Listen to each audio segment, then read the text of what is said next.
Welcome, youth football fans, to SNSN Radio on what's turning out to be a pretty all right Sunday morning to begin a fun-filled day of Griswold youth football. Griswold is hosting a Waterford Montville co-op team this morning across the micros, juniors, and seniors. We're just moments away from beginning the micros Wolverines against the Waterford Montville. We're going to go with Indians because everybody's in Indians, the black and orange. But could be Lancers. Right. We have seen some Lancer uniforms in the stadium, but it looks like at this micro game, they're all in the orange and black of Montville. So we'll go with Indians. I'm John Harden along with Mike Minarski. Cam, the cameraman. Cam, he's out there. He's got some warmer clothes this week. So no runs home. No, last week in Killingly was pretty rough on the kid. I mean, he was pretty chilly. It was pretty chilly. Yeah, it was one of those interesting kind of mornings. We've had rain throughout the weekend, and even throughout the night we had rain. And so I'm in shorts, but then I'm in a hoodie. So I just kind of split the difference. No, I mean, I got blue jeans on, but that's the wonderful thing about not being on camera. I've got, actually I'm wearing my Pikachu outfit. It's Halloween.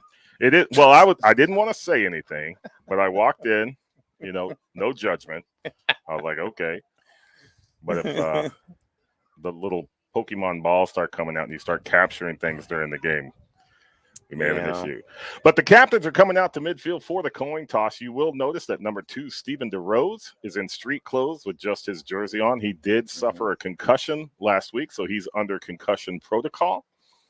So we do hope to see him back shortly. Carter Barrows is out there, I noticed, number 32, who didn't play. Well, he only played a little bit against Killingly in the 49-0 drubbing. It was. Yeah, the Micros actually suffered their first defeat last week against the Killingly youth football team, 47-0. in Killingly. So they're coming back to try to avenge that loss here against Montville Waterford. And there's also number 40, Jackson Edwards, on the sideline on crutches. So I have some empathy for that young man. I have a closet full of crutches. So hopefully it's not too serious and we'll see him back. Closet full of crutches and a pocket full of kryptonite. Isn't that an album? What is that, 3 Doors Down? No. No, what was that? No, Spin Doctors. Oh, you got me there. Little Miss can't be wrong. Yeah, there you go. Right. Oh, we are too happy and too excited this morning. I had 2 breakfast burritos along with my morning coffee, so I am good to go. Great. So your blood sugar is, what's your A1C? Syrup? It's cream gravy. Yikes. It's all that chicken fried steak. I shouldn't say anything because I am a diabetic, which, my own damn fault. But I gotta say my A1C is coming down. So. Right. But you take the advice of Wilford Brimley, and you're that's the right thing to do. do. All right, John. Time for kickoff. Here he is, John Harden, the voice of Griswold Youth Football with all the play-by-play. Here we are. Griswold's lined up to kick off the Indians to begin the game. It's number 55, Brady Bialois. Making sure everybody's set. Got to get that last Indian on the 50-yard line. Here we go. There's the whistle. Looks like we're good to go. Nice kick. Oh, very nice kick. Kick back to the 37. Carter Barrows he's all over him. Yeah. There was Carter Barrows. It looked like there was also Grady Freeland. Yeah, number 32, Lucas Noland, didn't have much running room, if at all. He had nowhere to go. Nowhere to go. Just a wall of green, a green wave, if you will. Is this Tulane? Yeah, we are.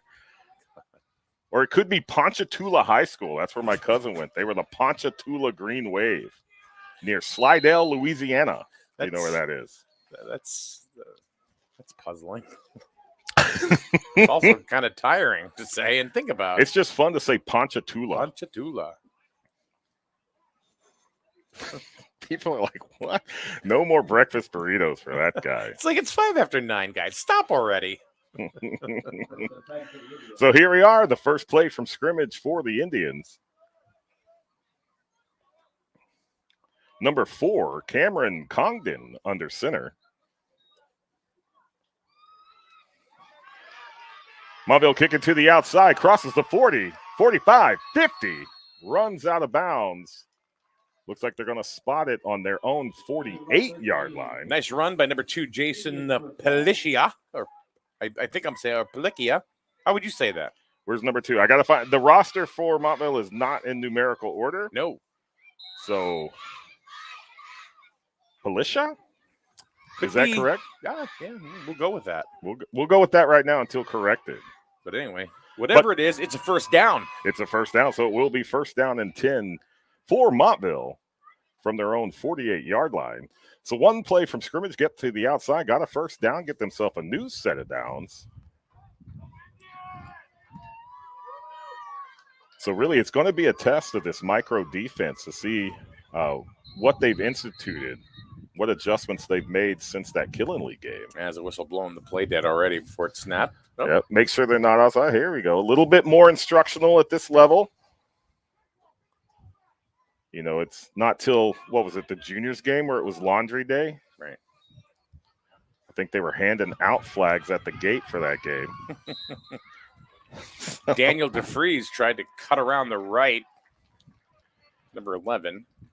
But he did pick up 3 on the play. It'll be second down and 7 for the Indians.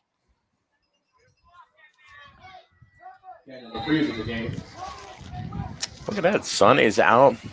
Boy, did we have really bad weather the last few days. Last couple of days at least. We have. It was awful. Look how soggy that field is right now. Oh, that's fun. Like, I loved playing in the mud. So handoff off the middle, immediately stuck by Brady Bialois at the line of scrimmage. No gain. Just put that shoulder right in his midsection and took him immediately to the ground. 3rd down and 7. No gain, but all but pain. Showing a little bit of Kincaid Rubino in the way he played on Friday night. Yeah, he had a really good game. Yeah, I called him defensive player of the game in the 2nd quarter. Well, since we didn't have an offensive player of the game. No. As the Wolverines got beat 39-0 by Killingly. To finish off Killingly week. The handoff is to number 14. He goes back around to the outside. Was tripped up by number 3, Kean Gardner. Then the tackle was finished off by Kevin Wilbur. We don't have a number 14, by the way. Could be Quentin, could be Camden. We don't know. We do have a couple of names on the roster without numbers. We apologize for that, but we will, if we can, give the props out to the jersey number. But if anybody does know who number 14 is, you can let us know in the chat, and we will pencil it in. Absolutely. But it's 4th down and 3 for the Indians from the Griswold 46-yard line. 7:40 remaining to play in the 1st quarter.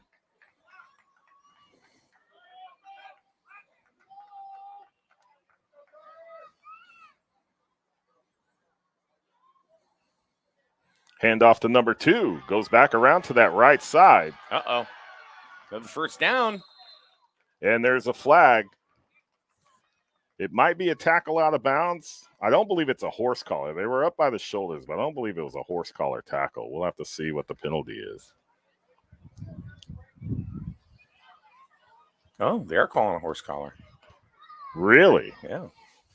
That's a pretty weak horse collar. Well, they're 7. True, they are younger players. But that's going to be enough for a 1st down. But yeah, after the penalty, it'll move the ball to the Griswold 22 as the press box ghost just kind of slammed the door shut. Apparently they're mad. So 1st down and 10. The Indians knocking on the red zone of Griswold. Uh-oh, fumble. Fumble. Cameron Congdon just fell on it. He had nothing else to do. To retain possession, he just had to cover that ball up. Looked like he was looking for a running back that wasn't there. The ball slipped out, able to recover it.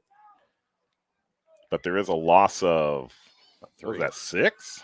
No.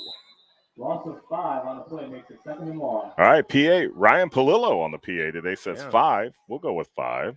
And Ryan's always right. Yep, we'll go with Ryan. He's got better hair than me. Yeah. We'll call it the Palillo factor. Well, he has hair. We're just lucky to have hair at our age. Right. You hear that, Ryan? Oh, so Congdon calls his own number, tries to go to the left side. Nothing happening there. Brady Bialois once again on the tackle. Number 55, Brady Bialois. No gain. It'll be 3rd and 15 for Montville. No gain on play. So Montville, we should see an Amy sighting at some point today. She grew up in Uncasville. Oh. So she is a Montville High School graduate. You can't forget Waterford.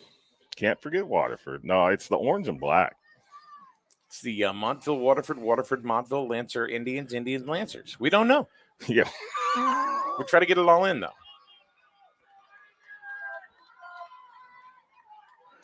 So now the Indians coming to the left side.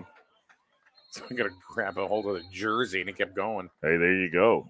Basically tried to take it off him. There's a lot of shoulder pad exposed right there. But that was number 2, Jason Palisha on the carry. Pickup of a couple. It'll be 4th down and 12. And, of course, you go for it, especially this deep in the territory. And we're micros. We can do it anything. Why not? You're on the Griswold 24 right now. You've been able to move the ball. I mean, it's 4th and long, but they have done it previously. They did it right there on the far side earlier in this drive. It sure looks like Waterford Montville has got a pretty good ground attack. They get a lot of room over there on the right-hand side, being too. able to steadily move the ball. Number 14 with the handoff goes up the middle. Not going to have enough for a first down. But again, no number. We have nothing on the roster for number 14. But push Griswold a little bit further back for the turnover on downs. It'll be first down and 10 for the Micro Wolverines from their own. Looks like they put it on the 21. So we'll get to see the Griswold offense. Yes, sir. So the defense, with its first defensive stand of the ball game, kept Waterford Montville out of the end zone. Now it's their turn. No offense last week. Nope. And was there a fumble? There was a fumble on the handoff.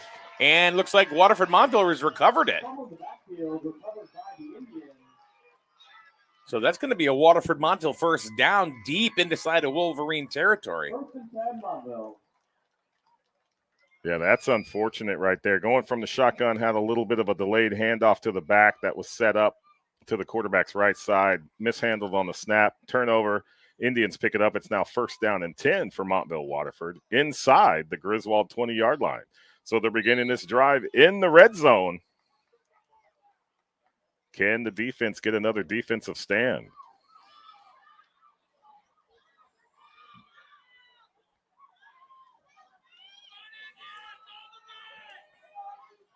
Indians coming to the line of scrimmage. Quarterback making sure everybody's set correctly. Hand off to number 11. He's immediately tripped up.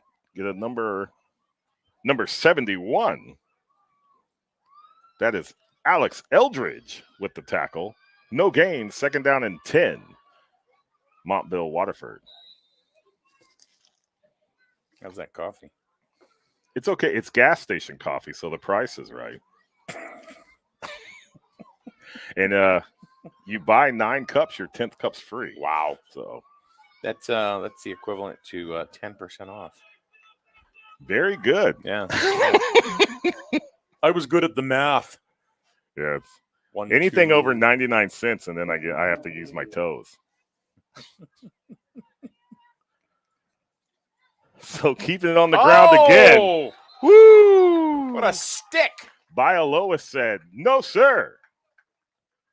Was right there at the time of the handoff for a loss of 2. Third down and 12 for the Indians. Well, great opportunity for the Indians here to move the ball and not having much luck, especially when you got Brady Bialois coming right through the line and saying, good morning, boys. Right.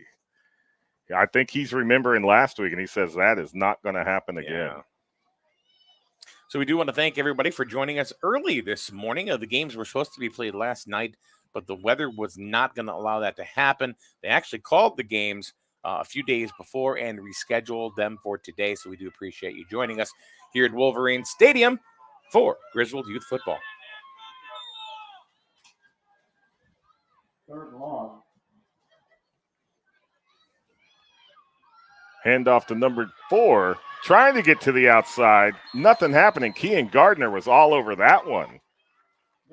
Looked like another loss of another 2 yards on that one will bring up 4th and 14. So here early, Bialois and Gardner. Controlling the tempo on the defensive side. Right, bringing it. A little bit of a hurt there that they don't have Steven DeRose. I mean, he's probably their one of their better offensive players. Right, very explosive on the ground. He gets open field. It's off to the races. Yeah, I can't. I mean, you've said Steven DeRose a bunch of times during the season, but not the last couple weeks. Right. Now number 2 is going to get the call. He's trying to find the outside. No. 4 Wolverines coming at him. So fantastic team goodness. tackle by the Wolverines.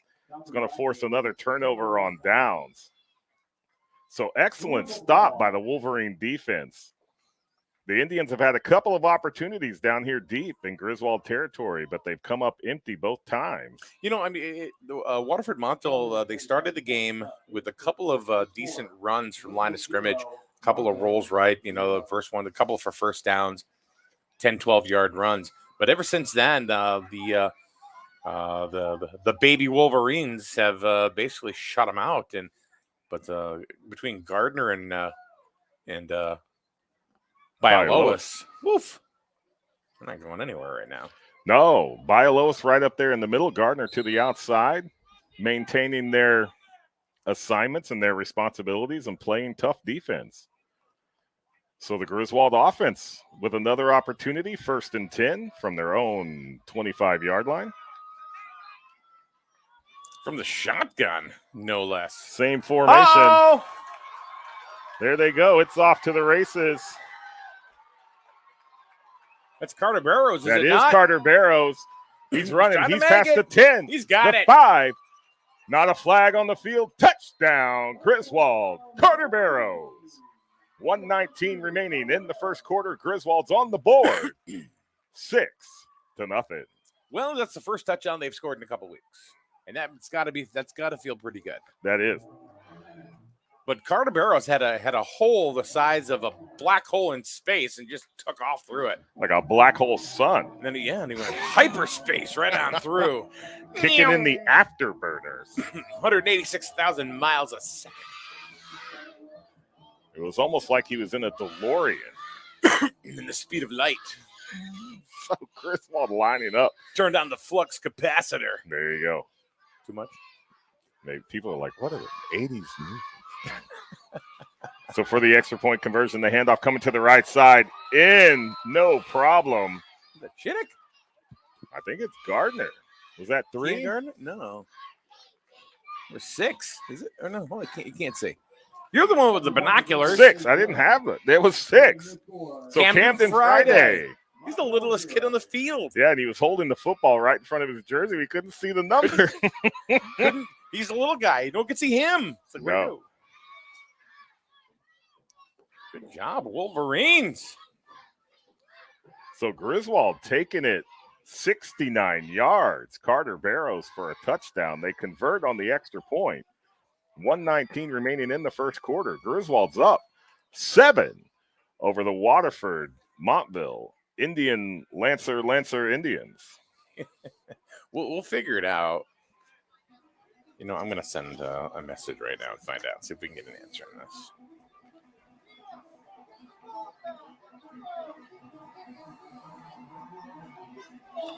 But I see this orange and black, and I think back to my playing days. Our arch rivals were orange and black, and they were the Haltom Buffaloes. And whenever we would play them, they were our inter-district rival team. They called it the Battle of Fossil Creek, which was a creek that ran, it was a Trinity River tributary that ran through our two towns, and it was always broadcast on our local cable company. Nice. So that kickoff goes past the 40. It is covered by number 2, Jason Palisha. Camden Friday, right? He's right there. Look at him. He's walking. Yeah, he's all of about like 60 pounds, but he's walking off the field like he's 360. He's the biggest little kid on the team. Look at him. And we do have an official timeout for an injured player. Looks like it might be Palisha, who took the brunt of Friday's hit.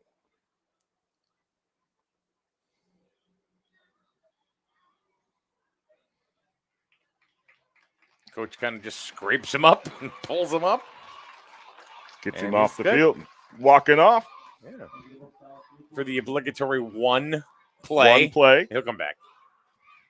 Definitely looks like we'll see him back. So we just asked, are they the Indians or are they the Lancers? And technically both. Okay, so we just have to remember that. So I think we call them the Indians right now because they're in the orange and black, which is the colors of the Montville Indians. Right, but we have seen some Waterford Lancer uniforms in the stadium. So maybe we do a majority. If most of the players are orange and black, they're Indians. If the majority of them are the red and blue, they're Lancers. I don't know. I really hate to be political, but I got to say something. and this probably, I'm going to make somebody mad, but with the whole thing with cancel culture these days, Right. they're the Montville Indians. They're going to be the Montville Indians. They are. And they've been pretty Good for explicit them. about keeping their Keep the name, man. mascot. Oh, There's a flag right before the snap. I'm not all for, let's change the name because somebody's irritated. I'm sorry. History is history. And I mean, especially with the local tribes here in this particular area, it's just hearkening back to that history here in southeastern Connecticut. So I don't see anything wrong with that. And I mean, especially Montville, home of the Mohegan Sun Casino. Well, I got a little story to tell you in a second about that. Boy, we're going to make people mad today. Hey, look, my ex-wife is Native. And I learned a lot about Native culture. Mm-hmm. So there's the handoff. Looks like he may have gotten back to the original line of scrimmage. So Killingly, of course, were the Redmen. Now they're not the Redmen anymore. They took the name away because there was a tribe that, and other people that thought, hey, we shouldn't do this because it's a derogatory term, right? Mm-hmm. Well, I went out to Lower Brule, South Dakota, to the Lakota Sioux reservation out there with my ex-wife's family. Mm-hmm. And what do you think her uncle's name was? What was it? Red.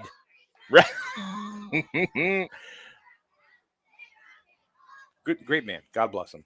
So he was a red man. Yeah.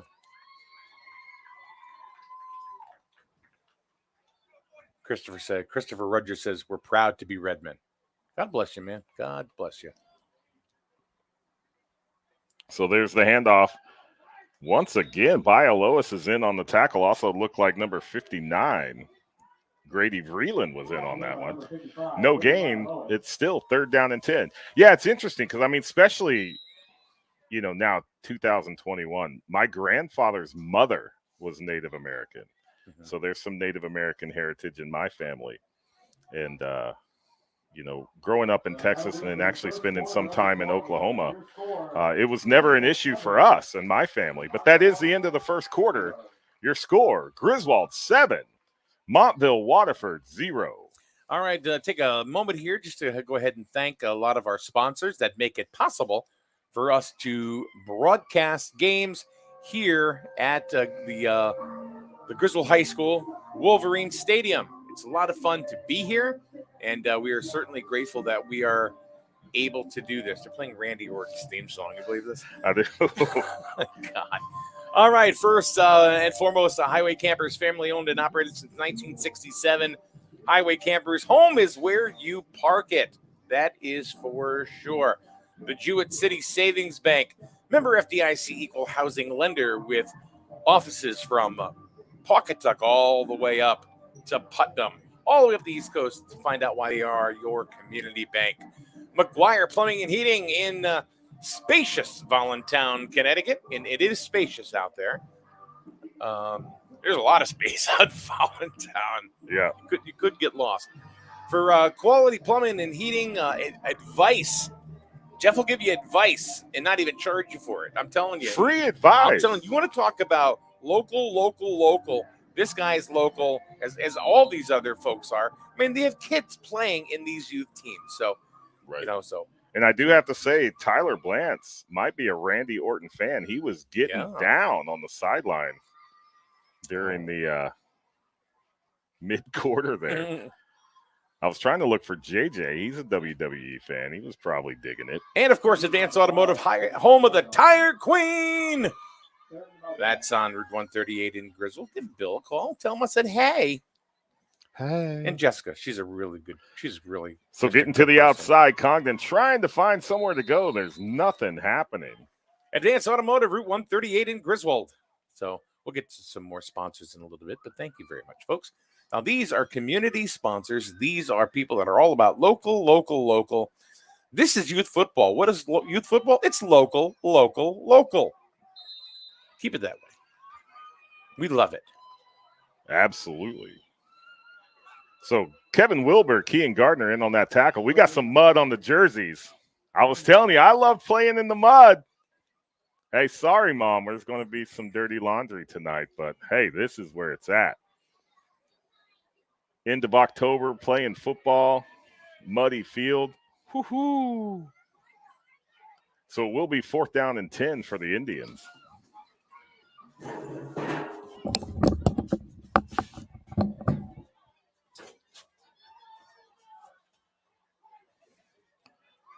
So the handoff, trying to look for a holes. Number 2, tried to stiff arm.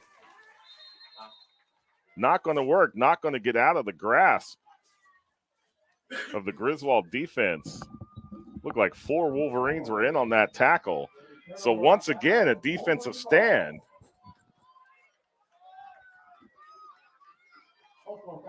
We'll make it 1st down and 10. Griswold from the Indian 35-yard line. They're talking about the breakfast sandwiches, the famous breakfast sandwiches here from Griswold Youth Football. They are yummy. They are fantastic. And they can only be getting here. You can only get Griswold Youth Football breakfast sandwiches at the Griswold High School Wolverine Stadium. Well, you know, it's kind of like you can only get a Fenway Frank, really a real Fenway Frank at Fenway, right? Correct. You can only get a real breakfast sandwich here at I know it sounds tacky, but it's true. Or a Dodger dog in Los Angeles. Yeah, see? Oh, my God. Hello, Cole Fantastic is in the room. Cole. Oh, my God. And it was only a matter of time. And then I guess I didn't say hello quick enough, so he goes, hello, with a question mark. We see you, Cole. So, Cole, it's not like you're texting us, buddy. we're doing to the left side. We're doing a broadcast, Cole. Pickup of 2 makes it 2nd down and 8 for the Wolverines. We love Cole Fantastic. He's right there. He's right there. So going to the outside, Indian is there for the tackle.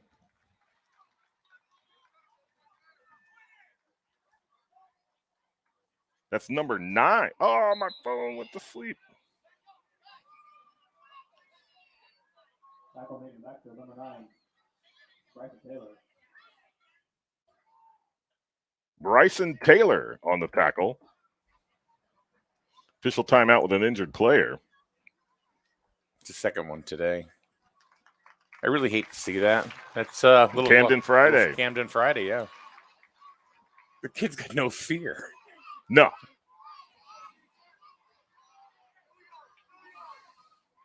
Sean McFadden says, let's go Wolverines. Let's do it. Matter of fact, he's the head coach of the juniors, and they've got a pretty big test ahead of them today, which will be coming up just around 11 o'clock.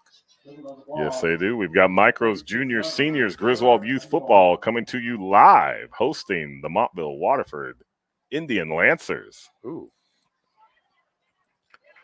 So trying to get back. So now the Montville defense getting some penetration, making some tackles on the Griswold offense.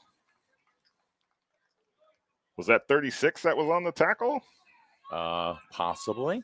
So I will go with William Chavez. Brings up 4th and 12 for Griswold.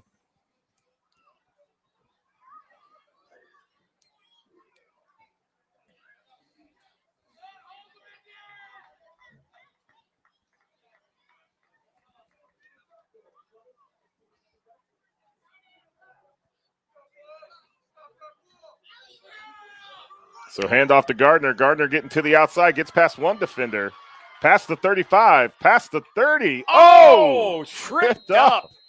Went flying in the air. Did we just have a moment? We did. We both had tripped up at the same time. And he's still on the ground after that tackle by number 4. Well, he took a dig, man. Cameron Congdon. Yeah, no, Condon took his feet right out from under him, and he went Superman mode right into the sideline. I'm going to pull that as a sound bite. Oh. So we have, of course, we've got the Micros playing right now. They started at 9 o'clock. We've got a few minutes before the end of the first half. Right after that, the juniors will start right around 11 o'clock. It's pretty much been clockwork all year. It's, every 2 hours games start. So micro started at 9. We'll have juniors right around 11. You can pretty much bank on that. And then it's senior day, senior graduation day for Their seniors. last home game of the season. Yes, sir. Get to salute them for the hard work that they've put in while they've played Griswold youth football. Gardner's walking off kind of slow. They are. But Griswold was unable to pick up the first down, so a turnover on downs will make it first down and 10 for Montville. We do have a timeout on the field. Mm-hmm. Also want to thank Connecticut Affordable Waste. And that's Sean McFadden, by the way. It is. They got dumpsters, man. You said dumpsters everywhere. Everywhere. Big dumpsters. So Ryan's now playing the soundtrack to Platoon, I think. This is a Rolling Stones song. Painted Black. Right. Yeah. He's a rocker, this kid. He is. He's a Griswold High School senior, and he does the music and the announcing, periodically for youth football games. And he's playing stuff that I grew up with and you grew up with. It's like, how do you know this? Right. That's parenting done right. He's got a great playlist. Yeah. Yeah, because he'll play some CCR. He's got the Rolling Stones now. He had AC/DC before that. Yep.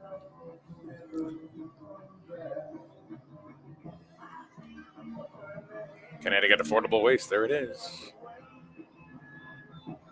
I think that graphic's got the wrong phone number. I got to say, I got to chuckle. Who's number 26 for Griswold? I don't have a 26 on my roster. I believe it was 20. Maybe it was 28 or 20. I thought it was 6, but they had turned around and they were waving to the stands during the timeout. You got to love it. Oh, yeah. Youth football, man. Connecticut Affordable Waste, their correct phone number is 860-391-7017. So the Indians coming around here to the near side. They got to the outside. They got some room in front of them. Out of bounds. There's a Gardner that just did a no. No, it's Peyton Hassel. Wasn't it? Number 5? Yeah. Got him down, forced him out of bounds, but not before Montville picks up a first down. It'll be first down and 10 for the Indians from the Griswold 47.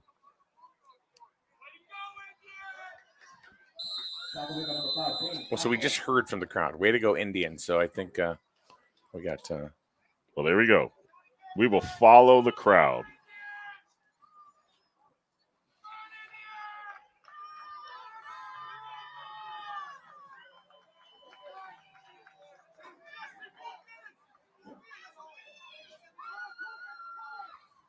So handoff to 14. He's coming back here to the near side. And boom! That was a pancake. Right, tried to run over. It's 23 and 59 on the tackle. So Braden Milaro and Grady Vreeland in on that tackle. The carry by number 14, who is one of our unnamed players. So if you are watching this, whether it's on your smartphone, your tablet, your TV, Roku, whatever it is you're using to view this broadcast this morning, if you are on social media, please share the broadcast so that way other people are aware that these broadcasts are happening, especially people down in the Montville, Waterford area. We would love to make sure they know that these games are on. I had a lady come up to me today and say that her aunt watches the games in Hanover because her grandson plays on one of the Wolverines teams. That's awesome. And can't ball on the ground. Looks like it was covered up by Montville.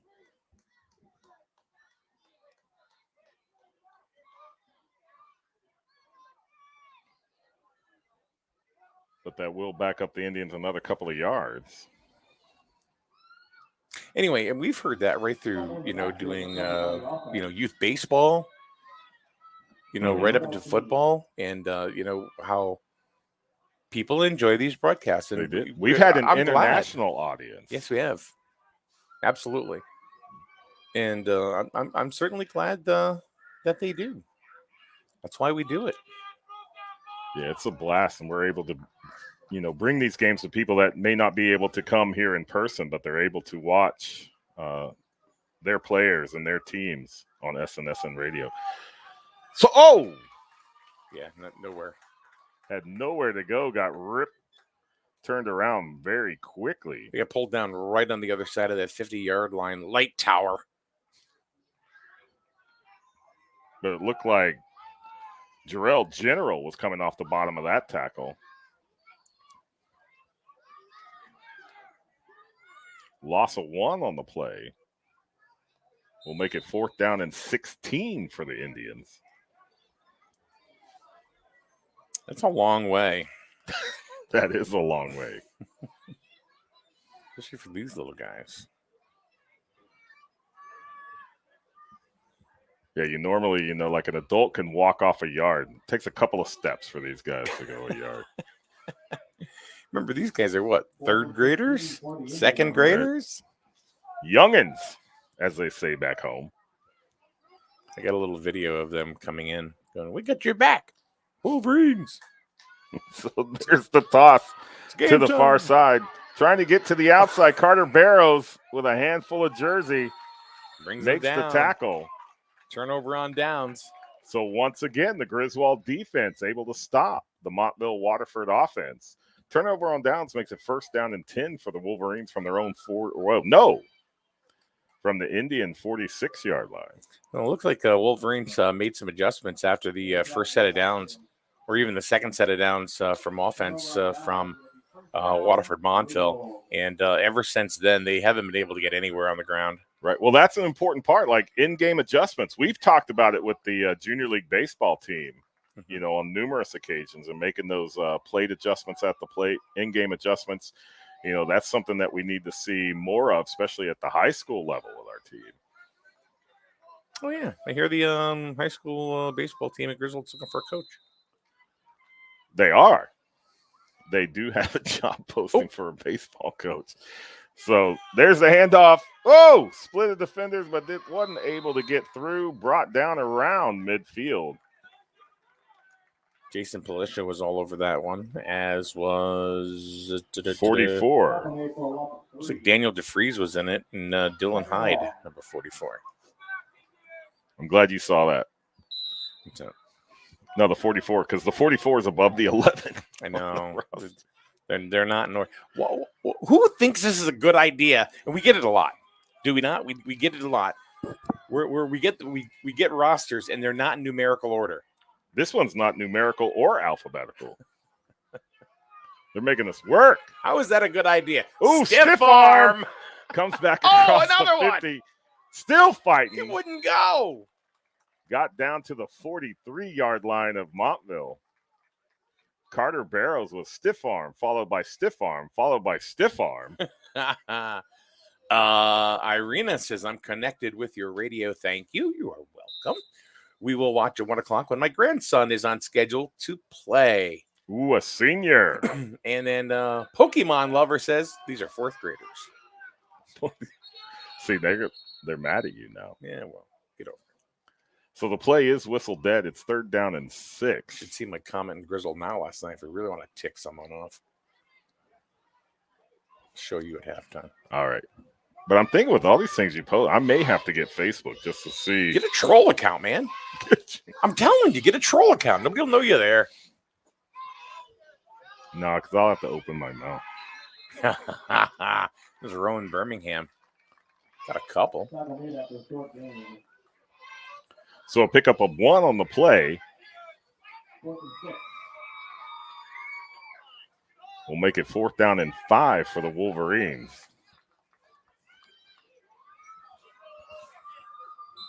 One minute left in the first half.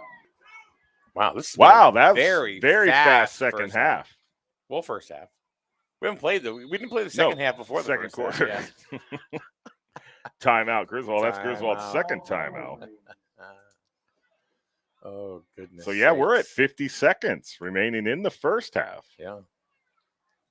Pokemon Lover says, my friend is number 28, who's George Durr III. Oh, So, what is your name, Pokemon Lover? So we can go ahead and say who you are. We can tell them hello for you. Charmander. Charmander. I only know like 2 of them's name. So it is Halloween. Mm-hmm. What is your favorite Halloween costume that you have worn of all time? Oh, wow. I have 2. I would say I was, you have to put our age into account to put it all in context. Okay. But I was a hobo for several years. Okay. So I guess that Like would be my Boxcar favorite. Willie kind of Yeah. thing, or okay. I'd give myself a little makeup, 5 o'clock shadow, wore my dad's old suit pants. A little bit of banjo, suspenders. spinning a country record backwards. You get your wife back, car back, get your Yeah, house your back, dog, get your dog back. all of it, you know. yeah. The day my horse died. So 4th and 5, Griswold trying to look for the first down. Getting hung up back at the 45-yard line and brought down. Carter stiff arm Barrows. he's just throwing stiff arm. Here's a stiff arm for you. Boom! Here's a stiff arm for you. It's like, have you worn He's handing them out like Halloween candy. the stamp of Carter Barrows to your forehead? But Griswold unable to convert first down. Will give the Indians 1st and 10 from their own 45-yard line. So it looks like Griswold will take its last time out with 40 seconds remaining to play in the first half. 40 seconds left in the first half. So you get a couple of plays off. So Griswold up 7-0 over the Indians. Yeah, and a very low-scoring first half. It is. And a little bothersome, honestly, as the Scorpions start rocking the I'm going to house. rock you like a hurricane. Yeah. As we start talking about the Wolverines' winds of change scoring pattern. Get it? Another Scorpions reference. Okay. Anyway, they've only scored 7 points in 6 quarters of action. Oh, wow. Yeah, their last 6 quarters. So don't tell me Steven DeRose doesn't have an effect. Right. Flag on the play. Nothing happening trying to get to the outside for Montville Waterford. I think as the game goes on, it's going to get harder and harder to see these jersey numbers with all the mud.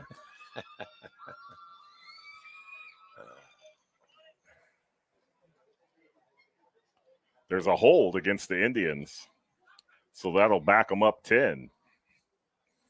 It will remain first down. I think the clock says 39 seconds. We're kind of at that point in the day where the sun's right on it. LJ Tommy says, give it to Peyton Hassel. Let's go, Green. There we go. We got a shout out. You know what? We love shout outs. We put it right up on the screen for you because you know what? Because these players will go home and they will watch the games over and over and over and over again ad nauseum. But they love seeing their name up on the screen. Yeah, it's really just a slow ride. What's this, fog hat? Fog hat, yeah. Take it easy. Ryan's an old soul, man. Palillo has no idea the effect he's having on us this morning. Yeah, I know. I'm going to turn my binder into my hi-hat as I play my air drums over here. Even the cheerleaders are bouncing around to classic rock and roll. They're like, my grandparents was. Is that Freedom Rock? Yeah, turn it up. So 4th and long. What is wrong with us this morning? I don't know. It's breakfast burritos and gas station coffee. But we're saying the same things. Oh, did you see that? I did. Came over and what? Talk about getting the block in the Second level. That was like third level. Yeah. See your safeties start rolling backwards.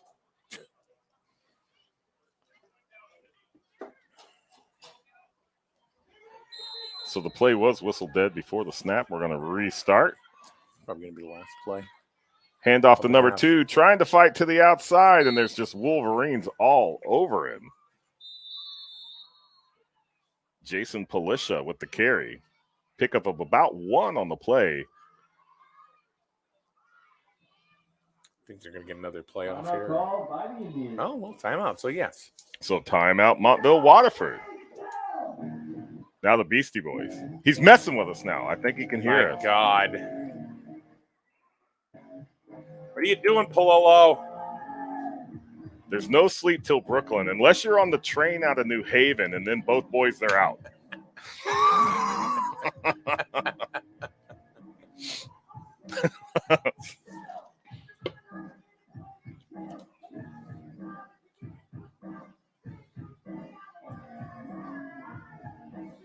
So 17 seconds remaining to play in the first half. It is not Beastie Boys unless it's Brass Monkey. Oh, that funky monkey. Yeah. Oh, yeah.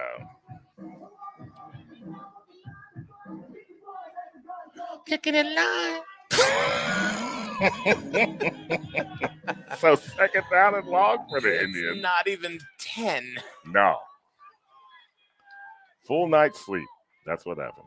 You realize people are in church listening to us on their AirPods. Oh, they better be listening to the sermon. No, SNSN. They can have it. So pitch to the right. Immediately met by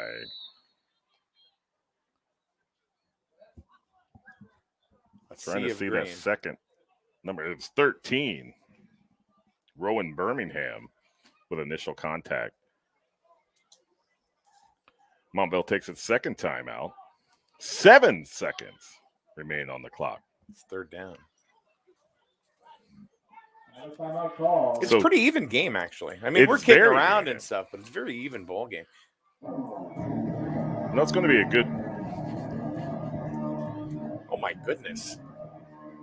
We're in Even mid-sentence, and Palillo throws something down, and Yeah. I think with all this running game, but both teams today, it has been a pretty even flow. yeah, it is. So you said hobo is your favorite, huh? Right. So I have 2 costumes that I really had fun with. One was in high school. It was a high school party at the high school here, Griswold High School. I was a baby, A baby. a bottle and diaper and everything. And, You wore that to school? Well, it was not at school. It was a dance. It was a Halloween dance. Oh. It was a Friday night thing. So number 2 with the handoff, pickup of about 1. Looked like he was carrying number 55, Brady Bialois, with him. And I will tell you in the third quarter what my other favorite costume was. So, All right, and with that, we have gone through one half a play here from Griswold High School, Griswold Youth Football. The Wolverines are over the Indian Lancers 7-0. all right, we'll be back with the second half of Mike Rowe's play right here with Griswold Youth Football on SNSN.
Welcome back to SNSN Radio for the second half of the Griswold Micro Wolverines hosting the Montville Waterford Indian Lancers.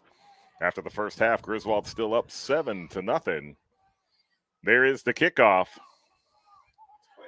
Didn't go 10, touched by a Wolverine, then recovered back by the Indians. It's quite a mouthful saying. It is. You almost have to pause, think about what you're going to say.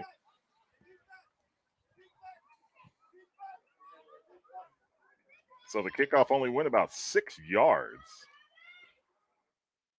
But it was touched by a Wolverine and then covered up by an Indian.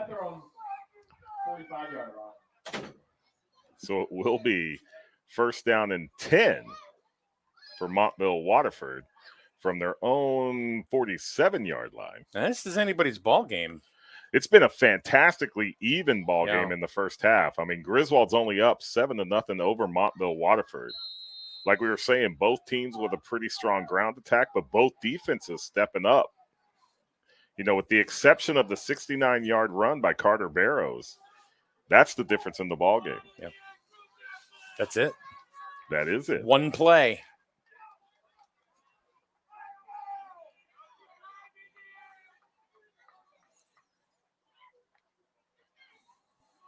So there's the handoff to number 2. Gets away from a couple of defenders, gets to the outside, crosses the 40. He's gone. 30. It's a new ball game, John. It is. We do have an injured Wolverine near midfield, but that is a touchdown, Montville. Touchdown, Montville. Jason Palisha. So just like that here in the second half, Montville Waterford on the board. First play from scrimmage. 53-yard run by Palisha. Puts the Indians on the board. So I do want to address one of these comments that have been made. Somebody said, why don't you broadcast JV games? Well, it's simple. And it's not meant to sound harsh, but sponsorships. Truth of the business. That's it. It's the business of the business, you know. It's not that we don't want to. We'd love to. It's not like we're not there. I know. So Montville looking to convert their extra point. Don't think he got there. Nope. No good. So we are 18 seconds into the second half. Your score, Griswold 7, Montville Waterford 6. It's a brand new ball game. It's just basically almost a pretty much a tie score at this point. It makes you wonder just how much of an effect Steven DeRose has on this Micros team. That's an interesting question, Mike, because he is such an impact player, and not having him there, especially with the speed that he has on offense. He also is a defensive player. Yeah.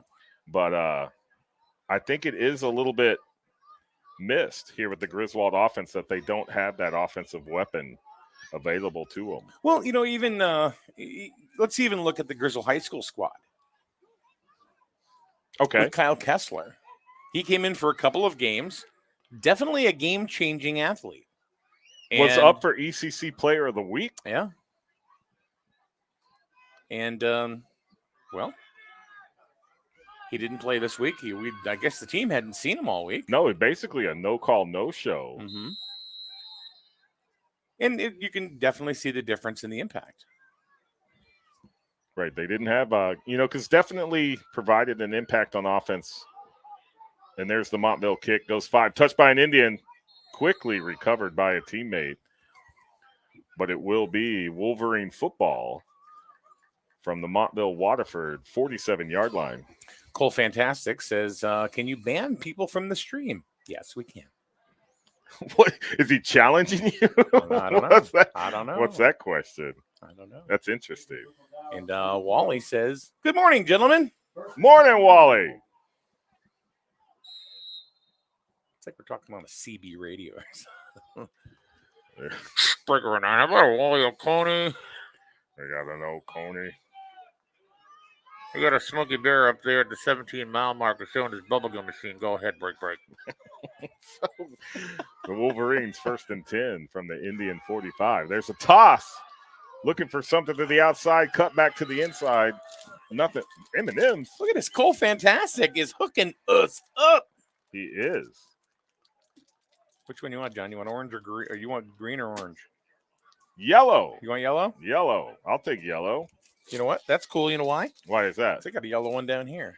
Oh, you got a yellow one. Yeah. So, Cole, thank you very much, sir. We've got M&M's. Courtesy of Griswold Youth Football and Cole Fantastic. Whoop, whoop, whoop. Loss of about 6 on the play brings up second down and 16 for the Wolverines. They treat us well here. They do. They treat us very well. So there's the handoff. Carter Barrows keeps it, goes to the outside, cuts back to the inside, gets through the initial line of defenders. He's still on his feet. Went behind the light pole, but it looks like he's down. Was that a flag that just flew up? Or was that I don't think so. referee with the ball moving his? Yeah. Okay. So you got about 8. Looks like 7 or 8. Nice run. Well, about maybe 12, 13 on that run because it was. Oh, they were behind. That's yeah. right. I'm too So worried about my M&M's. You are. So. I haven't had these in years. No, M&M's been a long time.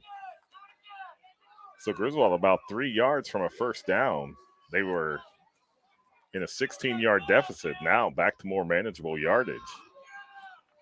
And about the middle, the Piles moving forward, continuing to move forward. Looks like they got past to the 35. That would be enough for a Griswold first down. And that's exactly what it is. So first down for the Griswold Micro Wolverines. Makes it first down and 10 from the Indian 35-yard line.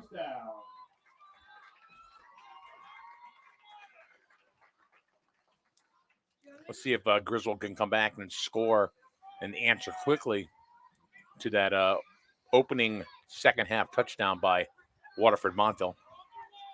Right, Palisha with the 53-yard run for a touchdown just a few seconds into the second half. There's a handoff, but Montville quickly back there with a tackle of their own. Let's see if we can get a jersey number there.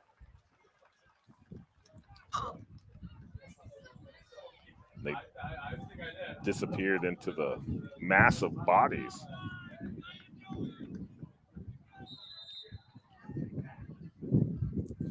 But loss of 2 on the play brings up second down and 12 for the Wolverines. We are in the third quarter. My name is Mike Minarski, along with John Harden, Griswold Youth Football. It's senior day, graduation day coming up in a little bit at 1 o'clock. So Barrows keeps it again, comes to the left side, throws the patented Carter Barrows stiff arm, able to take it to the 30-yard line. That'll bring up third down and 5 for Griswold. Tried to get to the outside and take it to the bridge, but nope. Gain of 7 on the play makes it 3rd and 5. So I think they heard us and cut our coffee supply off. They're like, no, you will have Gatorade. They just need hydration now. Give them no more caffeine. So they give us chocolate. That's redundant. Little do they know. So there's the snap. Handoff. Oh, cut through the inside. That's the Nice 20. block. Oh, I tell you what, that is a textbook open field tackle by number 20 for the Indians. That's Jesse Rivera. Wow. So it's Rowan Birmingham on the carry. Picks up a Griswold first down. But then Rivera was right there with a smack. Mm-hmm. Picks up a Griswold first down. But it is first down and 10 for the Wolverines inside the Indians' 20 on the 19-yard line.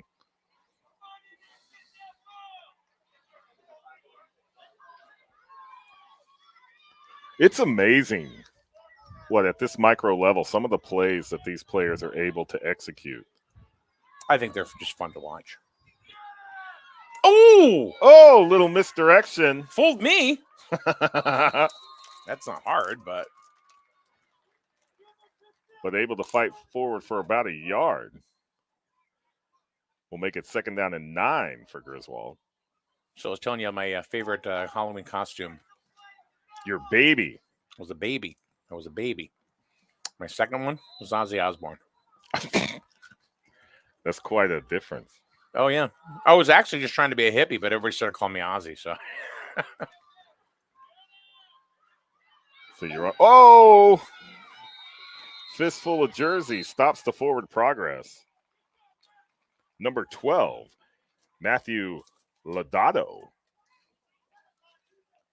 with the tackle for a loss. That's a loss of 6. Brings up 3rd down and 16 for the Micro Wolverines.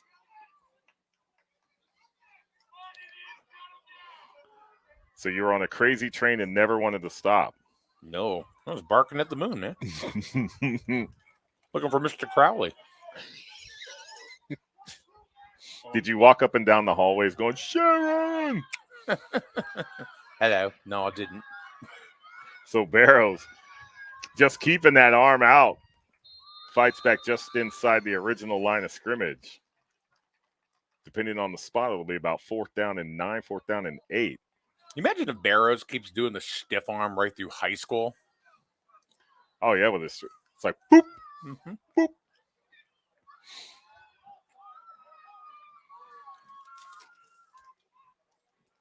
But, yeah, he's got like maybe he was the inspiration for the Heisman Trophy. Who knows? Maybe he'll be a Heisman Trophy winner somewhere in the future. And you saw him here first on SNSN Radio. Yep. So there's a toss coming here to the near side, cuts back to the middle. Oh, another fantastic tackle by the Indians. Turnover on downs. It's kind of like almost like a flea flicker. Without the pass. It'll be a turnover on down. That was number 36 on that tackle. William Chavez. So here in the second half, the Indians with some fantastic tackling. Good form, good execution, stops the Wolverines from scoring. Turnover on downs makes it 1st down and 10 for Montville Waterford from their own 19-yard line.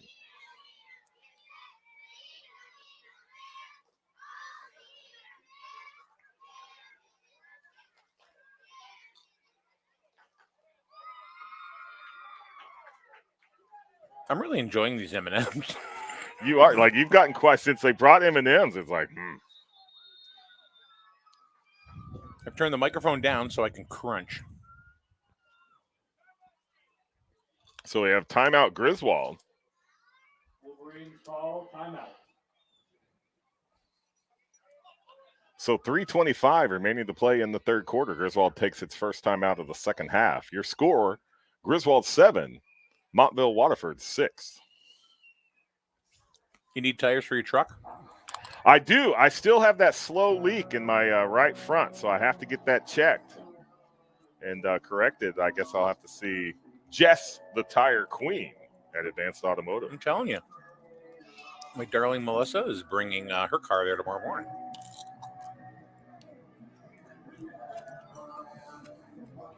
You know, when you go to Advanced Automotive, you're buying local. You're shopping local from people that are local. Yes, you are. Right there on 138 in Griswold. Not far from where I live. No, either of us. Oh, heck, why don't we just give our darn addresses for crying out loud? Probably most people in town know exactly.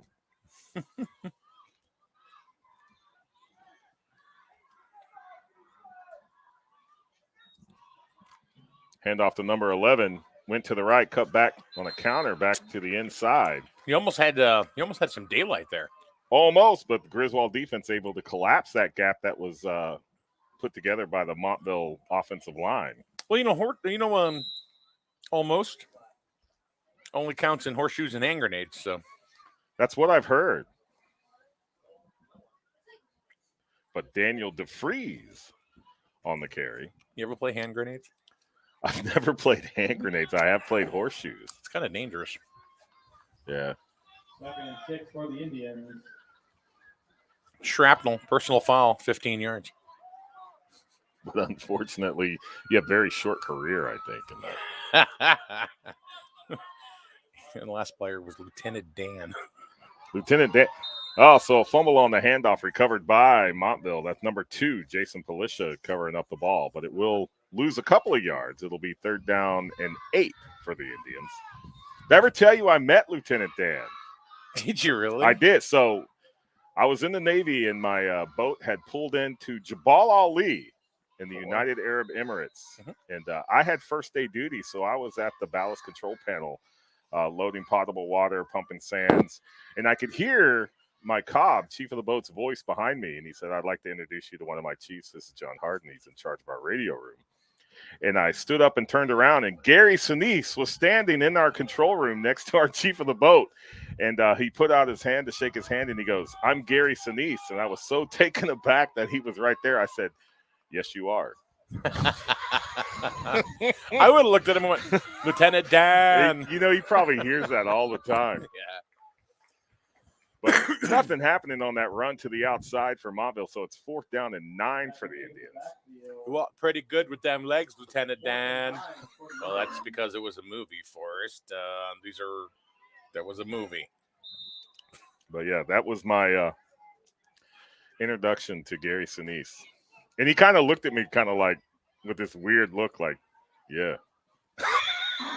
But not expecting to see Lieutenant Dan in the middle of the Middle East.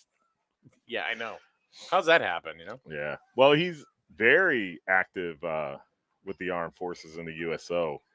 And he was there on one of those trips, and we just happened to pull in, and he came down and met us.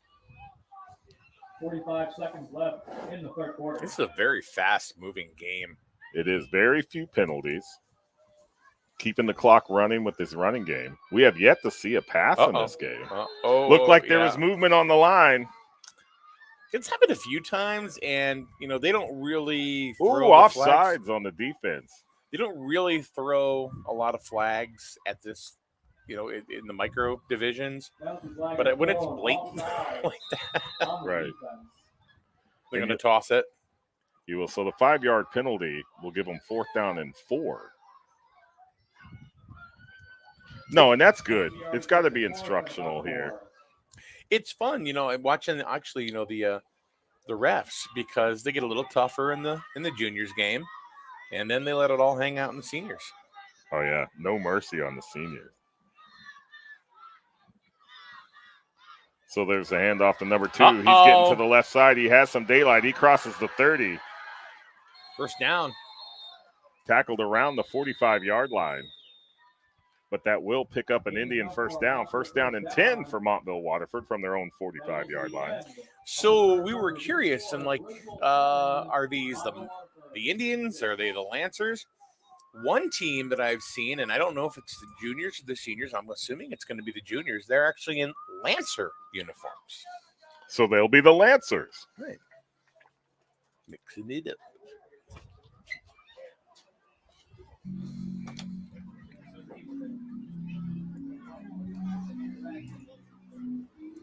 And that's the end of the 3rd quarter, Mike.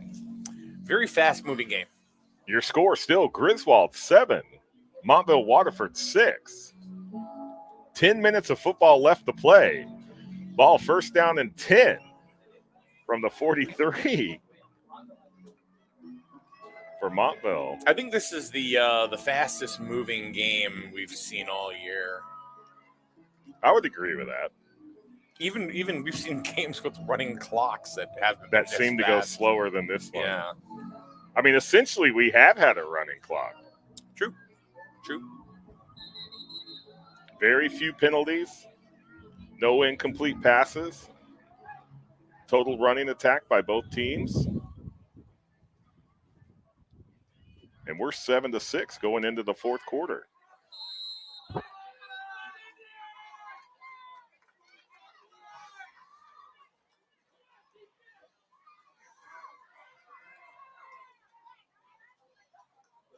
Movement on the Griswold defensive line again. Dang it. Not now, guys. 10 minutes left to play. Yeah, this is not the time. Scoring has been a premium. Yeah, definitely a premium.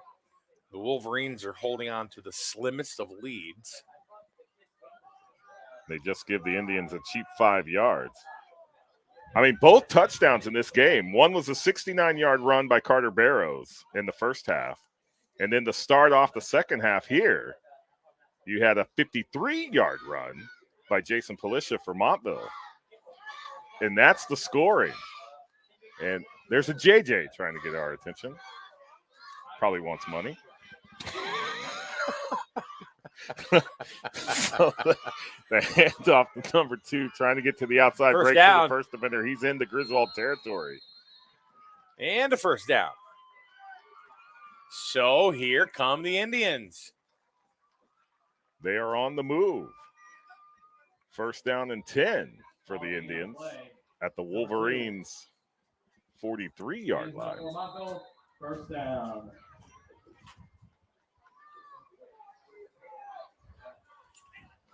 9:51 left to play in the ball game.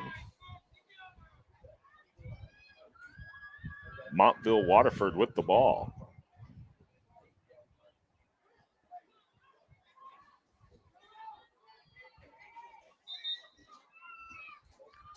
So number 11. Oh, that's awesome. So number 11 for Montville Waterford goes up to the referee, says something. The referee bends down. Now he's tying his shoe. You got to love it. Oh, that's awesome. Is that considered an official timeout? That's an official timeout. Absolutely. Oh, Oh, no! no! Missed again! Keep your heads, guys. Discipline, discipline. First and 5. There's another 5-yard penalty against Griswold. It will remain first down, 1st and 5 for the Indians. Now Montville Waterford inside the Griswold 40-yard line. Another offside penalty. And we have bubbles in the stadium. I just saw those a few minutes ago. Yardage makes it 1st and 5.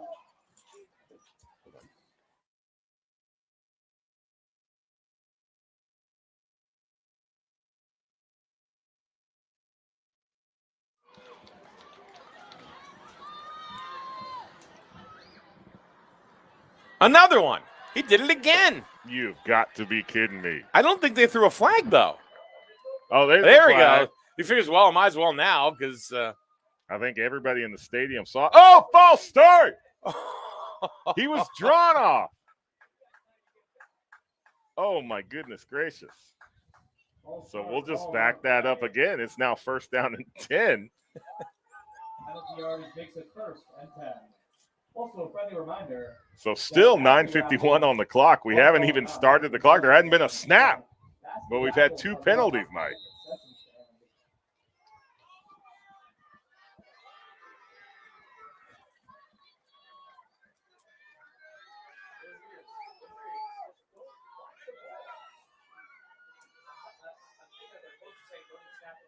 see what happens this time. Hey, they got it off. So a run to the left side, pickup of about 3 on the play, brings up 2nd down and 7 for the Indians. It's a nail biter. It is Jason Palisha once again with the carry.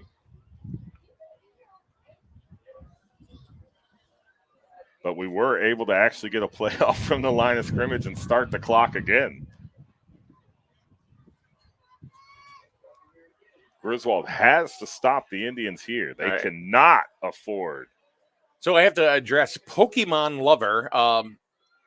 You don't have to keep asking if 28 is on the field. It's like 4 times now. We appreciate it, but we're broadcasting a game. Chances are we can't get to all individual comments. Oh, so there you wow. go. Tackle for a loss in the dirt. Swarm of Wolverines. A swarm. So 36 with the call on that play. That's William Chavez, who's tackled for a 4-yard loss, brings up 2nd down and 14, or 3rd down and 14. 3rd and about 13. 8:29 left to play in the ball game. Wolverines up by 1 over Montville Waterford, 7-6.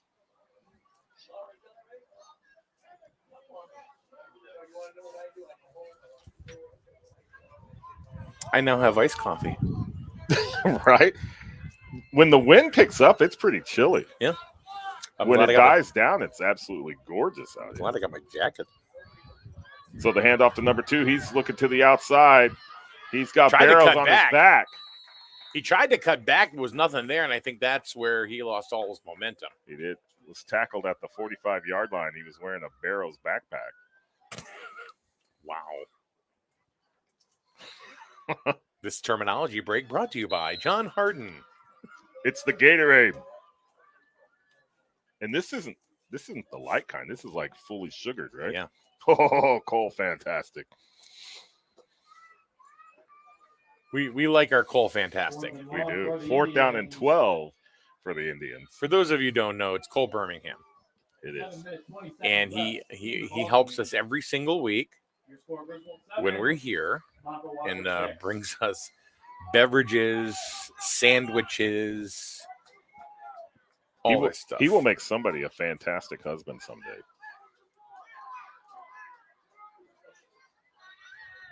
Now that'll change.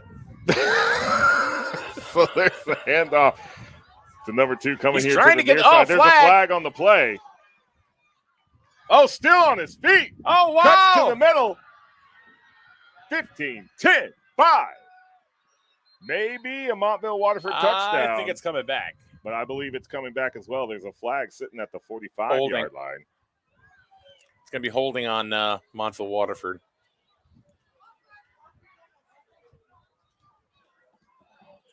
So that touchdown is coming off the board. There was a hold against Montville Waterford. It's a 10-yard penalty. So that'll be 4th down and 22 for the Indians. And they're now going to be on their own 45-yard line.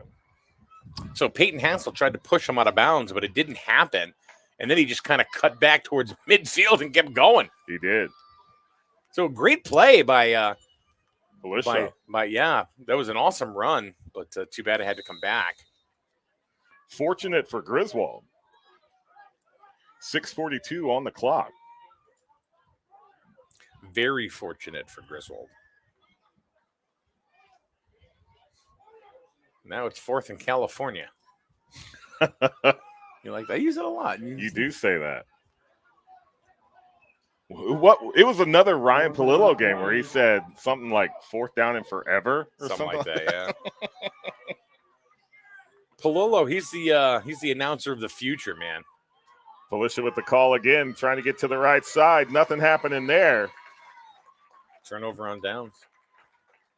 So what a change of pace.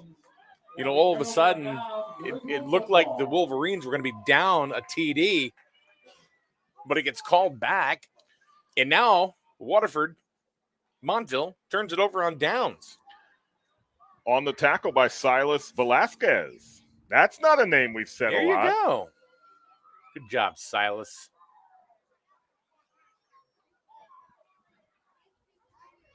So it is 1st down and 10 for Griswold. Inside Montville Waterford territory. What a tight game this is. This has been a fantastic game to watch. And you know, every week we say it. The micros. Uh-oh. Oh, there we go. We got some room. If we get past the gone. defenders, that's 6. Camden Friday Mr. Friday is having a fantastic ball game on a Sunday. Friday on a Sunday. He comes up a little gimpy though. Have you seen that? Well, number 20, Jesse Rivera, came up behind him to make the tackle, saved a touchdown. But Griswold able to pick up a 1st down and 10 from the Montville Waterford 16-yard line. Yeah, the Micros did not win Game of the Week last week. We actually gave it to the seniors last week. But, I mean, here right now, 6:13 left on the clock, 7-6 ball game. Yeah, it's going to be tough to take it away from the Micros. Micros. To take this one away from them. Whistle on the play. What do we do? These guys are ready to play.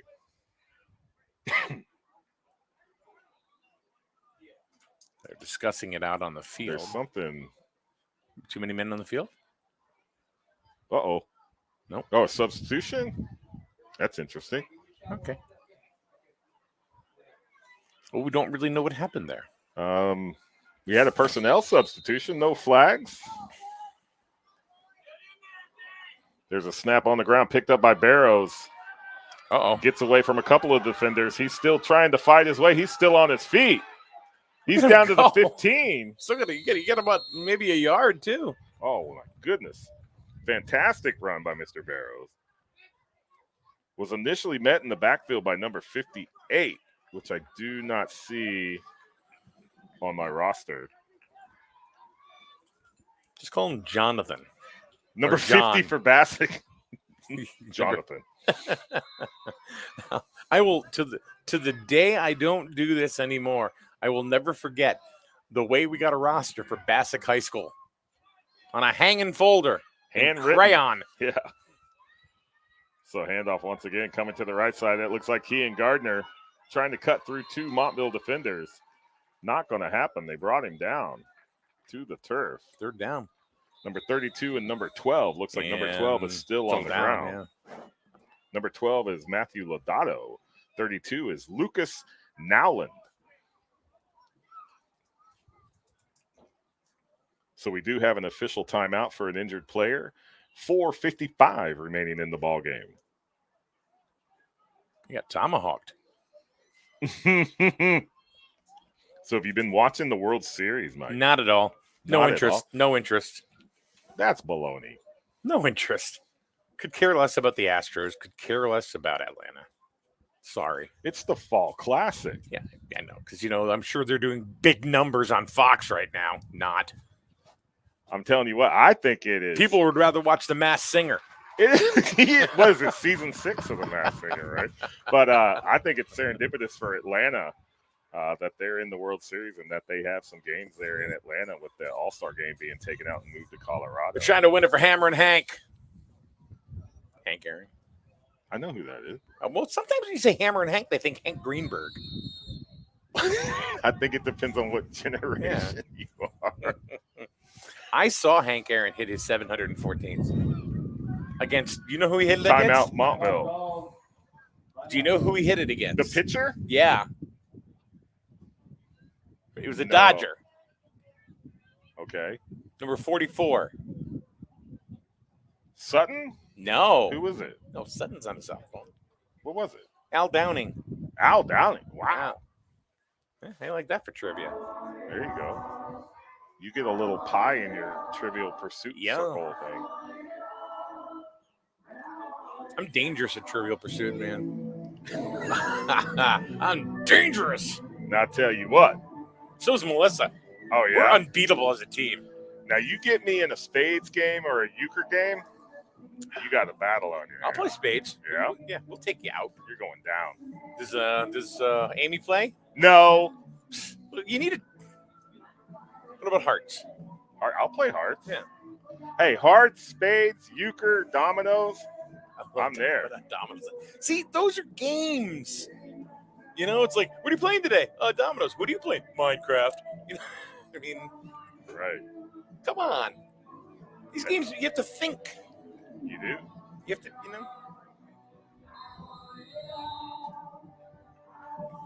God, even Queen now on the PA. Oh. So Barrows keeping the ball going to the right side. He's just Flag. running people over. And there's a flag. Finally taken out of bounds around the 10-yard line, but there is a flag back around the 16, Holding. and it's going to be a hold against Griswold. So that's coming back. Put another 10 yards on that. Will make it 3rd down and 21. So what is it, about 4.5 left in the game? Is that about Exact. Why is the clock not stopped? Oh, there it stopped. 4:27 on the clock. right? I think I heard you. Whoops.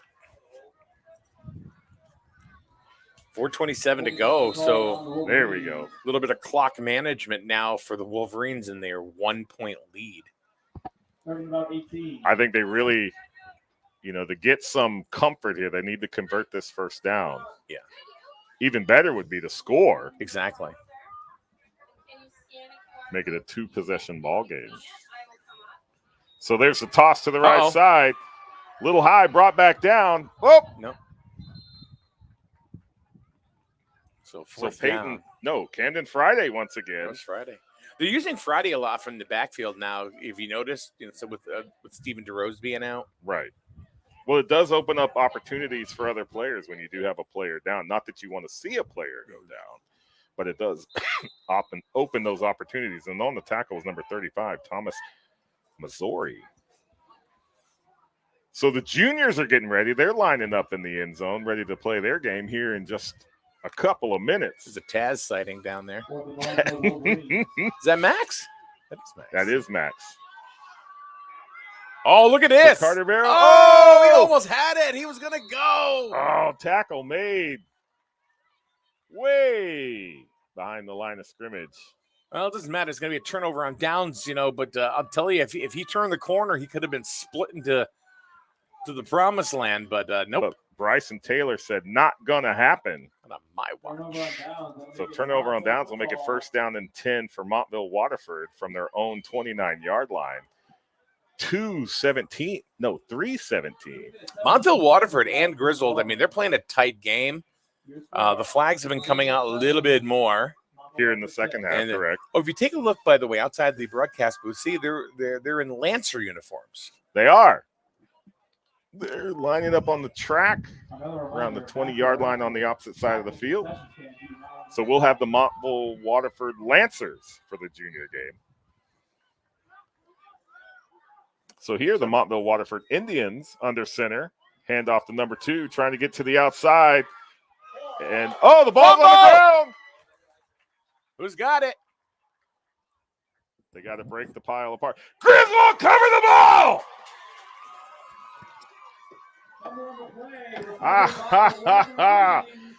So turnover. Wolverines come up with it. 3:09 left on the clock. First down and 10, Wolverines from the Indian 25-yard line. Was that George Durr the third? Was that the third? Holy cow. Ooh. Good job, young man. Fantastic. Exactly what Griswold needed at the exact right time.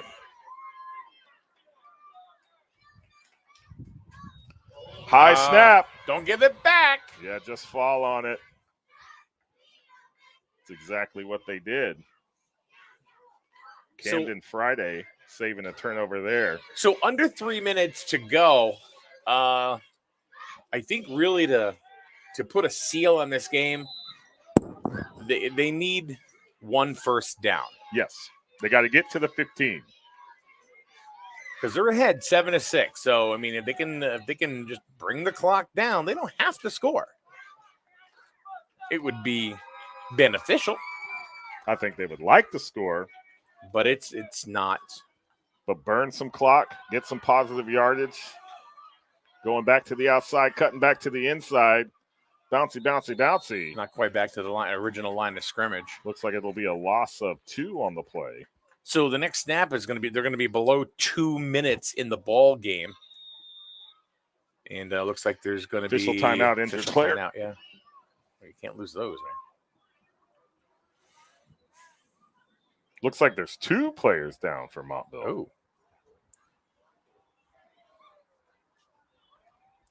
I don't like seeing players down like that. No. For any reason. Especially when they start to roll. The one player that's still on the ground was kind of rolling around. He was hurting. We got the wind knocked out of him? Possibly. It's at number 32. So 32 is Lucas Nowland. And the other player was number 65, Kofi Amafu. That's a great name. That's a cool name. That's a very cool name. All right, so it's going to be under 2 minutes when they snap, just about 2 minutes when they snap this ball. So 3rd and 12, Carter Barrows keeps it, gets to the left side. He's at the 25. He's at the 20. First down. He's right around the first down marker. I think it's going to depend on the snap. No, just before it. They're not going to give it to him. Going to be about a yard and a half short. But they kept him in bounds, which keeps the clock running. So it's should be about fourth and 1. Yeah. So Montville Waterford really needs to stop the Wolverines here. A minute 30 left in the game. They really need to stop them. If they do not. So there's the snap. Go on the right side. He's got the first down and touchdown! more. Touchdown, Griswold. Touchdown, Wolverine. And that is Mr. Friday On a Sunday. picking up another 6 points for the Wolverines. 1:14 remaining in the ball game. The score now, Griswold 13, Montville Waterford 6. Well, obviously, I think we agree that that's probably the end of this game right here. They're going to avenge their loss last week from Killingly. I'll tell you, this Wolverine squad, all three squads, are pretty amazing. You know, the score, it's not a dominating win here, but as a team, as a league this season, it's definitely, with the one anomaly against Killingly last week, are pretty dominating. And the extra point is good. 1:14 remaining in the ball game. Griswold Micro Wolverines 14, Montville Waterford Indians 6. And there's just over a minute to go.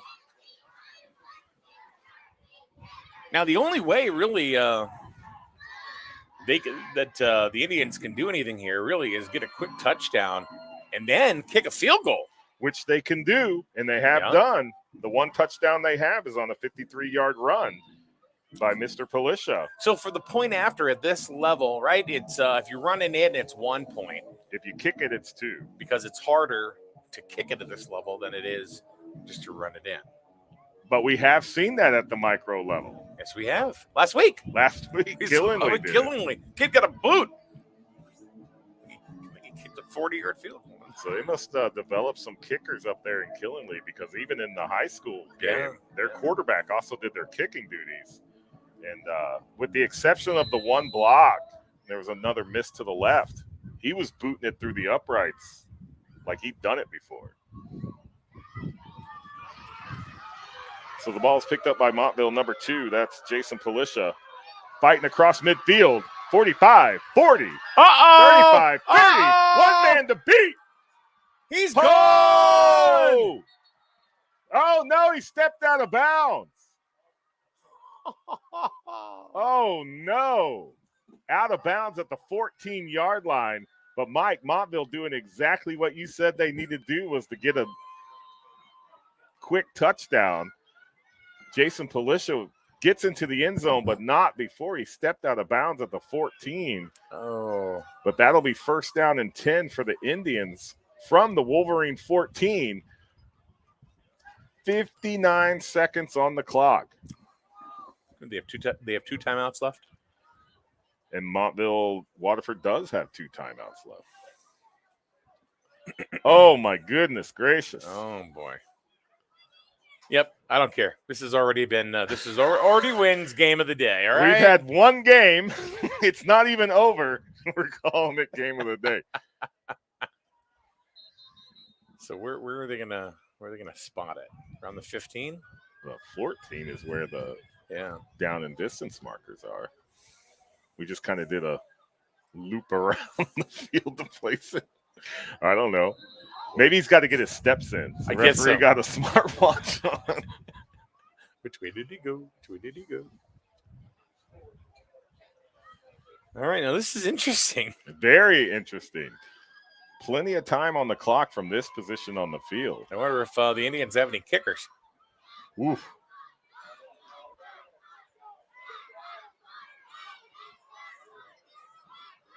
So late substitution on the offensive line for Montville. Handoff.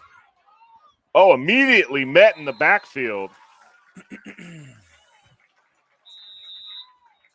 That is 55. That's Brady Bialois with the tackle for a 2-yard loss. Brings up 2nd and 12. We get a timeout there. Another timeout on the field. 51 seconds on the clock. So they lost a couple of yards there. They definitely don't want to go backwards. No.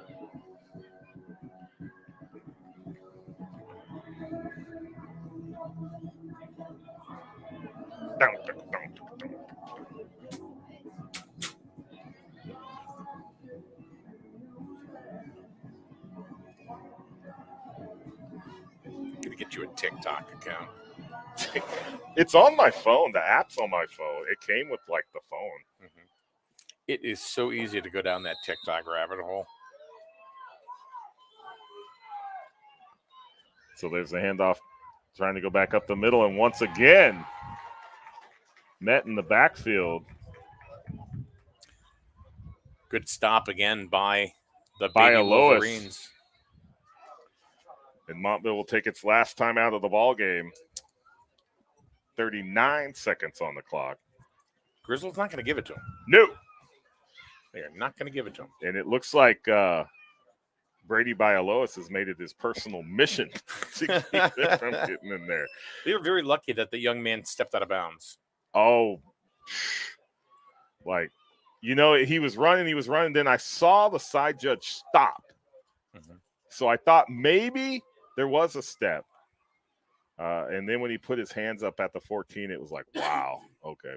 You know, it makes you think back to the touchdown that the Indians got initially earlier in the game and missing that PAT. Right. It could be the difference in the ballgame, and they're able to get in here. False start. So the play blown dead.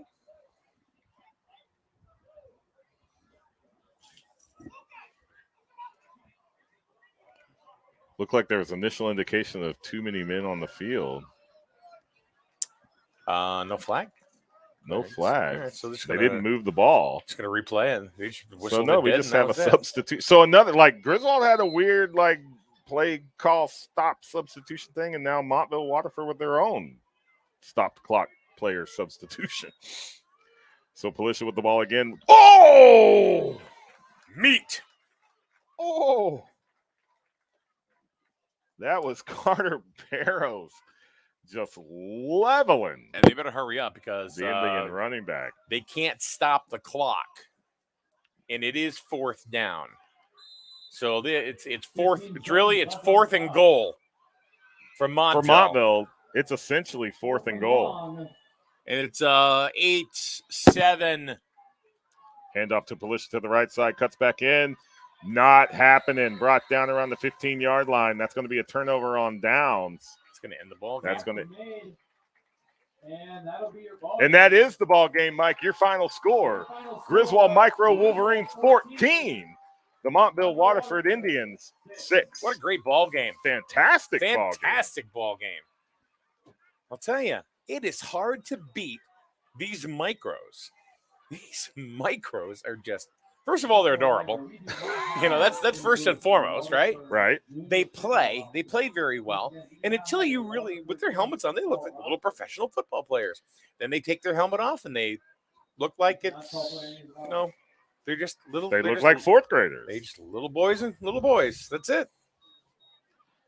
But what a fantastic ball game on both sides of the ball. Absolutely. Nobody should really walk off this field with their head down. Absolutely not. Great game for both Griswold and Montville. And really Waterford. The difference in the ball game is some long runs. And both teams were able to have that 169-yard for Griswold, 153-yarder for Montville. There's 12 points in the ball game, in a ball game that only scored 20. Right. Very true. So the Micros avenging their loss against Killingly, here winning against Waterford Montville. 14-6 is your final score. John and I will be back with the juniors contest, and that's going to be a tight one. It'll be a good one, and I think it's going to be the Montville Waterford Lancers. It is. They're in blue. Junior Wolverine. Mixing it up. We'll see you in a few right here on SNSN.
national anthem.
Welcome back, youth football fans, to SNSN Radio as we're about to begin.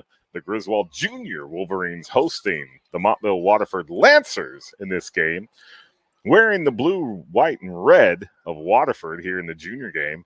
They are wearing the black and orange of the Montville Indians in the Micros game.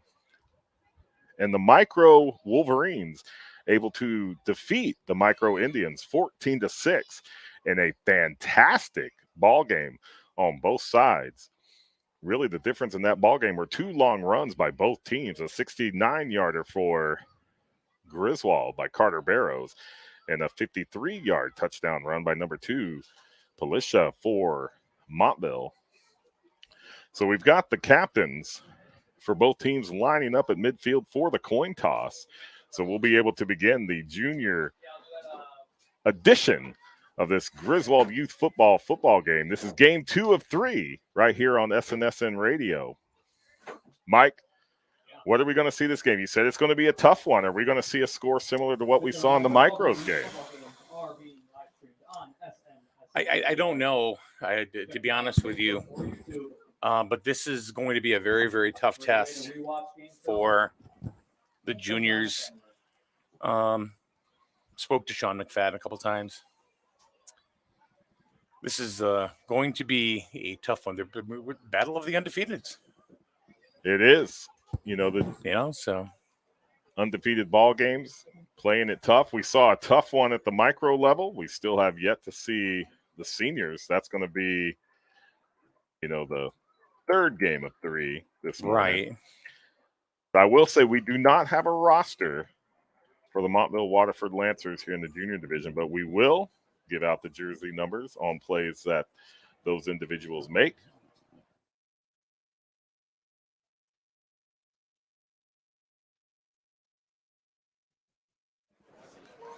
I don't know why it's so difficult to get a roster. No, it's been a tough season all year for rosters. So Griswold will receive the opening kickoff, so we'll see this junior Wolverine offense right here at the beginning. And we'll see if the Lancer defense can hold them.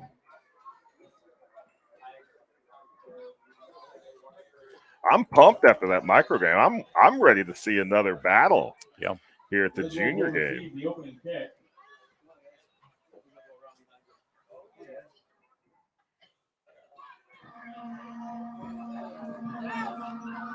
It's going to be an exciting game. Hey, look at them Lancer uniforms. Blue, white with the pink socks. They look pretty sharp. Right, wearing the pink. This is the last day of October, Breast Cancer Awareness Month, so you will see cheerleaders and players donning orange socks, orange wristbands, orange pom-poms, something orange to raise awareness of breast cancer.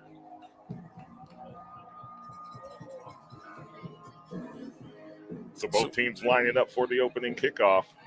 This is not confirmed. However, Darth Remo is on injured reserve from what I understand. Oh, no. Darth Remo on the IR. It'll be interesting to see what kind of difference that makes on this Griswold Junior Wolverine team. All right, we're about ready for a kickoff here from the Lancers and for all the play chain gang. No chain gang. So we heard the whistle to start the game. We still do not have a chain crew. We need So Ryan Palillo has tried since immediately following the micro game to get a chain gang, completely volunteer, but we cannot start the ball game without them. Chain gang and rosters. Well, they'll start without a roster. But they'll start without a roster, but God, getting a roster is like getting milk out of a dead cow. I tell you what. So it doesn't have to be a Griswold fan to do the chain games. It could also be a Montville Waterford fan that does it. Besides SNSN Radio, there's no closer seat in the house than right there on the field with the players. Yeah, and they can't start the game without a chain gang. So it looks like we got them. There's the whistle. Lancer's about to kick off. Number 72 with the boot. Here we go. So the pickup by Liam Cassidy. Continuing to run. Not Liam Cassidy. Carmelo Ward taking it down the sideline. 5. Touchdown, Griswold, Carmelo Ward. Touchdown, Wolverine. Well, that was quick. 70-yard kickoff return by Carmelo Ward.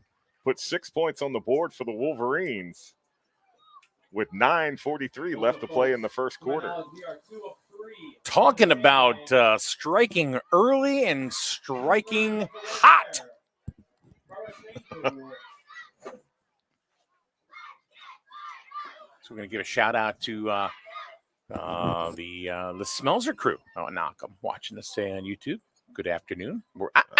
Good morning. Excellent. Number 72, Trent Smelzer. Mm-hmm. Who's running on the field now? I just saw Steve Smelzer, who's a graduate of co-graduate of mine right here at Griswold High School. Co-graduate. Yeah, 1980. That's a term? I don't know. I made it up.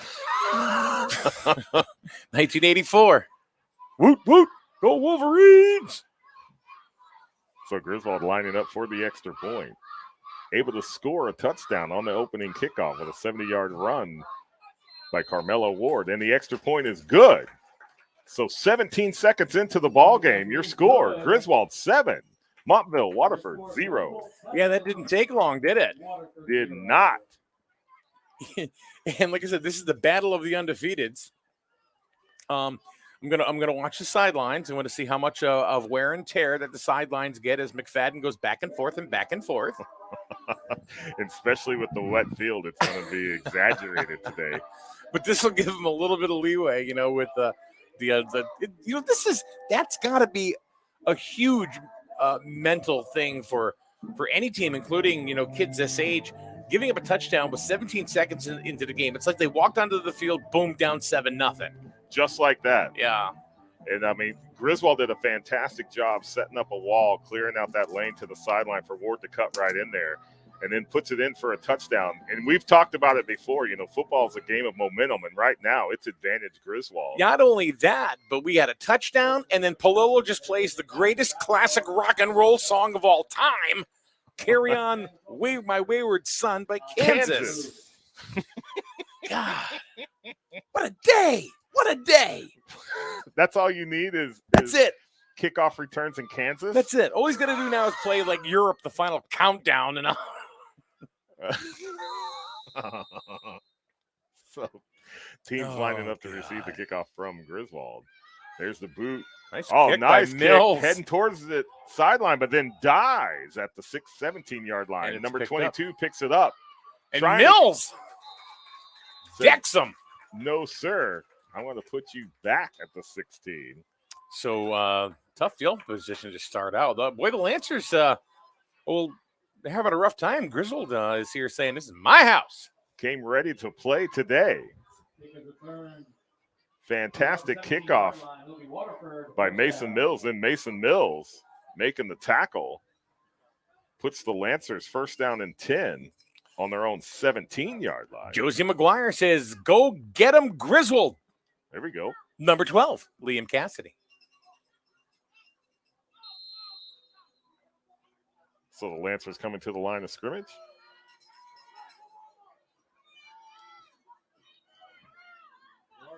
Oh, the Wolverines are lucky. That looked like number 21. No, 22. 22. Was getting a full head of steam and then was just caught and brought back by the Griswold defense. If he'd have broken through that hole, there was a lot of football field in front of him. But able to pick up 5 on the play makes it 2nd down and 5 for the Lancers.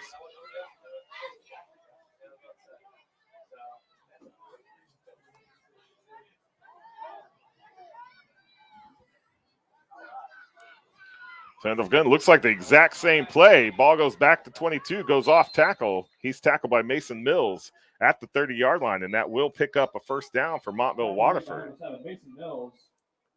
So 2 runs from scrimmage by number 22. Pick up a 12 yards. Picks up a 1st down. Now 1st down and 10 for the Lancers.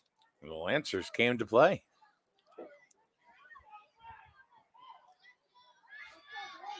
Another thing we're noticing more here later in the season and by different teams is this kind of I formation. Didn't see that as much earlier in the season. Now there's a pitch to 22. Immediately met by number 20, Liam Lamott, for a tackle for a loss of 2. 2nd down and 12, Lancers. Tackle made in the backfield.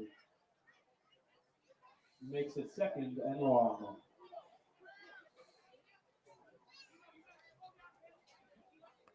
So I'm looking online to see if I could find any kind of roster.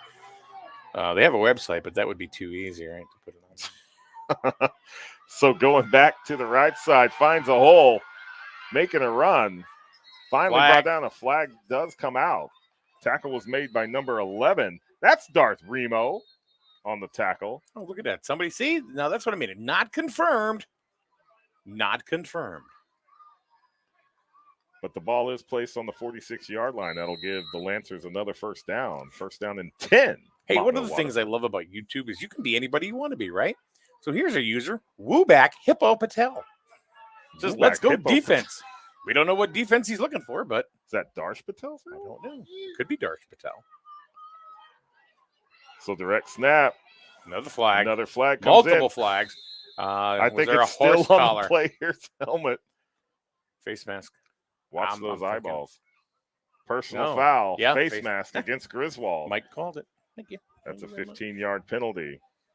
See, now, if that's Darsh Patel making a comment, he was supposed to be on our fall ball team. He was, but he was playing football. But he was playing football, so we get it.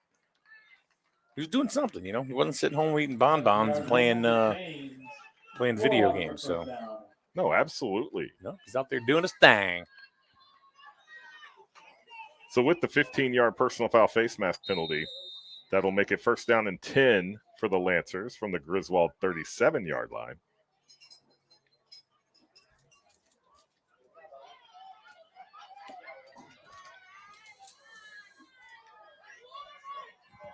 Well, I found a roster for the Waterford Wolverines youth football in Waterford, Wisconsin. Oh, there's a Waterford, Wisconsin? Yeah. Didn't know. Yeah.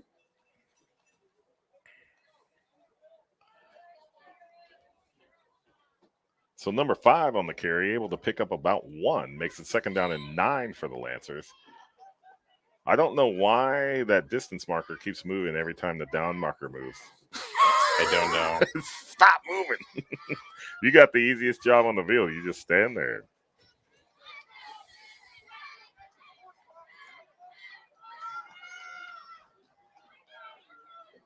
So number 11 takes the snap, keeps it himself, goes to the right side. Brought down to the turf by number 64. That's Colby Peterson on the tackle. Pickup of about 4 on the play makes it 3rd down and 5 for the Lancers.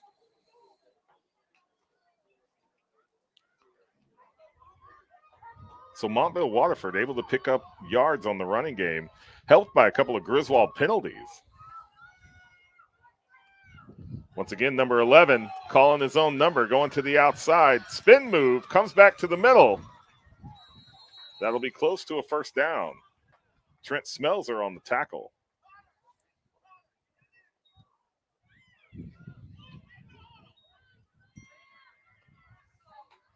And it is fourth down.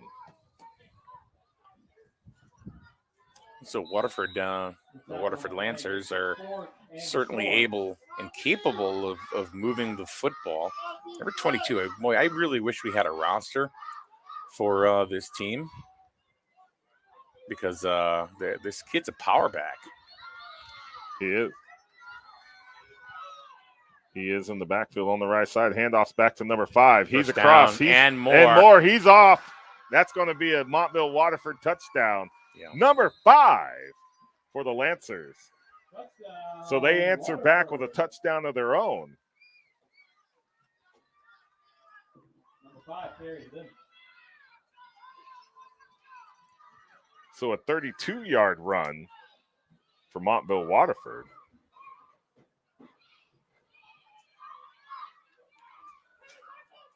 Well, we knew this was going to be a dogfight between these two. Both teams coming into today undefeated. And we're finding out why Waterford is right away. Yeah, immediately. Definitely has a power running game. Number 11, the quarterback, also able to do some running of his own. But then number 22 and number 5, there is a flag on the field. Offsides on the defense. That'll move it half the distance for the extra point. 4:56 remaining in the first quarter. Right now, Griswold 7, Montville Waterford 6. On defense. So they're looking for the point after. If they get it, we've got a tie ball game. I think we're in for an exciting 40 minutes of football. I here think with so, the too. juniors. I think it's going to go longer than 40 minutes. You think we'll have another OT? I think so. I'm predicting it now.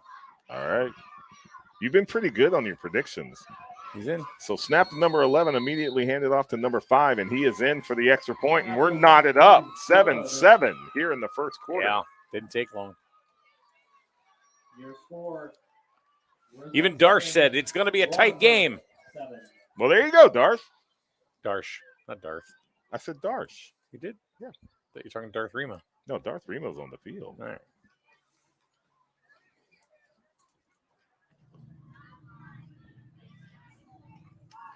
See, we keep talking cool names, Mm-hmm. right? Darsh. That is a cool name. That's a cool name. Darsh. Now he's playing the final countdown. Holy think he heard cow, you. yeah. And they're laughing. Timekeeper's laughing. Oh. This is a great song. The final countdown. Yeah. So really just about 5 minutes into this first half, both teams with a touchdown and an extra point conversion.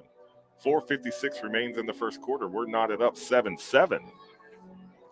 So, think about this. 5 years from now, these kids are going to be high school teams. Yes.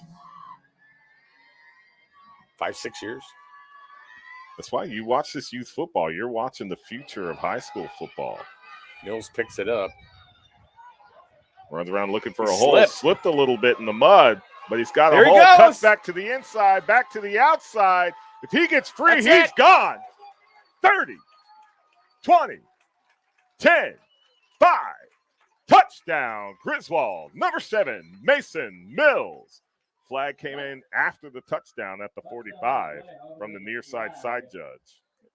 So they probably aren't going to call this one back, but they're probably going to assess any kind of penalty on the kickoff. I'm assuming. Sideline infraction is what the Yeah. initial indication was. So it looks like the Griswold sideline got a little excited on that. Yeah. So they'll just assess that on the kickoff, correct? Right. Unsportsmanlike. Touchdown is still good. Who did they call that on? Was that Sean? Sean. Did they really? He gets hype, man. Touchdown, Will Pounce. Gets hyped. The penalty yards will be enforced. Wolverines just gave the Lancers the final countdown. So that was about a 75-yard kickoff return again. And that wasn't easy. He slipped a few times too. Did you notice that? I did. Yeah.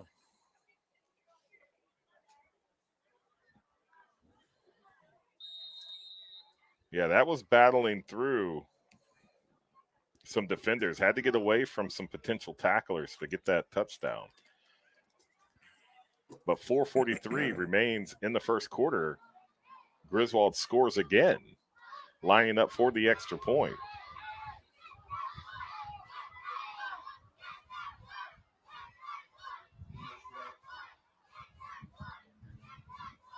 Whoop. And Cassidy's wrapped up at the legs. Extra point's no good. 4:43 remains in the first quarter. Your score, Griswold 13, Montville Waterford 7. You know, this could be a doozy. I mean, just last weekend we had a doozy Waterford in Stonington.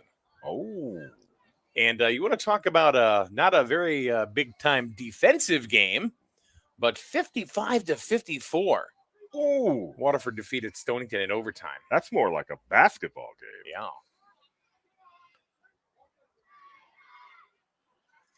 The referee telling us that they're going to assess the unsportsmanlike conduct penalty yards on the kickoff. So we just got you remember Cisco from fall ball? Do I remember Cisco from fall ball? Yeah, what team Cisco? It does sound familiar. Yes. I probably have it in my box. What is this? Sandstorm? Sandstorm. Oh! Darude.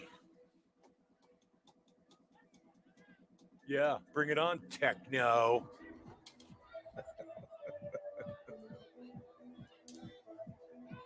So you're ever a soap opera guy? Soap operas. Yeah, I mean, come on. No. You're on a boat. I mean, you got to be watching something. We're not watching Probably watching soap operas. Sure you are. You're watching Days of Our Lives. No, or you something don't have like that. live streaming. The Guiding Lights. We, you know? we would, yes, somebody had a DVD set of, See? soap operas. No, we would watch movies. Ah, yeah, I got pulled into port. Jeez, I can't wait to get caught up on another world. Yeah. These are the days of our lives. We would sometimes say that. General Hospital. But Luke and Laura wedding. Oh, it makes me cry every time. But no. Followed up watching Rudy. Soap operas. Are you kidding me? I don't know. Oops, so touch and then covered up by the Lancers by number 5 inside Griswold territory. It'll be first down and 10 for Montville Waterford from the Griswold 48. No, we would not watch soap operas. I was never a big soap opera watcher, and there is a timeout by Griswold. That's their first timeout. Wolverine timeout. I remember as a kid, my mom would iron clothes while watching soap operas. Mm-hmm. Oh, let's bring it back. I wish there was a camera on you, John. Right now. It's just when you hear the song, you gotta. It's, you know what? I mean, when I was DJing in the clubs, I used to play this song. Right. You know what made this song work? What's that? The lights. Oh, I could like this part right here goes boom, boom. right, and they're like, Yeah, the lights made this one work. there you go. It's like any of those techno DJs that you know that are out on tour and stuff. And you It's gotta the get lights and the like in flames Ibiza. and what in Ibiza? Yeah.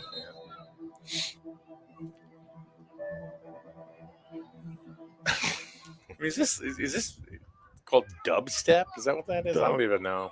That's not a dubstep mix. Is dubstep even a thing anymore? It's got to be a thing. You can still get the mixes. Can you? Yeah.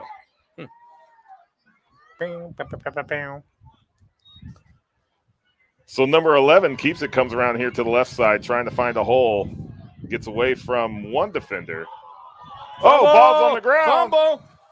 And it looks like Griswold's got it. So Griswold comes up with the football. Number 3, Drew Fabry. Number 75, Austin McFadden on the tackle. Well, With the turnover, now first down and 10, Wolverines from their own. So far, you got 44. to give you got to give it advantage, Griswold. Give maybe the hometown advantage or whatever, but or the hometown discount, so to speak. But they are certainly outplaying the Lancers right on the onset, and that's a big mental game, especially when you have two teams that are undefeated, and you're beating the other one up mentally, not just physically. And they're doing it. They're forcing mistakes. Right. So they've got 2 turnovers. They've had 2 kickoff returns for touchdowns. Yeah. So it's not, your normal, ooh, look, we got a shift. Uh-oh. Little razzle-dazzle here by the Griswold offense. Going right up the middle, crosses midfield. Got about 6 yards, too. Oh, I haven't seen that type of play in a long time. Mm-hmm. And immediately back to the line of scrimmage are the Wolverines. Yeah, they're not messing around, are they? No. They came to play today. They smell blood in the water. Handoff goes to Cameron LeClaire. Oh, he got wrapped up. Number 5 Number for the 5. Lancers. Just an announcement, we have found an iPhone 7. And once again, Wolverines immediately to the line of scrimmage. 3rd down and 4. No SIM card, about 7% battery. There's a Griswold first down. There he goes. Mason Mills to the 20, the 10, 5. He's in. Touchdown, Griswold, number 7, Mason Mills. His second touchdown of the afternoon, or good morning. And they're trying to take Waterford right out of this game Early. Yeah. Fantastic run by Mason Mills right there. Getting away from defenders all the way down to the goal line. Shaking them off, gets into the end zone. Scores the 3rd Griswold touchdown of the morning. Last week, we expected tight games between the seniors and the micros. We didn't get that with the micros. Did not. Maybe this is going to be kind of like that. I mean, what's interesting is there's still 3 minutes to play in the first quarter. I know. So going to the air on the extra point, has a receiver. That's Cameron LeClaire with the extra point. 3:30 left to play in just the first quarter. Yeah, I mean, it's Griswold 20, Montville Waterford 7. But it's not even just that. They're outplaying Waterford right now in every sense of the game, in a physical way, and they're forcing mental mistakes already. You got to give that to Sean McFadden. He's got his team, and the rest of his coaches has the Wolverine crew all pumped up, ready to go. They're firing on all cylinders right now. Getting it done on special teams, getting it done on defense, getting it done on offense. And even the cheerleaders are on a pyramid. Uh-oh. Good job, girls. Cheerleaders start stunting. Things are going to get wild. Yeah. Oh, so anyway, this young man, Cisco, says, you guys said I pitched mustard on the ball. Then he must have had some spicy brown mustard. Cisco, what'd you pitch for? Come on. Help me out here. I remember saying someone had mustard. I guess they knew we were the coaches. So there you go. So there's the kickoff. Whoop! Bounces off a Lancer. He's able to cover it up. He's lucky because Remo Iozia, Darth Remo, was right there. He was like, if you don't cover it, I will. But the Lancers able to cover the ball. They will be first down and 10 for Montville Waterford from their own. Well, we're moving the ball around. Oh, Willimantic. Right. Willimantic Little League. Oh, Willimantic. That's not fall ball. I remember him now. From their own 45-yard line, up to the line of scrimmage.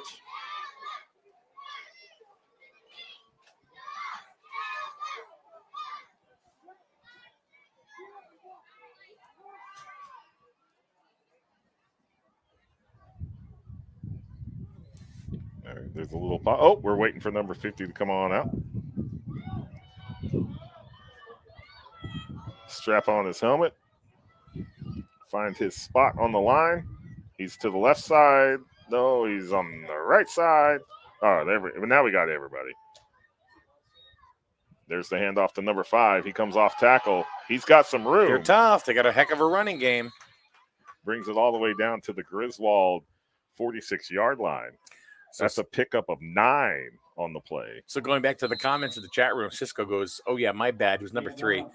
That was a couple of months ago. Oops, sorry. You know, a couple of months ago. That could have been a couple of years for us. You know, I mean, when it comes to like our memory. Yeah. I don't remember breakfast. I do. 2 breakfast burritos.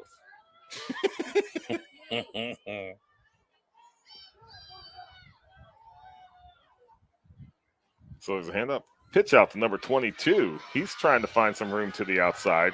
Remo gets ahead of him, but not before the Lancers pick up a first down. If anybody knows the name of number 22 for the Waterford Lancers, hey, let us know because we don't have a roster for Waterford at all. And he's playing a heck of a ball game. He's having a heck of a ball game. He's definitely carrying the Lancers when it comes to the running attack. First down.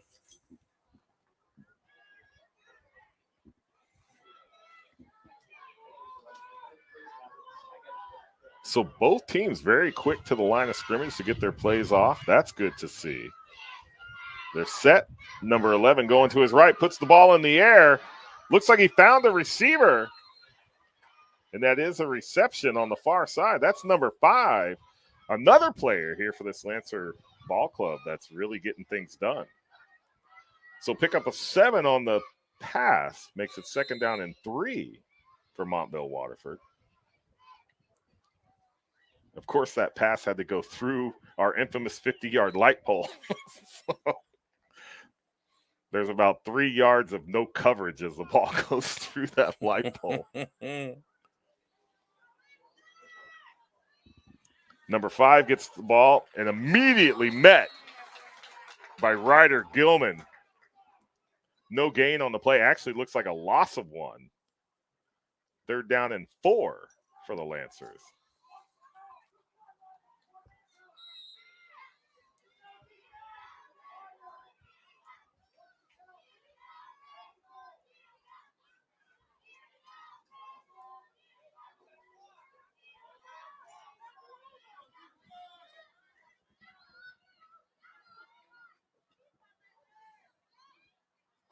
There's a handoff, goes back to number 5. He's right up the middle, up the gut. He's moving up the field. Initially met on the tackle by number 28. They're doing a really good job moving the ball on the ground. As long as they can curb the mental mistakes, they're going to get right back into this ball game. They are, and they pick up another Lancer first down. First down and 10 for Montville Waterford from the Griswold 29.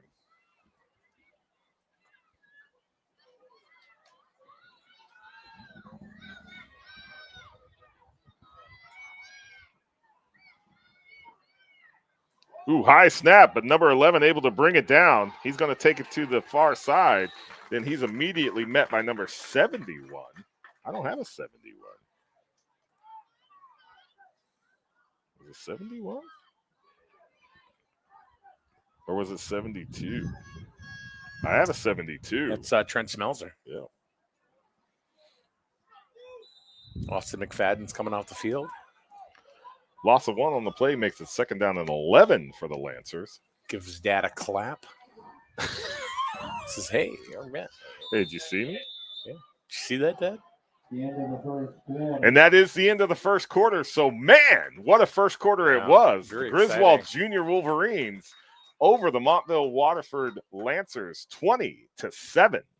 Just when you think the Micros are going to take game of the day, you know what? The juniors coming Here come out the here. juniors. Juniors put 20 points up in just the first quarter. Yeah. 2 touchdowns on kickoff returns, and then a 46-yard run by Mason Mills to put the 3rd touchdown on the board. 2 touchdowns already for Mills. Yes. And then a 32-yard run by Those number Mills 5. kids, man, they're good. They're good athletes. They're very good athletes. Not just football, but baseball as well. No, yeah, you'll see Colby and Mason both on the All-Star baseball team this past spring. We will see Colby Mills in the senior game.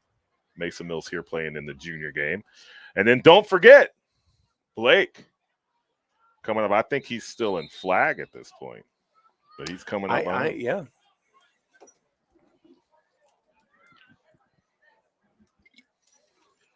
Sometimes the youngest is the best of all.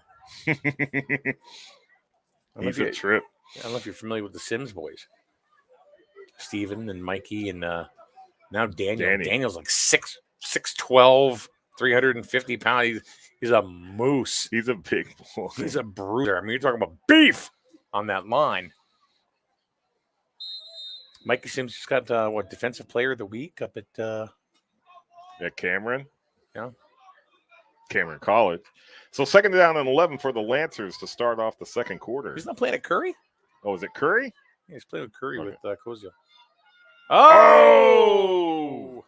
Everybody said, let's take off. Yeah. Offsides on the Griswold defense. Pick a number. They were all moving. Yeah. The penalty is on the entire defensive line.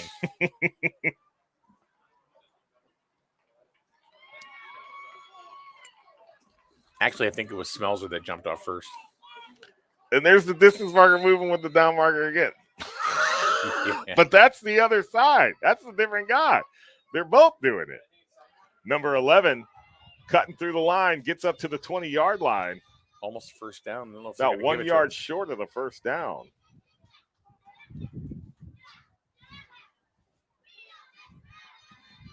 So let me ask you a question. Yes. Let's see how hyped you are about this. Are you, when it's youth football day, Mm-hmm. you got to get up and get ready to kind of go to work and do Mhm. this? And is it, I'm not going to do youth football. Is it, come on, let's play some football. Oh, no, I'm ready to go. Like, it's football. I mean, I've said it before in a couple other broadcasts. We're here late October. Waterford goes to the air First again. down. And passes caught by number 5. Got about 5 yards on that. Tackle is made by Liam Lamont and then finished off by Mason Mills, but not before the Lancers pick up a first down. First down and 10, Montville Waterford, deep inside Griswold territory. No, I'm excited to play. I mean, this is hitting weather, as we used to call it. And you know, when we start hearing pads popping up here in the press box, you know, I start getting the goosebumps. I get the chills. I'm ready to go. It's a nice sound. Boom.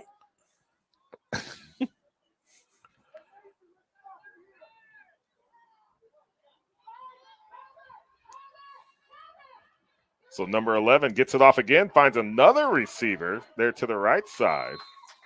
You got back to about the original That's line number of scrimmage. 22. Tackle was made by Drew Fabry. Timeout Lancers. That's Montville Waterford's first timeout.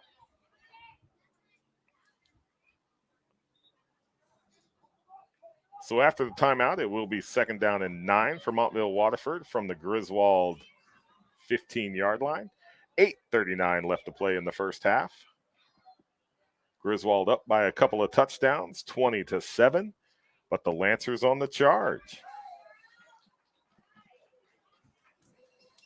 No, Mike, I don't care if it's youth football, high school football, college football. It's football. Coleco football. Doesn't matter. ColecoVision, Tecmo Bowl. Tecmo Bowl. Holy cow. Bo Jackson to the right, cuts back to the left, touchdown every time.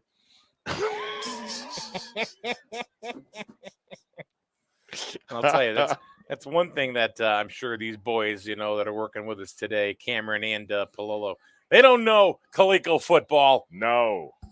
They don't know the beauty of it.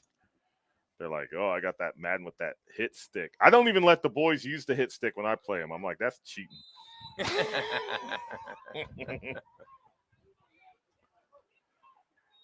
So Lance is at the line of scrimmage, handoff to number 5. Oh, holy cow.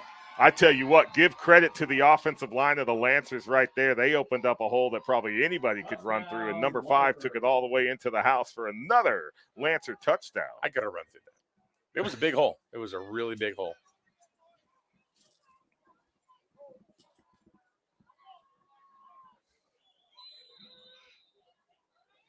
I had an adjective, but I'm not. I'm gonna hold it for. Just one? Well, it's probably not appropriate for youth football broadcast. Fantabulous. It wasn't bad. It was just, And so look at number that. 22 converts for the extra point. So 3:23 remaining in the first half. Griswold 20, Montville Waterford 14. Your score, Griswold 20, Yep. Waterford 14. Here we go. So a touchdown and an extra point conversion could give Montville Waterford the lead here going into halftime.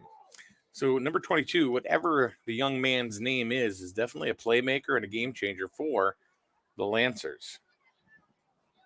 So, yeah, we've really, number 11, the quarterback, number 5, and number 22 are really the main numbers. Yeah, but what about the offensive line for Waterford? They're just opening up holes.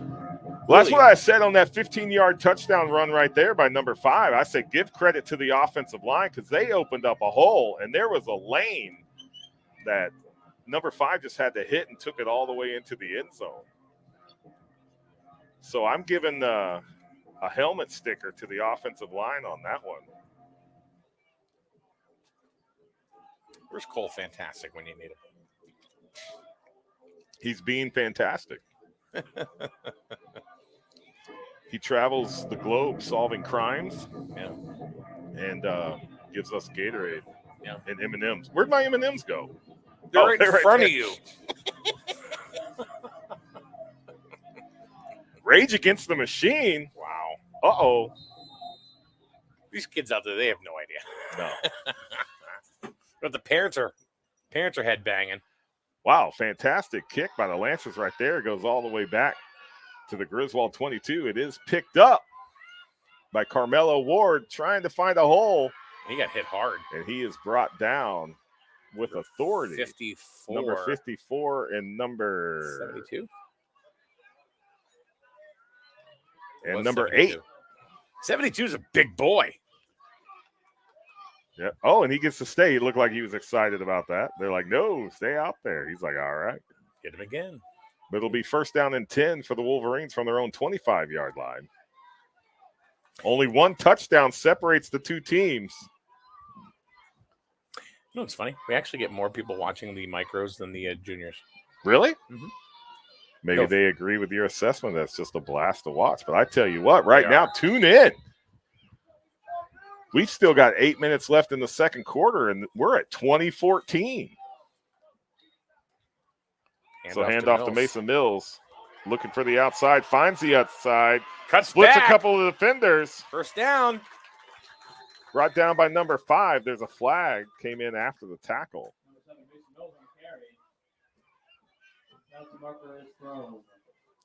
But Mills able to take it down to the 47-yard line. Did he get him with a horse collar? Little face mask action.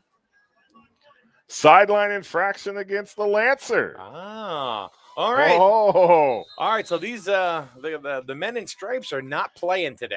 Looks like both teams need to get that get back coach. There's always a get back coach. Both teams with sideline infractions here in the first half. First down and 10 for the Wolverines.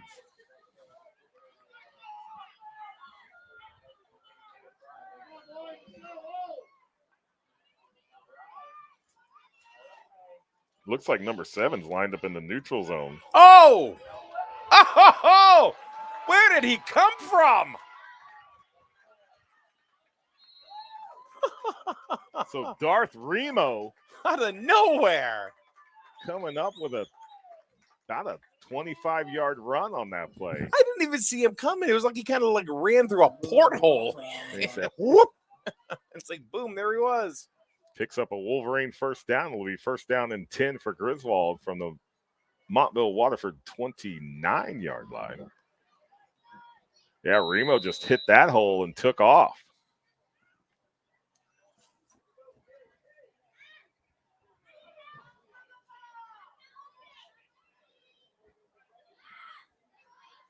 We get a ball swap.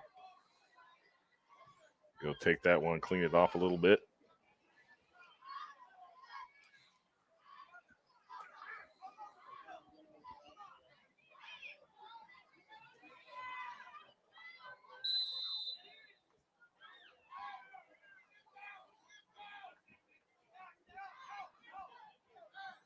Griswold making sure they're set at the line.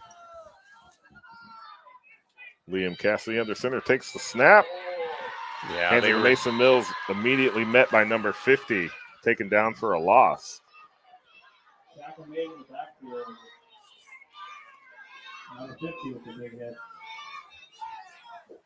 That'll back Griswold up to the 35-yard line. Well, now they're putting it, I guess, the 31. it's getting pretty marked up out there. Look at the mud. You can almost see it shining. Shiny mud. We got a lot Yeah, of especially rain. around right there on the 30 on this near side.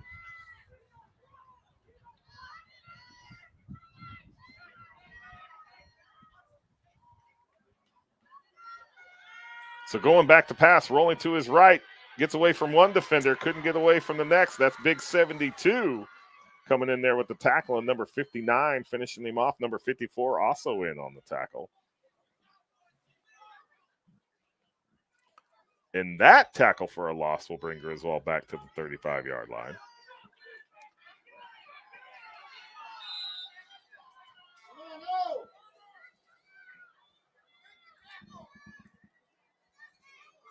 So 3rd and 16 for the Wolverines. 6:17 left to play in the first half. I still want to know how the the Cassidy boys get along. Yeah, do you think they sit at the dinner table and talk about their passer ratings? I don't know. So that hands off to Mason Mills. He comes to the left side. Whoa! He almost got through. Ball started to slip down around his belt a little bit, but he was able to hold on. Got slammed in a mud bog. Mud bog. It's like they're growing cranberries down there. And then we have somehow shifted to NFL Europe. We're playing in the mud box. But it's 4th and 12 for Griswold.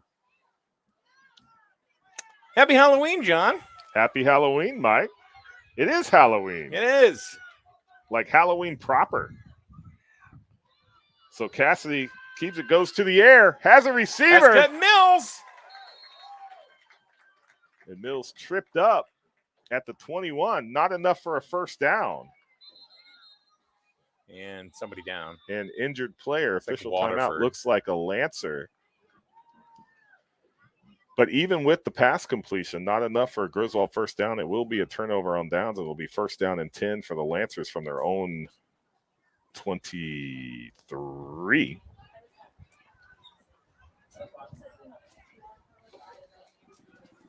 All right, he's up. And that's number 5. Really good sportsmanship on both ends. Right, I even noticed, I don't know if I've noticed this before, even the cheerleaders took a knee. Yeah.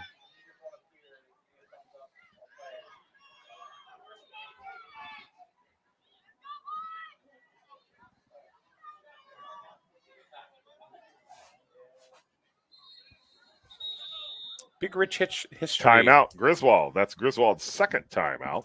Big rich history in Waterford for sports. Not just, football, but baseball, softball. Really just big sports for them. Wrestling, cheer. When you get into the high school level. When you get down to the Lancer World down there, things change. They do. They do. But it's a great place to play. It's a great place to watch kids play. Great facilities. Well, it seems like success breeds Basketball. success, because you'll find Yeah. a lot of schools, if they're successful in one area, other areas within that school tend to improve as well. Yeah. Absolutely.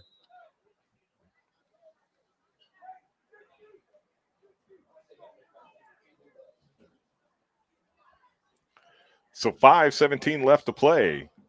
One touchdown separates the teams. Griswold 20, Montville Waterford 14. 1st and 10 for the Lancers.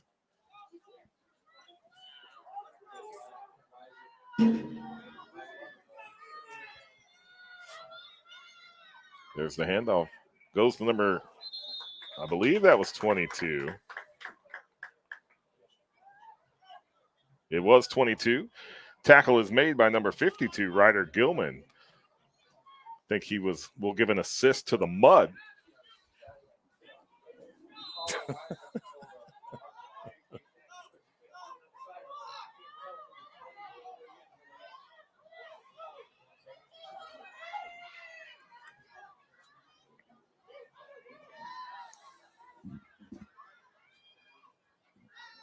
There's a handoff, goes back to number 22, and he is met immediately by Aiden Torrey. And Aiden Torrey trying in there to strip the ball, get another turnover. But 22 able to hold on to it.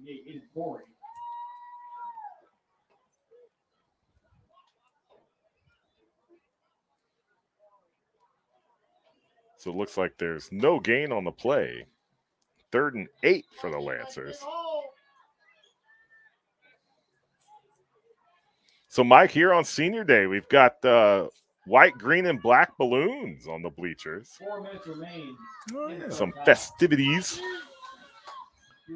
for our graduating seniors that we'll see next game.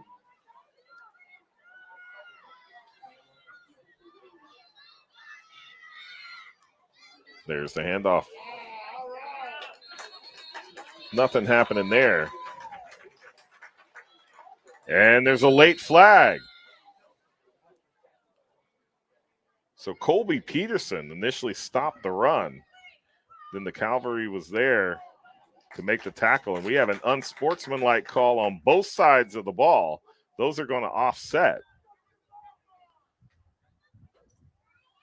Wonder if there was some mouthy going on down there. But we got unsportsmanlike calls on both teams. Offsetting penalties. 4th and 8, Lancers. And we have a timeout, Montville Waterford. So they take their second timeout of the first half. Both teams have 1 timeout remaining. 3:27 left to play in the first half. Folks, remember the concession stand is open, serving hot, tasty food. I don't know if people can hear the public address announcer. We've talked about him several times in his fantastic music selection. But Ryan Palillo just made an announcement that the concession stand is open and they're serving hot, tasty food. Yeah. I'm thinking about some hot, tasty food right now. Yeah, you don't want that cold, mediocre food. You want the hot, tasty food. And that's what you get. Griswold Youth Football. Oh, mercy. Not only do you get fantastic youth football action, you get hot, tasty food. For a nominal charge.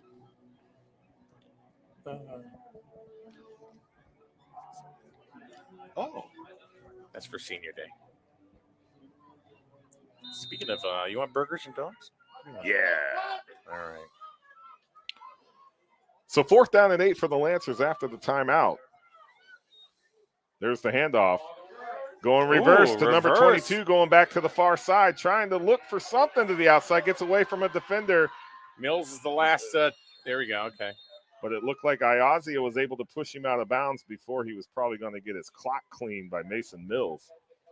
But they were able to make it to the 45-yard line and pick up a first down and get out of bounds, which stops the clock. And there's a flag. Penalty marker is down after the game.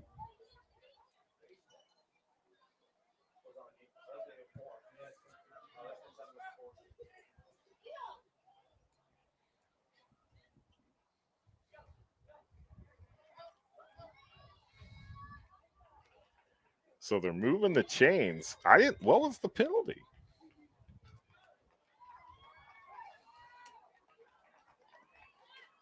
Obviously, it was against Griswold.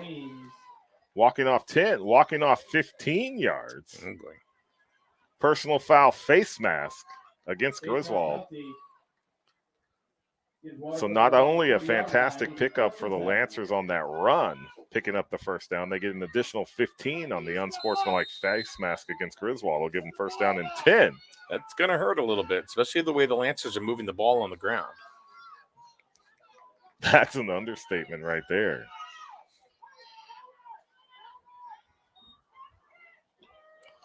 Handoff going. Oh, looked like they were going back to the same play. Number 11, Kevin. He's going to tuck it. And he's brought down by Liam Lamott. Finished off by Aiden Torrey, but there's 2 flags on the field. Again.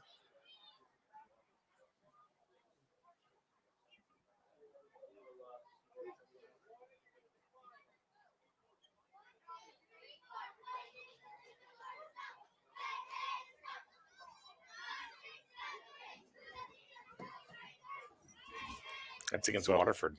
Yeah, I don't know. Are we going to get a call? Oh, there we go. False start. That's 1. That penalty's declined. All right, so they're going to take the results of the play. Loss of 2 brings up 2nd and 12 for the Lancers. Do you know what a Lancer is? Do I know what a Lancer is? Yeah. A person who lances? Oh, wow. It's a knight. It's a knight. See, they're even mocking you in the other room. It's what do you say? Horse. It is. So, hey, going back to 22, that's the play they did. A couple of them. They picked nice up block by number 5. Oh, that play was totally made by number 5 of Waterford right there. Opening it up for number 22 to get all the way down to the Griswold 30-yard line. That's a great block. And these are the times that you wish you had a roster for Waterford Montville so you can give the kid the props.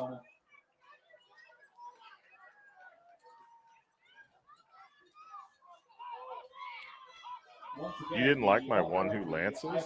No, that's all right. We've got a game here, John. We do have a game. 2.5 minutes to go in the first half. So handoff to number 5 up the middle. Ooh, running over players. Still on his feet. Holy cow, he's still going. Who's that, Jackson D'Amico all of a sudden? So Colin Perry, Darth Remo in on that tackle. Finally. But Montville Waterford able to pick up another first down. Another first down run for Waterford.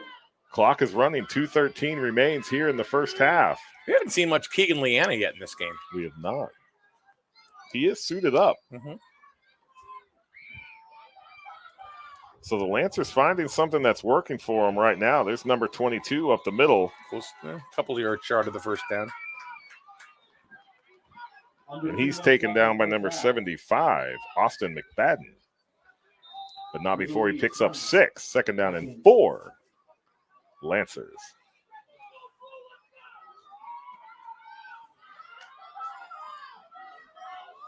McFadden's not happy.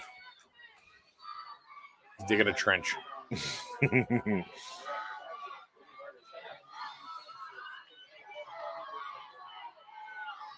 There's the snap. Number 11 keeping it, getting to that outside. Oh!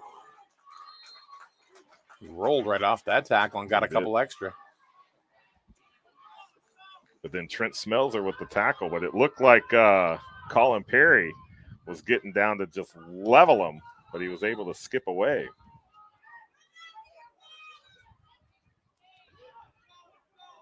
So it's 3rd down and 4 for Waterford.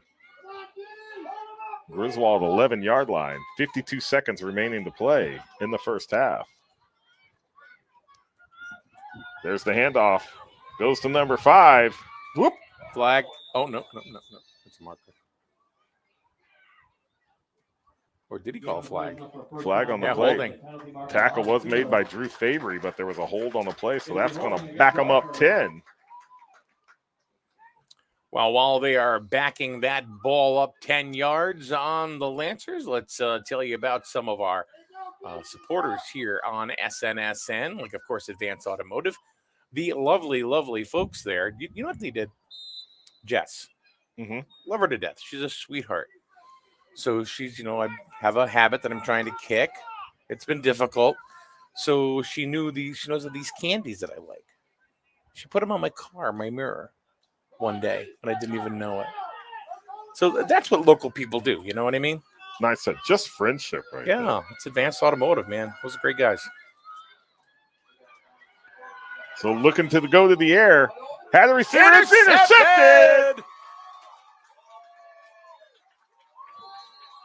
Ho, ho, ho. Who's that, Darth? That's Darth Remo. That is the third turnover that Griswold's forced against the Lancers. That's going to hurt, too.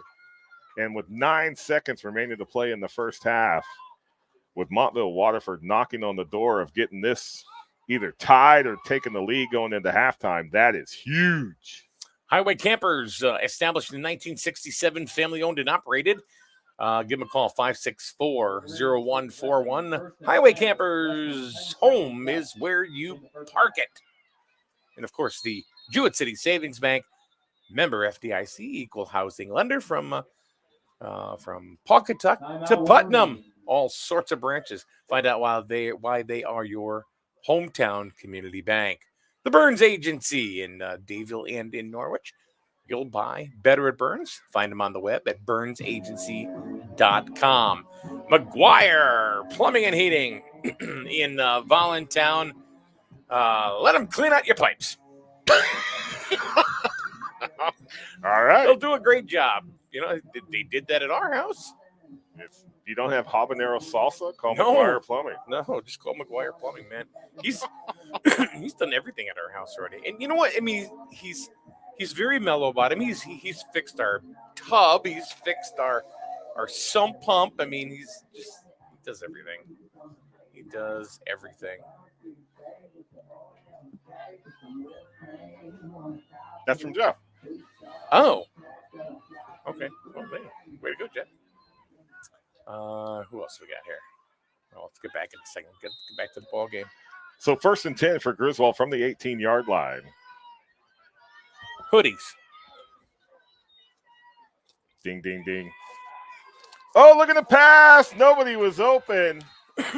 Coverage sack by the Lancers. Number 9 and number 59. That timeout was Griswold's last timeout. Waterford still with 1 timeout remaining in the first half, but we got 3 seconds. They're going to start the clock. That's going to run us down. That's it. So your score at halftime, Griswold Junior Wolverines 20, Montville Waterford Lancers 14. This has really turned into a ball game. Griswold was taken off early with a 20-7 lead. Yeah. Lancers able to bring that back within a touchdown, and now we're going in with that same deficit at halftime. If Griswold doesn't score again, Montville Waterford puts another touchdown on the board. That ties it up. Yeah, they convert. They take the lead.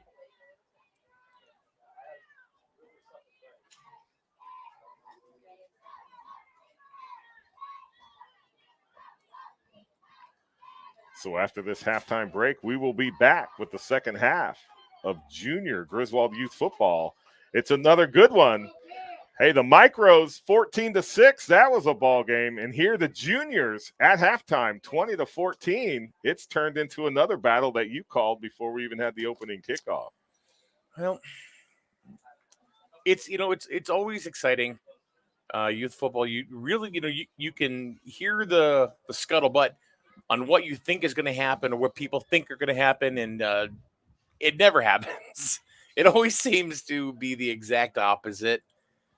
And but this one has been as advertised.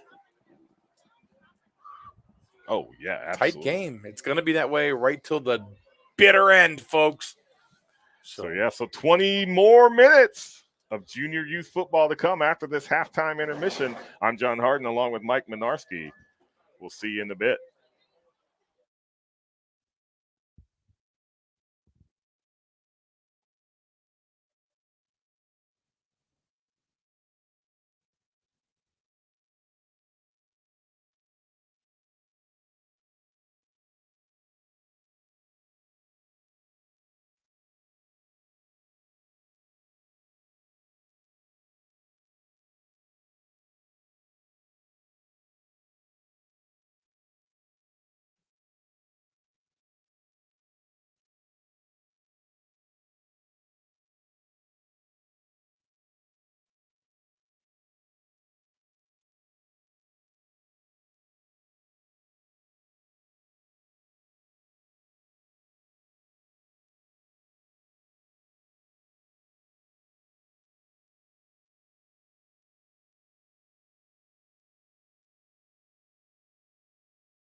So we are back for the second half of Junior Division Youth Football.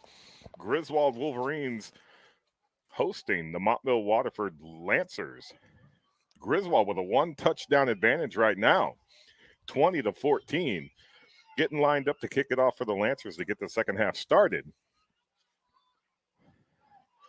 Mike, pretty exciting first half of football. Yeah, that was very, very good. Almost as good as this hot, tasty food from the concession The stand. hot, tasty food from the Griswold Youth Football concession stand. In full operation, there is the kickoff. Uh-oh. Bounces off the player, Griswold's coming got up by it. Griswold. So it's going to be Wolverine football. That was recovered by Mr. Brady Chittick. And it'll be first down and 10 Wolverines from the Lancer 41. So right here to get the second half started, Griswold able to cover up the ball as it bounced off a Lancer at the kickoff. So that's a live ball. That's one thing that Waterford did not want, did not need. No, we see it, probably more often than not is, just misplaying the kickoffs. It bounces off and then the other team recovers. So we'll give possession to the Wolverines. And there's an air horn. So handoff coming around to the right side. That's number 21, Dylan Field. Oh, gets a block by Mason Mills, opened it up. But number 5 comes in and tackles him at the 11-yard line. So Dylan Field, just like that, gives Griswold first and 10 from the Lancer 11. Did you see that block that Mason put in on the sideline? I absolutely did. Holy cow. That was one you can hear the pads pop. Those are the ones I like. Gets me excited. You were saying, hey, do I get excited for youth football, or is it just another day at the office? No. It's hits like that bring me here every day. And that's what makes doing this job so much fun. We're fans. Right. Probably football fans first.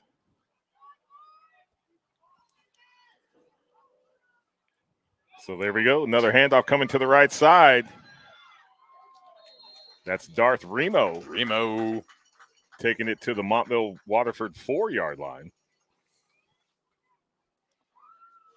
It'll be second down and 3 for Griswold.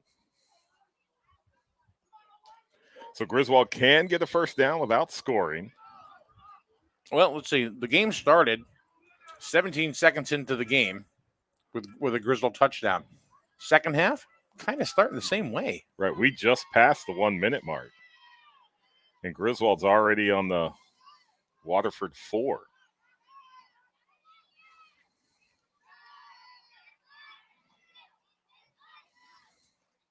So there we go. Cassidy calls his own number. Had a hole open there on the left side, but he's brought down by the Lancer defense. Well, wait. Are they calling it? Or is it just No, it's short? on the 1.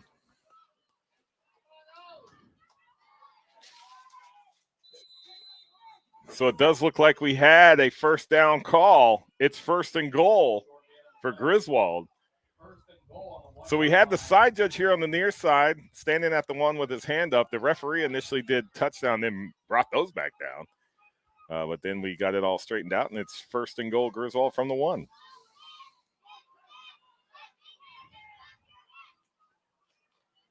So right there, Cassie getting his number again, goes to the right side, gets it into the end zone. Touchdown, Griswold, Liam Cassidy. Touchdown, Wolverine. Number 12, Liam Cassidy. You know, if you are Waterford right now, you're almost feeling like you're behind the 8 ball. Started the game this way. The second half starts the exact same way. They have an incredible running game. Mm-hmm. Number 22. Wish we had his name, but we do not because we don't have a roster. But he's been incredible with his ground attack. Every time he gets the ball, he's getting positive yardage. But the defense seems to be failing the Lancers today. And there's been some mental mistakes as well. Right. So rolling to his right, looking to put it in the air, has a receiver. It's caught. Falls into the end zone. Does his knee go down? No! They gave it to him. Mason Mills with the extra point. Extra point attempt is good. So, Mike, we're 1 minute and 54 seconds into the second half. Yeah. Griswold, And 27. Griswold puts another touchdown and extra point on the board. It's 27-14.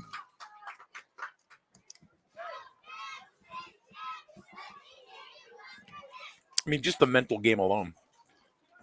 The Wolverines have dominated the Lancers. They keep moving, and they've done a lot of this, special teams. Once again, they got the turnover on special teams here in the second half, and then the explosive run by Dylan Field to get Griswold down to the Lancer 11, and then just pounding. And then Cassidy finding the end zone on a 1-yard run. Then going to the air, finding Mason Mills in the end zone to convert. Just a well-executed set of plays right there for Griswold. Yep. And it also just it seems like Waterford, they're just their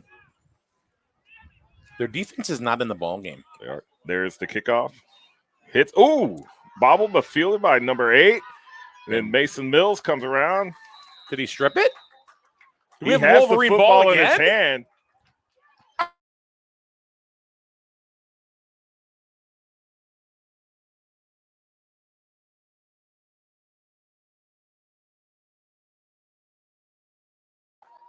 Yeah, I think we're back. How John, did I do that?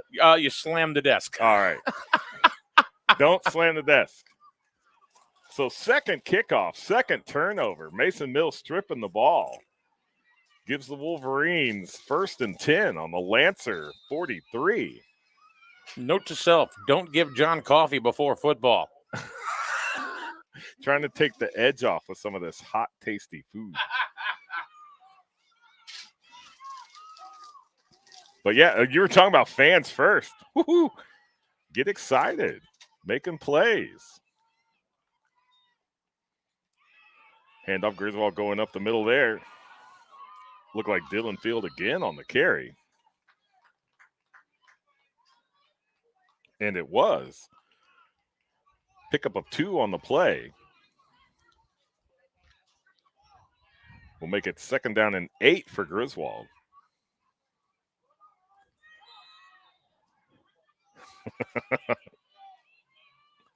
You okay?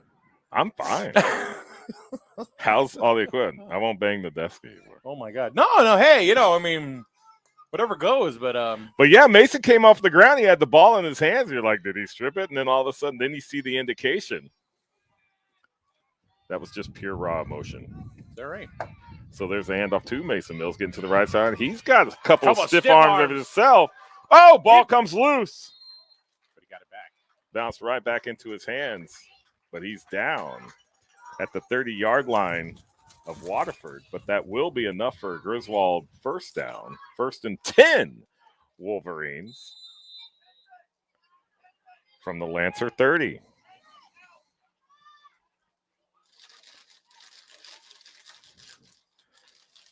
Personnel substitutions for Montville Waterford.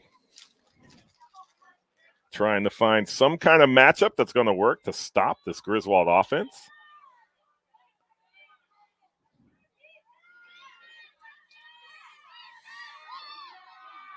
Takes a snap. Handoff to Leanna. There's Keegan Leanna trying to get forward. Picks up about 1. That's about the first time we've seen him today, is it not? I believe that's his first carry. Tackle made by number 8 for the Lancers. But Leanna able to pick up 1 yard. 2nd down and 9, Griswold. 2nd and 9.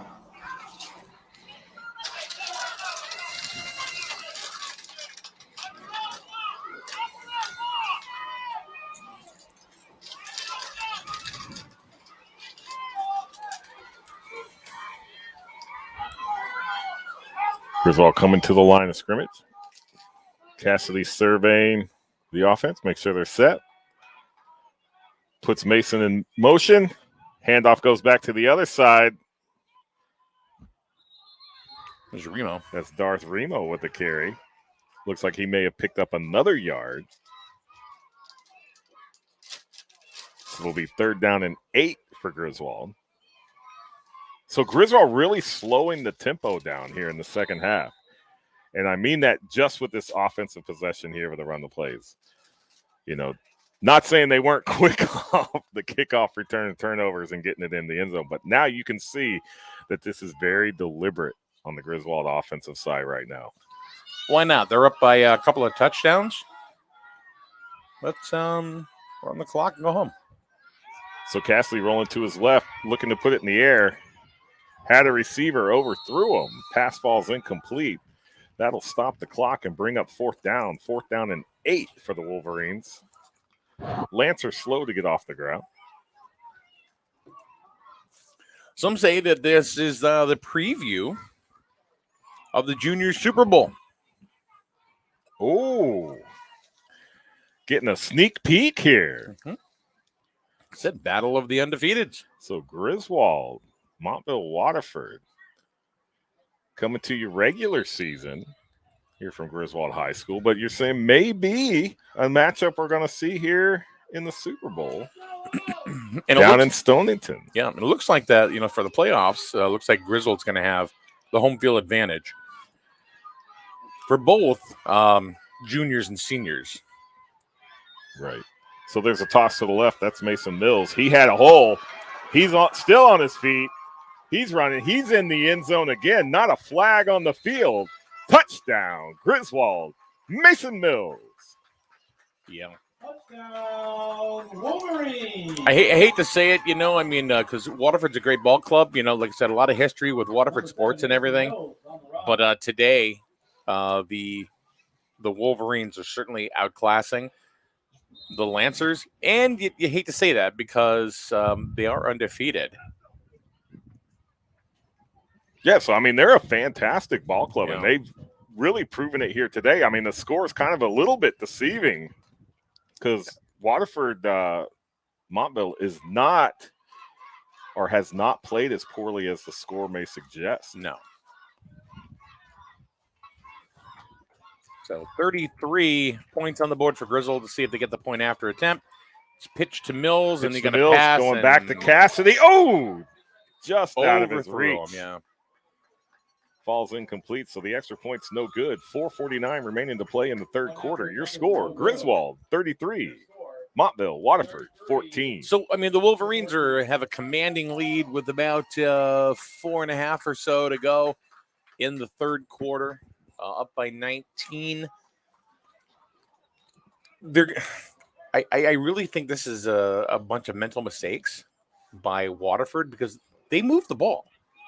They do. Number 22 and number 5. Right, but you got a couple of returns for touchdowns. You've got the kick for opening the second half recovered by Griswold. Was another fumble recovered by Griswold, and they've all resulted in scores. Right. So those are, if you don't make those mistakes, then it's a 7-7 ball game at best. Right. Yeah. You take the 2 turnovers that have been brought in for scores right now. You take 12 points off the board. Right. So is Griswold beating Waterford, or is Waterford beating Waterford? Huh? Good question. And, we saw that. We've seen that before with Griswold, on the high school side. There's a kickoff, bounces off number 54. I think he got it. He landed back on it. He does. And he does come up with the ball right at midfield. So good break for the Lancers here to maintain possession of the ball. They'll be 1st and 10. That could have been if Griswold went ahead and recovered that could very well have been the nail in the coffin because, sometimes when you get beat up mentally, that's worse than getting beat up physically. Right. That's when you throw your hands up and you're like, oh. Yeah. And like I said, Waterford, if I was on the Waterford team right now, I'd feel like I'm completely behind the 8 ball. It's like no matter what I do, I can't seem to, gain any ground. Like I said, the very first play of the game, the kickoff, return for a touchdown. Mm-hmm.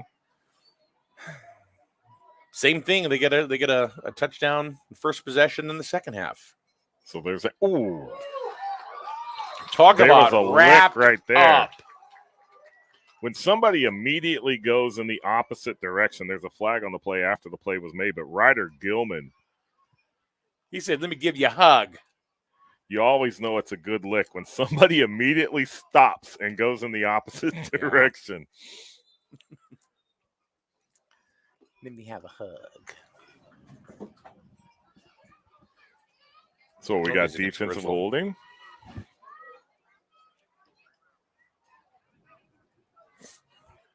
So it looks like Coach McFadden's looking for an explanation on that.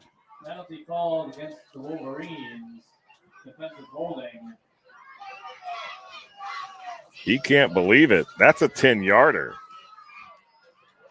Well, it looks like they're moving at 15. That's going to be a first down. Correction, possible unnecessary roughness. Unnecessary roughness. Timeout called by Waterford. But Waterford does take a timeout. That's their first timeout of the second half. So it must have been an unnecessary roughness on the call. That can't be on Gilman's hit. If they called that on Gilman's hit, that's some baloney. That was just a good solid hit. It's a good hit. You know, maybe it looks like the referee maybe explaining that he took him into the ground. But, hey, look clean from here. Yeah, I don't think McFadden's buying it. Not buying what he's selling. He better be careful. They could throw a flag on him, too. They already got him for a sideline. They did. All right, let's pop on back. Let's see to our sponsors, Affordable Waste. Yeah, that happens to be McFadden's company right there. Roll Off Dumpsters. Give them a call. Affordable Waste, Connecticut. Dumpsters.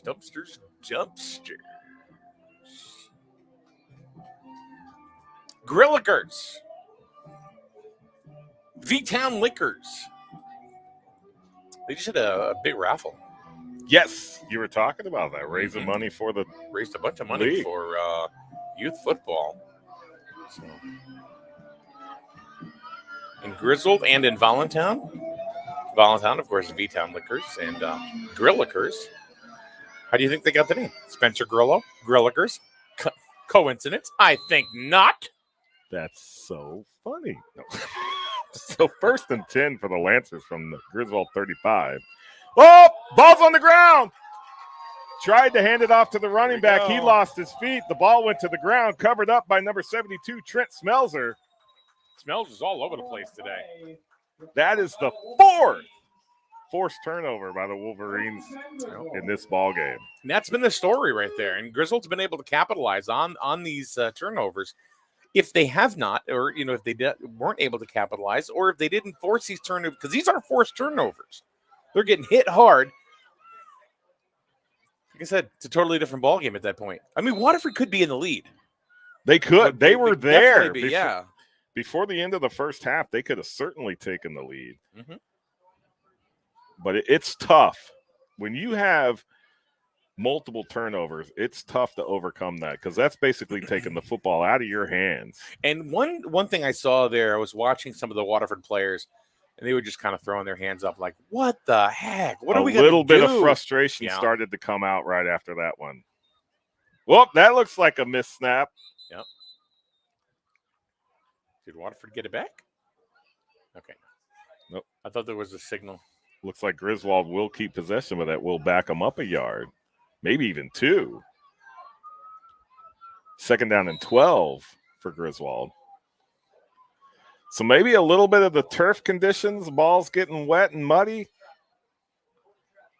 may become a factor in the second half of this ball game.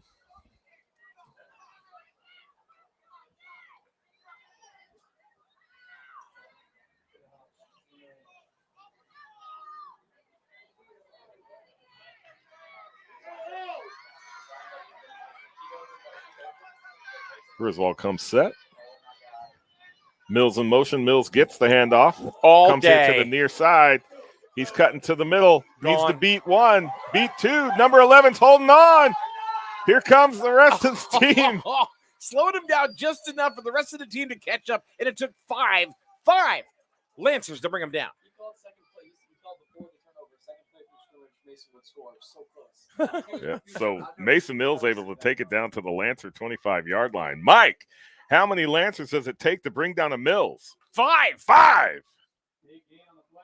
Number 7, Mason Mills. Sets up a Griswold first down.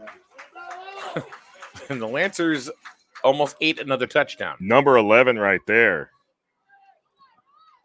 Did all he could and really probably saved a touchdown.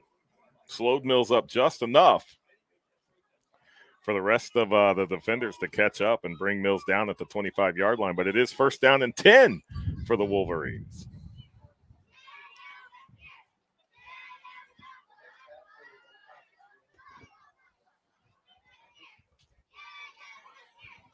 There's the snap. Handoff coming to the right side. Good game. Excellent About run. 7? Just going forward. Darth with about 7 on that carry. Darth Remo with the Or carry. 8. Number 11, Remo with the gain. Did you call him Darth Remo? He just called him Remo. It's Darth Remo. So second down and 2 for Griswold. It's an 8-yard carry for the one we call Darth Remo.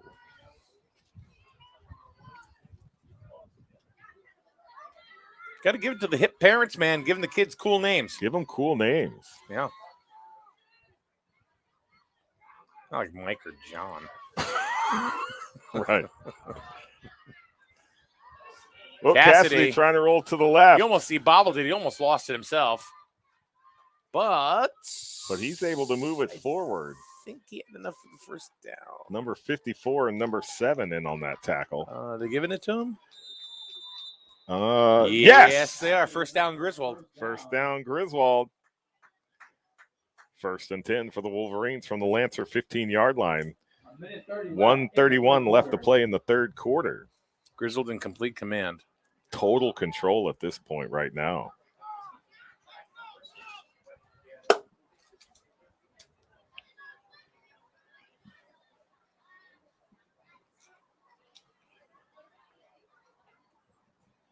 There's the snap. Handoff to Mills going to the left side.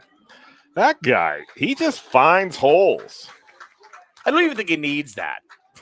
He just Maybe he keeps makes his going. own holes. I think so. And really just ran over number 5 for the Lancers. Is he greased up? Is he? Is this kid greased up? Is Wait, that what's going on here? You're gonna turn into the MLB, and then we gotta check. Gotta check your belt. Gotta check your hat. So My goodness. we put these pitch clocks in effect. You have minimum batters you have to face, but we're gonna stop you every 13 seconds and check your hat. So what did we gain? Nothing. Nothing. Pick up a 6 on the play. Didn't Makes they it get rid of second the down and pitch? 4. Did- I'm they get rid of old or those? something. I'm getting kind of crotchety. we should do a broadcast as Old Man Mike, Old Man John. Yeah, here we go. Oh, wow. 72. Hey, great tackle, man. Yeah. Give credit where credit is due. He took Dylan Field to the ground. So number 72, no give up in that kid. That's the end of the third quarter, too. 33-14. Griswold in complete command in the battle of the undefeateds. Totally looks like here in the second half, this is Griswold, all the way. Yeah. Putting a couple of touchdowns on the board just in the third quarter. Going into the fourth, 33-14. Griswold's had 4 forced fumbles against the Lancers. Just really, the Lancers have not found, the key to stop this Griswold offense. But like we talked about earlier, Griswold's getting it done on offense, they're getting it done on defense, and they're getting it done on special teams. And if you've got all 3 aspects of your game working, you're almost unstoppable.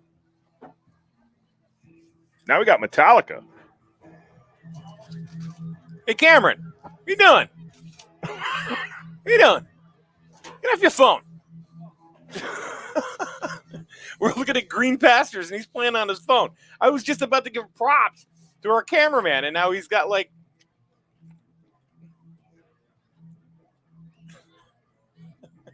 I will say this though. And I'm really, really proud of our broadcast, what we can do with the equipment that we have. There are a lot of different towns across the country that do what we are doing, but they're using a camera like on a little tripod, Right. and you get that fishbowl. Get the fishbowl. Yeah. And that's it. 33-14, and not us. We are zooming in, zooming out. Another announcement. We're giving you the The best lost phone has still of not Griswold been youth put together. football. There's a lost phone in the announcer booth. Palolo's still trying to hawk that phone off. He is. 7 or 8, no SIM card. I mean, he gives like all the details. That's right. It's like it's a Model S37650. Got a smudge on the top right. Well, earlier he said it's got about 7% battery life left. See if we can get that zoomed in a little bit there. So 3rd and 4 for There Griswold. we Start go. off the 4th quarter. There's the snap.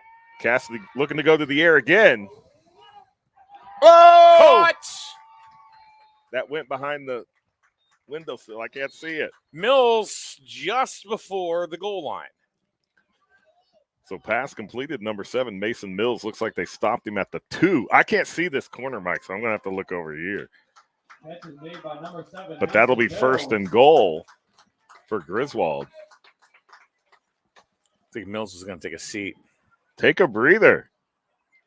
Get some water. Get off those feet. Take a Game break. takes it 1st and goal.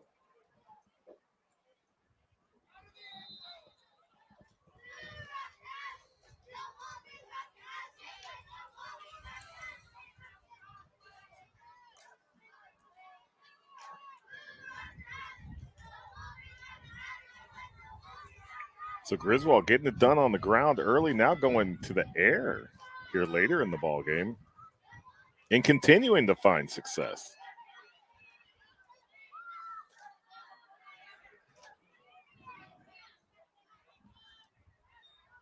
So Cassie trying to roll to his right. Not going anywhere.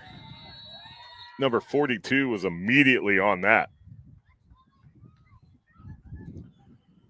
Brings him down short of the goal line. 2nd and goal for Griswold.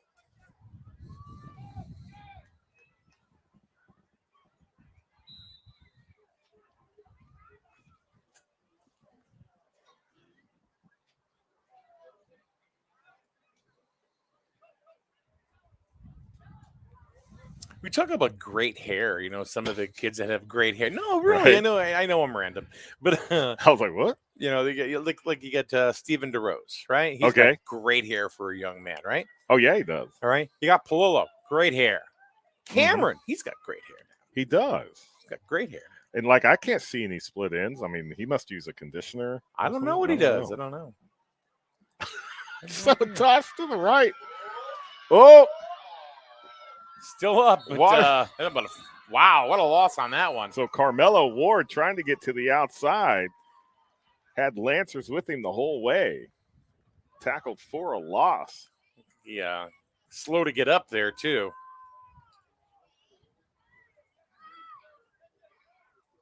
That was a lot of work put in for a loss of about 4 on the play. Mm-hmm.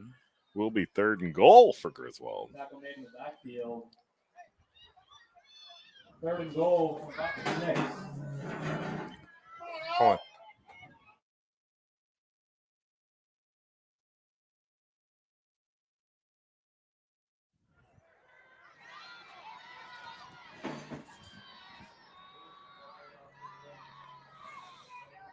So there's a snap. Handoff to Mason Mills. He comes to the left.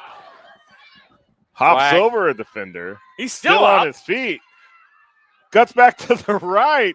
Number 72 finally with the tackle, But but a there is a flag. flag on the Yeah. play. He's like, okay, you want to spin me to the right? I'll go to the right. Done. He's greased. He's greased up. Where's Joe West? So I heard he's retiring after this season. Oh. Joe West is done. So block in the back against Griswold. Penalty was declined. Results of the play. So 4th down. So it'll be 4th and goal from the just inside the 15-yard line. Tackle in the backfield makes it 4th and goal from the 15. Can't keep going backwards. Well, 7:38 left to play in this ball game. Griswold brings it all the way down to 1st and goal against Montville Waterford. Has been going backwards ever since.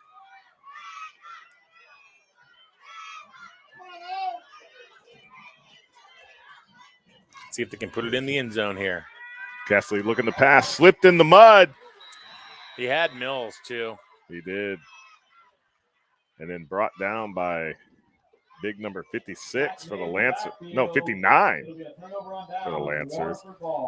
That'll be a turnover on downs. Makes it 1st down and 10 for Montville Waterford from their own 20-yard line. So the Lancers able to keep the Wolverines out of the end zone. Give their offense a chance to move down, put some more points on the board. 7:12 remaining to play in the ball game. And the Lancers have their work cut out for them.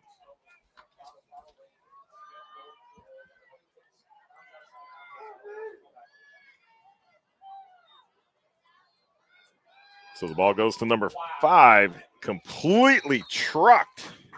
Huh? Liam Lamott. Just some power running there to the left side. Was brought down after a gain of 4. 2nd down and 6 for Waterford. But Lamont definitely caught the the brunt of number 5 on that carry.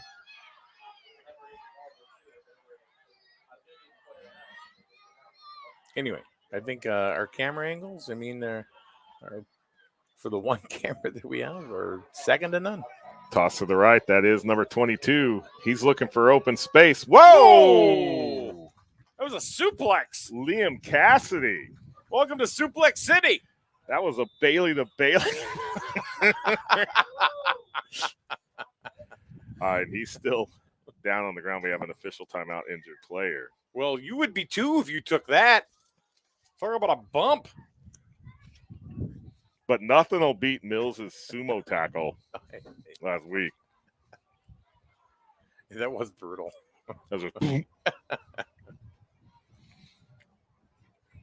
I'm thinking he got the wind knocked out of him because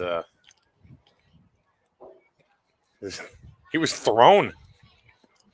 Cassidy wrapped him up and took him down. I think they're going to scrape him up here. Legal tackle. No flags. Oh, they're taking his helmet They're off. removing the helmet. He was hit hard. He was hit very, very hard. All kidding aside, he took a pretty brutal hit, and that's and he's up. He kind of hopped up. Yeah. Maybe needed to get his bearings. Wolverine's patting him on the Yeah, shoulder. Mason's going over looking for him. Cassidy did too.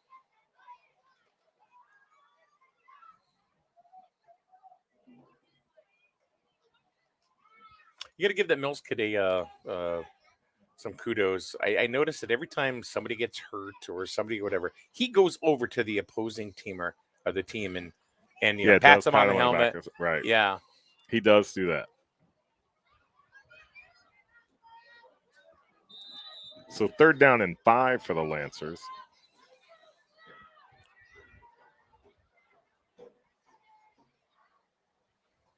And I'm going to the left side. Number 5, Mason Mills is there to meet him.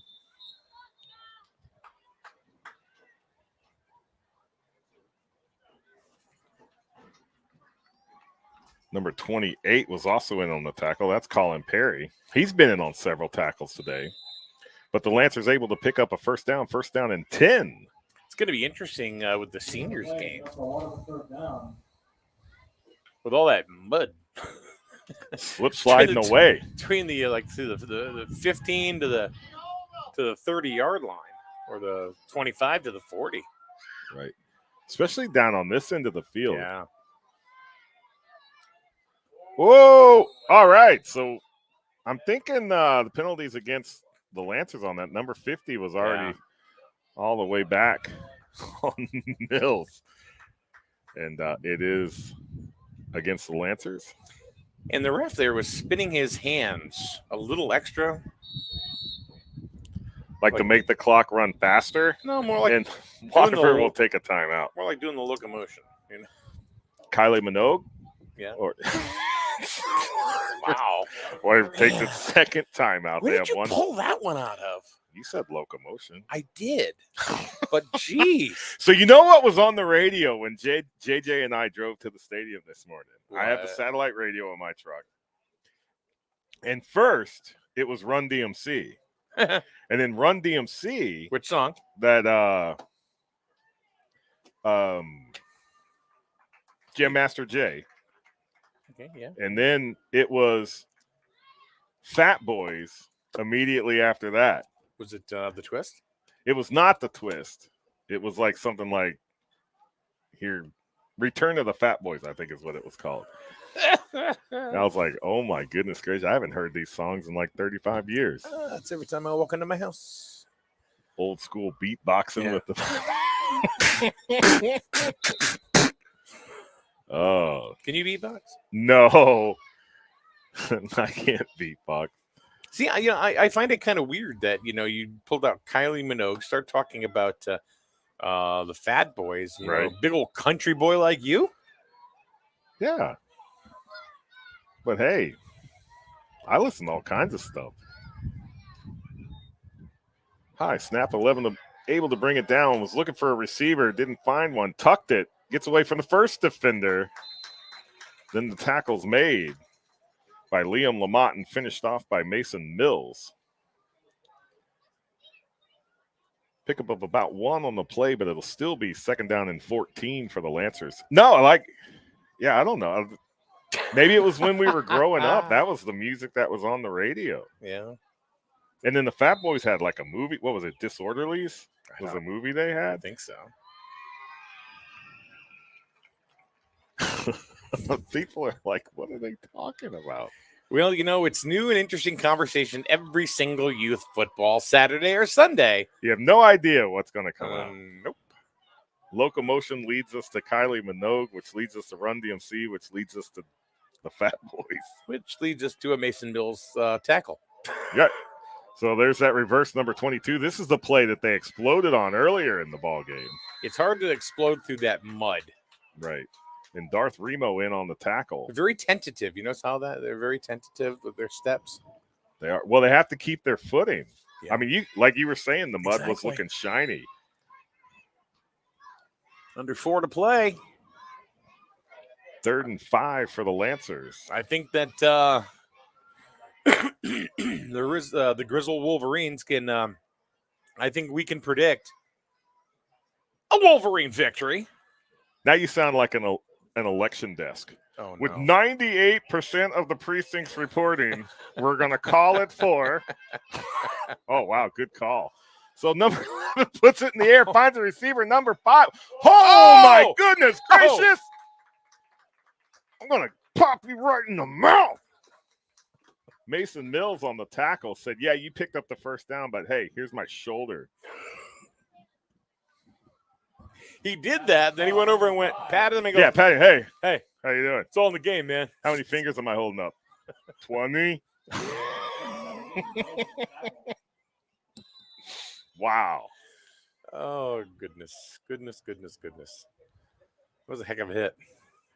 These boys hit hard. He is. That's, man. Like, ugh. There's the snap. Hand off to number 5. He comes off tackle to the left side. He's wrestled down by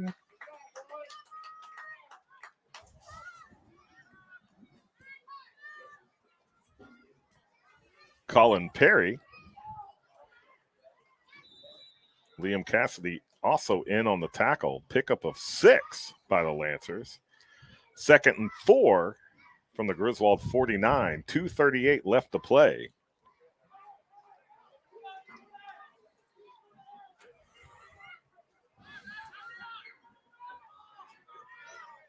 Drew Fabry coming back out, and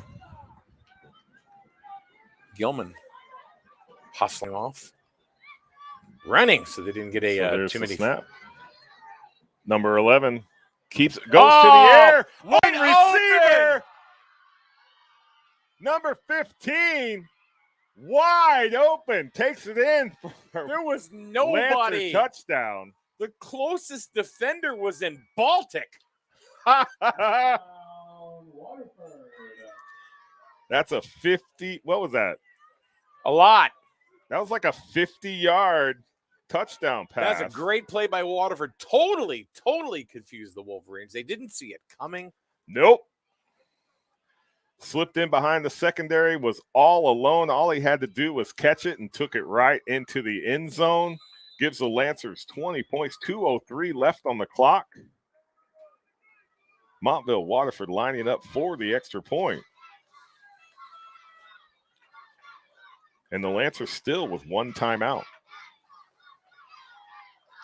There's the handoff number. Oh! That was a Nice that was tackle. a brutal hit. So driving in there, keeping the feet moving, keeps them out of the end zone. Extra points, no good. 2:03 left to play in this ball game. Griswold Junior Wolverines 33, Montville Waterford Junior Lancers 20. This is actually the most points given up by the juniors this season, is it not? Is it 20? I'd have to go back and look at my notes. I don't think they've given up 20 points. The closest game was against Tolland. Right, which was the first game of the season, went into overtime. Oh, wait a minute. That was the juniors? Right. That was the seniors. That was the seniors That was that the went seniors, overtime. yeah. So I got my wires crossed. Yeah. But I do not think they've given up 20 points this year. No.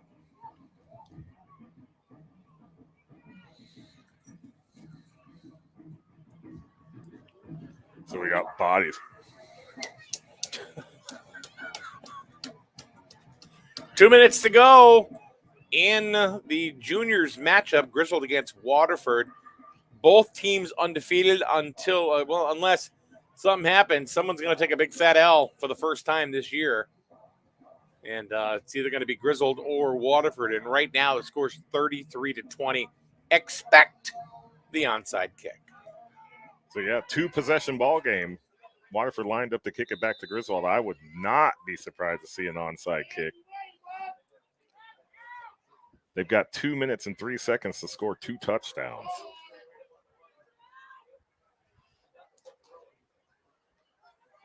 Whoa! Yeah, they're going to get it, though. So Drew Fabry, that thing came whizzing past his head. Then he turns around, picks it up, brings it forward to about the 42-yard line. It'll be first down and 10 for Griswold from their own, looks like now 42. So here comes clock management. 2:01. To burn down the rest of the clock. So Griswold, with all of its timeouts, don't expect to see them use any of those. No. Waterford with 1. And now Griswold, first down and 10. 121 seconds from victory. 3 plays. So another great game. The Very good Micros game yeah. was back and forth, hard-fought, hard-nosed running ball game. And then here in the juniors game, look at my notes of scores here. It's half my page. There's a handoff to Mason Mills. The ball's loose. Looks like Waterford covered it. Lancer football. That is a turnover. Number 72 coming up with the fumble. That is exactly what Waterford needed. They didn't get the onside, but they forced the turnover. That's their first forced turnover of the ball game. Big number 72 coming up with the fumble recovery. It's first down and 10 Lancers from the Griswold 35. 1:55 left to play. They got to get the ball in the end zone quick. They can't waste any time. You think they call that play again? You think they have the guts to call that same play? So there's the run. Just give it to number 5. Whoa! He's got a stiff arm. And Mills brings him down. Mills takes him to the ground. Looked like and a pat on the head. Darth Remo caught that stiff arm. Gain of about 8 on the But then run. Mills picks him up, not before number 5 picks up 8 yards, makes it second down and 2 for the Lancers. 1:32, clock's running. There's a whistle.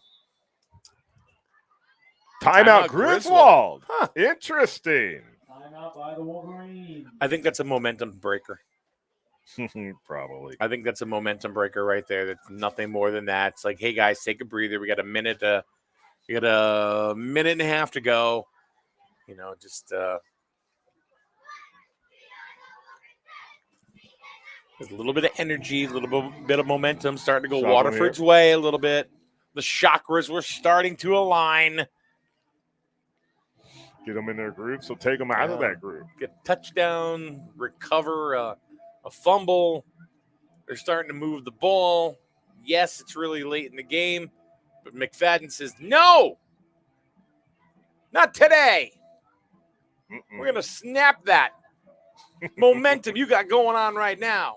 Yeah, he's now walked like halfway down the field. He's in his own world. He is. I wonder if he gets mad if he just goes and sits in one of his dumpsters. I don't know if it'd be a dumpster, but I have walked away from things and just. I have just walked into a dumpster, you know, those big roll-offs, and said, Yep. just to get away. Who's going to find me? I don't know. It's the Where's Mike mobile app that you can now get on your phone. Number 22 to the left side. Darth Remo comes First in, down. makes the tackle. But that will be enough for another Lancer first down. First down and 10 for Montville Waterford from the Griswold 24-yard line. 1:18 left to play. So they want to keep going because they don't want to burn that timeout. So immediately to the line of scrimmage, we're trying to get that player off. They snap it. There's the flag. He didn't get off in time. Nope. Nathan Fail was not able to get off the field fast enough.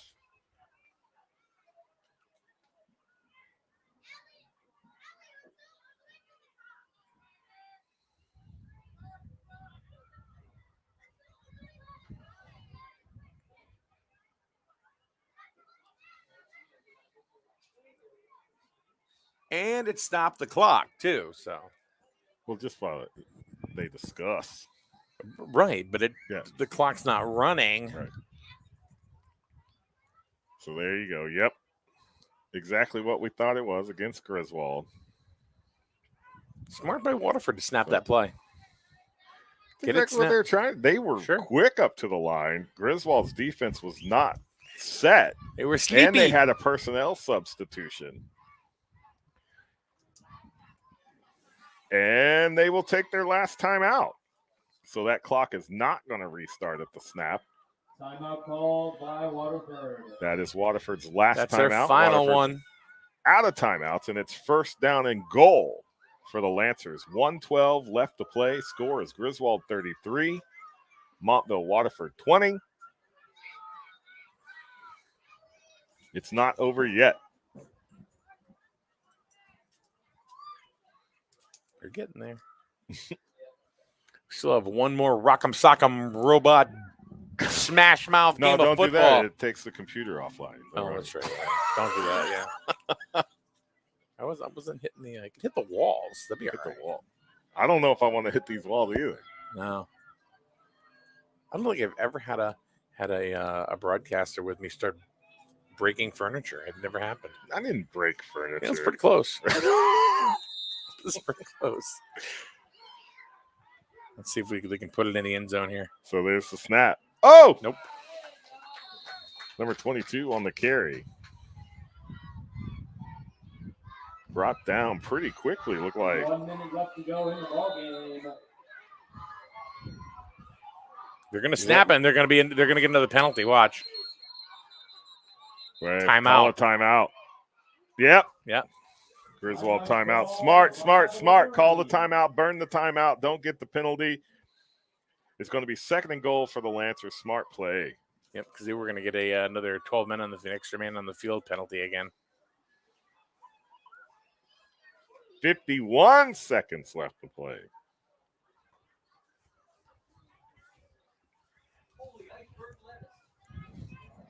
Did you say iceberg lettuce? Holy iceberg lettuce? Where did that come from?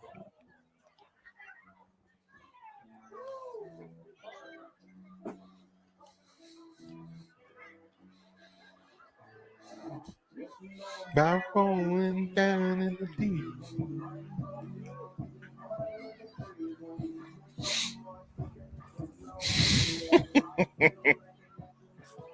Looks like you're just soaking in the sun. I am. Oh, all right. So in the shotgun. Ooh. Handoff to number 5. Met by Keegan Leanna. There is a Wolverine down on the far side. Slow to get up. Up on his feet. That's Darth Remo. They already blew the whistle, so you're going to have to come off. He's kind of like, nah, don't want to. Nope, going to have to do at least the one play. Waterford just called a timeout? Carmelo Ward. They didn't have any They timeouts didn't left. have a timeout. And I think they knew that. I think that's what the referees are talking about. Yeah, they don't have any left. Well, you see that one where it just kind of Yeah, he's waving it off. like, does it matter now? There's 40 seconds left to play. That was a little. So there they go, inching closer and closer to the goal line. Number 5. You had Trent Smelzer and Austin McFadden in on the tackle. There's whistles going on all over the place. Then now they're Like, saying are we giving people like? that's like the 5th timeout. So do we get to like challenge a call and get extra timeouts? Like what? McFadden's gonna lose his mind. So he had the unsportsmanlike conduct on the completely clean tackle. We've now had extra timeouts. It's 33-20, 28 Kind seconds. of coy, you know, call a timeout. No, but what happens? The clock stops. Mm-hmm. Even if it's an error or they're Right. trying to whatever. There's House of Pain. Jump around. Get up, and get down. There you go. So 4th and goal, Lancers coming up to the ball. After, I'm going to say that was their last final absolute timeout. Number 5 gets the handoff, was reaching out to the goal line. He's there. Touchdown, Waterford. This is interesting. Now what happens on an onside kick in the mud? In the mud. And you got to turn it. Well, you have 22.9 seconds to make something happen. So the Lancers coming up for the extra point right here. If the extra point's good, it'll be 33-27 Griswold. Rolling to his right, looking for a receiver. He's just going to tuck and run. And number 11 is in there for the extra point. So with a tick under 23 seconds left to play in this ball game, it's 33-27. So, Your score, Griswold 33, Waterford onside kick. 7 with 20 Let's say it's recovered by Waterford. They still have time to run a play, Mm-hmm. or even if they run a pass play to the sidelines. Yeah, it could be a tie ball game. They score a touchdown, it's Oh. tied. If they score a touchdown, it's tied. And if they get the extra point, they win. It is not over. Not over. Even if you get 5 timeouts. True. Now we got like some Karate Kid going on. It's Mr. Eclectic, Ryan Palillo, with all the music. You're simply the best. Simply the best.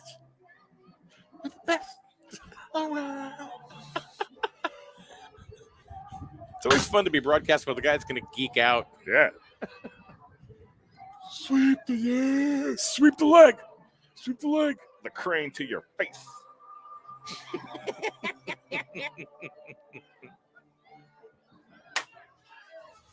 I really hope people like our little stupid banter. They're like, these guys watch way too many movies. Well, I haven't watched a movie since like 1986. They're always old. This is what? Karate Kid 12, Ralph Macchio's taking on the nursing home. Yeah. Come on, Joel. There There it is the is. onside kick. And gonna it's fall covered on up it. by Griswold.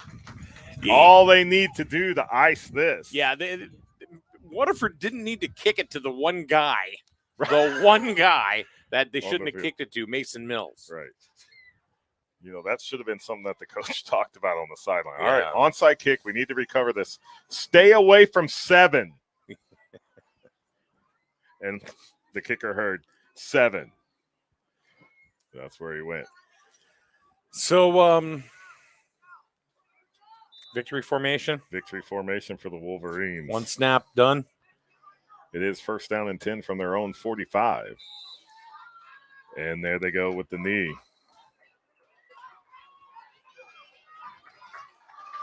That'll take us to the end with the play clock. Not enough game clock left. So that's the end of your ball game. Your final score. Woohoo! Yeah. It's really turning into a nail biter here in the end. But it's Griswold Junior Wolverines 33. Montville Waterford Lancers 27. Yeah, that was a good game right from the beginning. I'm telling you, if Waterford did not have the Wolverines are lucky. Mm-hmm. I'm going to say right now, the Wolverines were lucky. A lot of errors by the Waterford Lancers, especially in the first half, causing points to be scored by Griswold. If they didn't happen, this game goes to Waterford. Completely different ball game. And you also got to take in 4 forced turnovers by Griswold. There was 1 by Waterford there at the end. But, you know, time was not on their side. The clock runs out. 6-point deficit. Waterford takes its first loss. But like we said, there's really not much anybody. Like we said in the first game, no reason for any player on this field to hold their head down. It was hard-fought contest. You know, Griswold jumps ahead early. Waterford fights back. Griswold gets ahead again. Waterford continues to fight back. But then at the end of 40 minutes and 4 quarters of football, Griswold victorious, 33-27. You know, the funny thing is these kids all know each other. It's absolutely true. Like, I've noticed that, especially since the boys have started playing travel baseball. Yeah. And then we play, you know, with the local Little League, and then you've got your travel ball, and then you got your footballs, and you're this and you're that. You show up to places, and it's like, you know people. Mm-hmm. All right, look at it. Everybody's lined up because guess what? Senior day. It's senior day. Now, the first game went kind of short. This one went a little long. So we are at 13 minutes after 1. This game should have started. The senior game should have started, 15 minutes ago. Right. But now we're also going to start a little bit later because it's senior day. Senior day. And I'm glad they're able to get their senior day because we had our seniors 2020. They lost theirs due to the pandemic. So there was no graduation ceremony for those players. So, you know, cherish this, boys. You're moving up. The deluxe apartment in the sky. Right.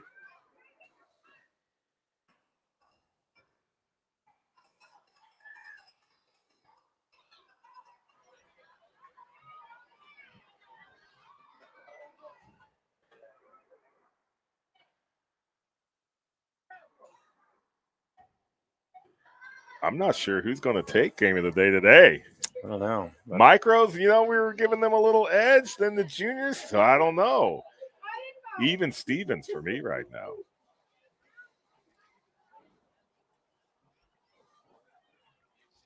You check your text messages. Me? Mm-hmm. All right. She sent you some info. I sent you 2 text messages. You did. Mm-hmm.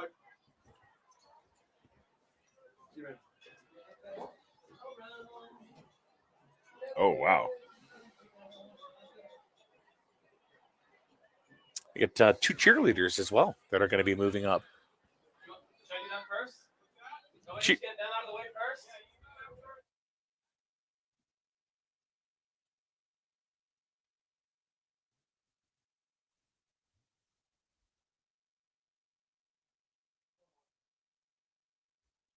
Got Facebook.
And now your Griswold Oh, you're doing some. Seniors. All right, here we go. It's senior day. The senior night I got this. Ceremony. I got it right. Let us begin the escorts. So it is graduation day for the seniors. Alexa Barber. First off is Alexa Barber. She has been cheering for 8 years cheering and being brought onto the field by her mother, Heather Barber. Heather was a cheerleader herself. Was she? Mm-hmm. Kaya Davis, 1 year cheering in the league, escorted by Matt Hebert.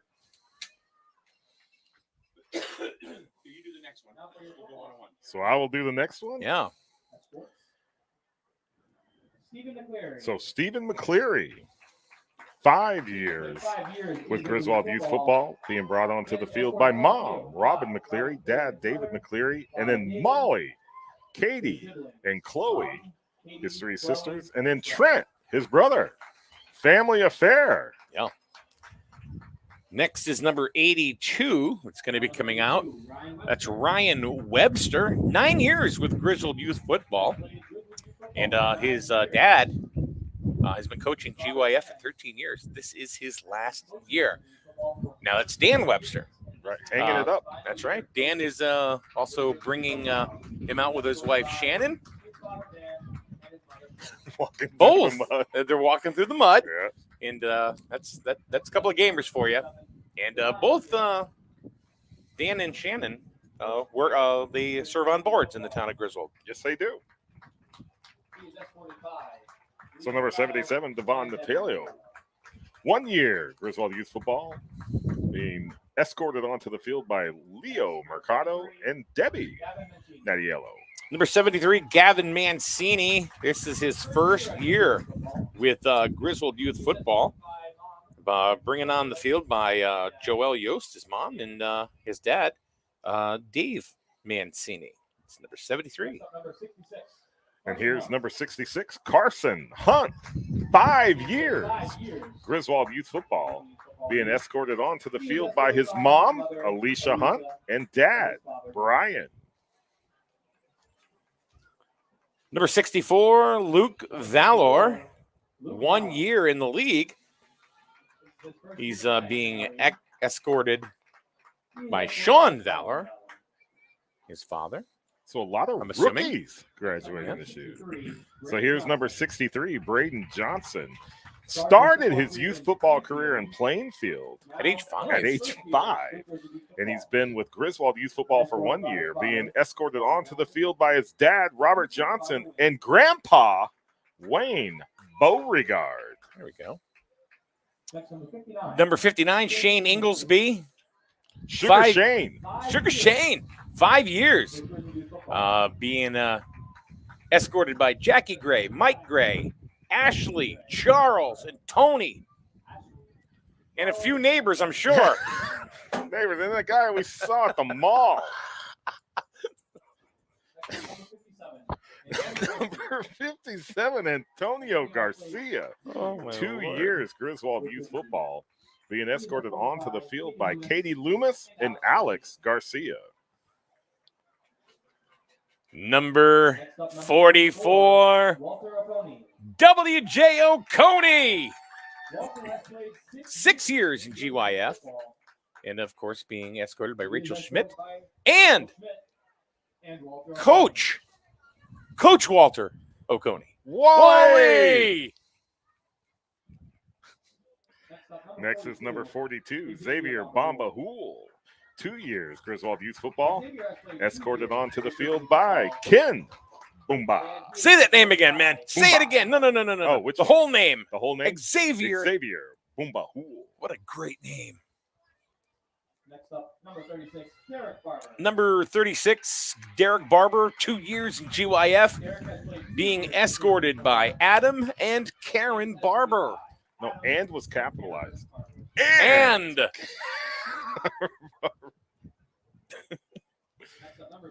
Number 33, Beckett Grabner. 1 year, Griswold Youth Football, being escorted onto the field. It's actually his dad, Josh Drake, is escorting. Unfortunately, Sarah had a flat tire on the way to the stadium. Ooh. Number 21, Connor Stamper, 4 years in GYF, being escorted on by Steve Stamper. He will be escorted by Steve Stamper. And the foghorn. Our next senior graduating, number 12, Nick Waters, 4 years, Griswold Youth Football. He's being escorted by mom, Amy, dad, Joe, sister, Haley, and brother, Mason. And his siblings, Haley Mason. Jeremiah Smith, number 9. Next, number 9. This is his first year. We've seen some breakout plays from this young man. Mm-hmm. And he's being escorted by Aaron and Christopher Ward. Or maybe just Aaron. Yeah, fantastic play by Mr. Jeremiah Smith this year. Number 8, Colby Mills. And here's a name you may recognize, number 8, Colby Mills, 9 years, Griswold Youth Football, being escorted onto the field by Jim and Tasha Mills. Coach Jim. Next up, Number 7, Aiden Lamont. He's got 6 years under his belt in GYF.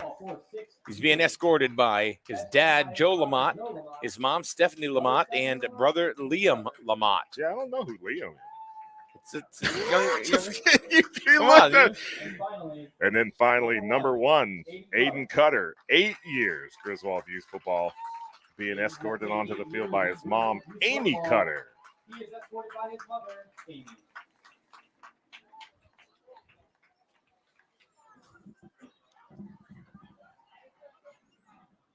Parents and escorts, thank you for showing up. What Thank did you he for- say? He said, thanks for showing up. Yeah, I second that. Me too. Thanks for showing up. Some things you just can't unhear. That's great, though. I mean, I'm glad these kids get this recognition. A lot of years of GYF under the watchful eye of some of these coaches that have been around for a long time. Mm-hmm. Like Dan Barber. This is his last year. He's been coaching for, what, 13 years was the number? 9. No, 9? 13 coaching. Yeah, that's amazing. That, and, you know, Dan that's Webster. it's consistency and it's dedication. He's retiring. He should have got flowers, too. Yeah. Why didn't Dan Webster get Yeah, flowers? Shannon got flowers. She's not retiring. Yeah. Give them flowers to Dan. And the Wolverines coming to the field as a unit, getting ready for the playing of our national anthem. And we'll be started here with Griswold Senior Wolverines versus the Montville Waterford Lancers. Of our national anthem.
Well, at least it wasn't Roseanne Barr. Now we need like the Ramones in like rock and roll high school. Just had electric guitar That's awesome. rendition of the national anthem. You know Ryan's at the PA when you're rocking it out. Ryan's a lot of fun. Ryan's a trip. All right, here we go with the third and final contest of the afternoon. Well, some morning. Oh, there's a plate of something. What is this? What? What's this? A plate was just brought through the window. Looks like, is that bread? Is that banana? What is that? And a coffee? There's another one. What? There's a second coffee? Yay! Yay! Again, folks, we will need a change crew for this game. So, Thank you. Thank you to those who volunteered to change. so it looks like we have like banana bread and coffee. Oh my God. Yay! I've died and gone to heaven. Man, You is think I this should start- heaven? No, it's Iowa. I was thinking about starting to do like a voicemail intros. Voicemail intros. Like Thanks you- for calling John. He can't come to the phone right now because he's reffing another strange game of bocce. Bocce. I've played bocce. I have played bocce. But here's game 3. Call him back when he's got time. You've reached the mailbox number of 860. I can sound like that, you know. So, You've called 852. 8675309. Ask for Jenny. So the Micros took it 14-6 over the Indians. The Juniors 33-27 over the Lancers. And here we are, our senior Wolverines versus the senior Lancers. So I don't know much about this matchup. I really didn't talk to any of the coaches about what to expect here. From what I did what I was told is that, well, you know what? I'm not going to go there because it just seems like nothing ever comes to fruition. It's just totally different of what I'm told. Not so. today. These have been some They're ball good games, yeah. I'm telling you what, game of the day is tied up for me between Micros and Juniors. Now we got seniors. We got Motorhead playing over the PA system. That's right. So Triple H is coming out now. or Triple H is making his appearance. Came all the way from Stamford. Come Yeah. watch this ball game. He's got hurt issues. But it looks like this might be like a hybrid team. They got Waterford jerseys, but Montville helmets.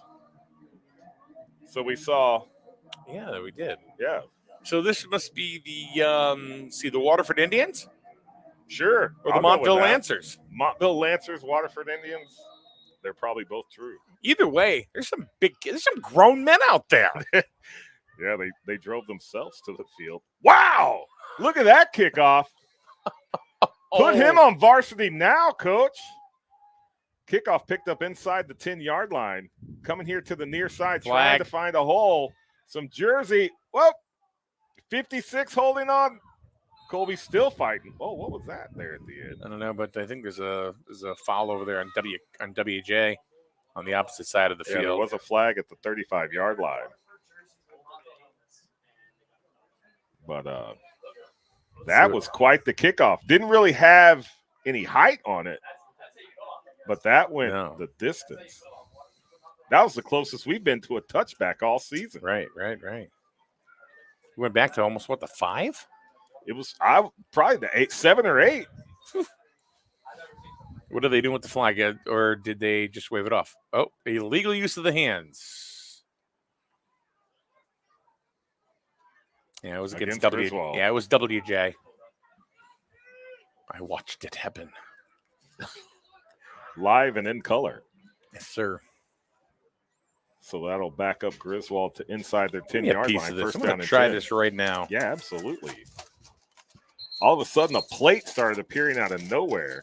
Because Amy's only 5'5", so you can't see her over the window. All right, I'm gonna test this and go ahead and do your thing here. Let's see what happens.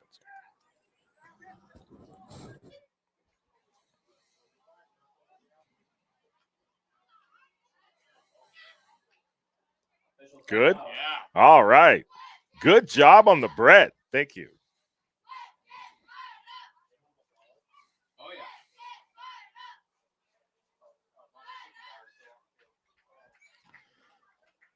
So here we go. We'll get the Waterford football back to its rightful owner.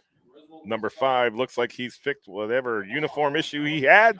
And we are underway, 1st and 10, 9:40 on the clock. First quarter, no score. First play from scrimmage. Going back to pass, immediately going to the air game is Colby Mills, and he has a receiver. WJ! That's WJ. Is he going to get caught? Number 9's in pursuit. Nah, he's got it. He's in.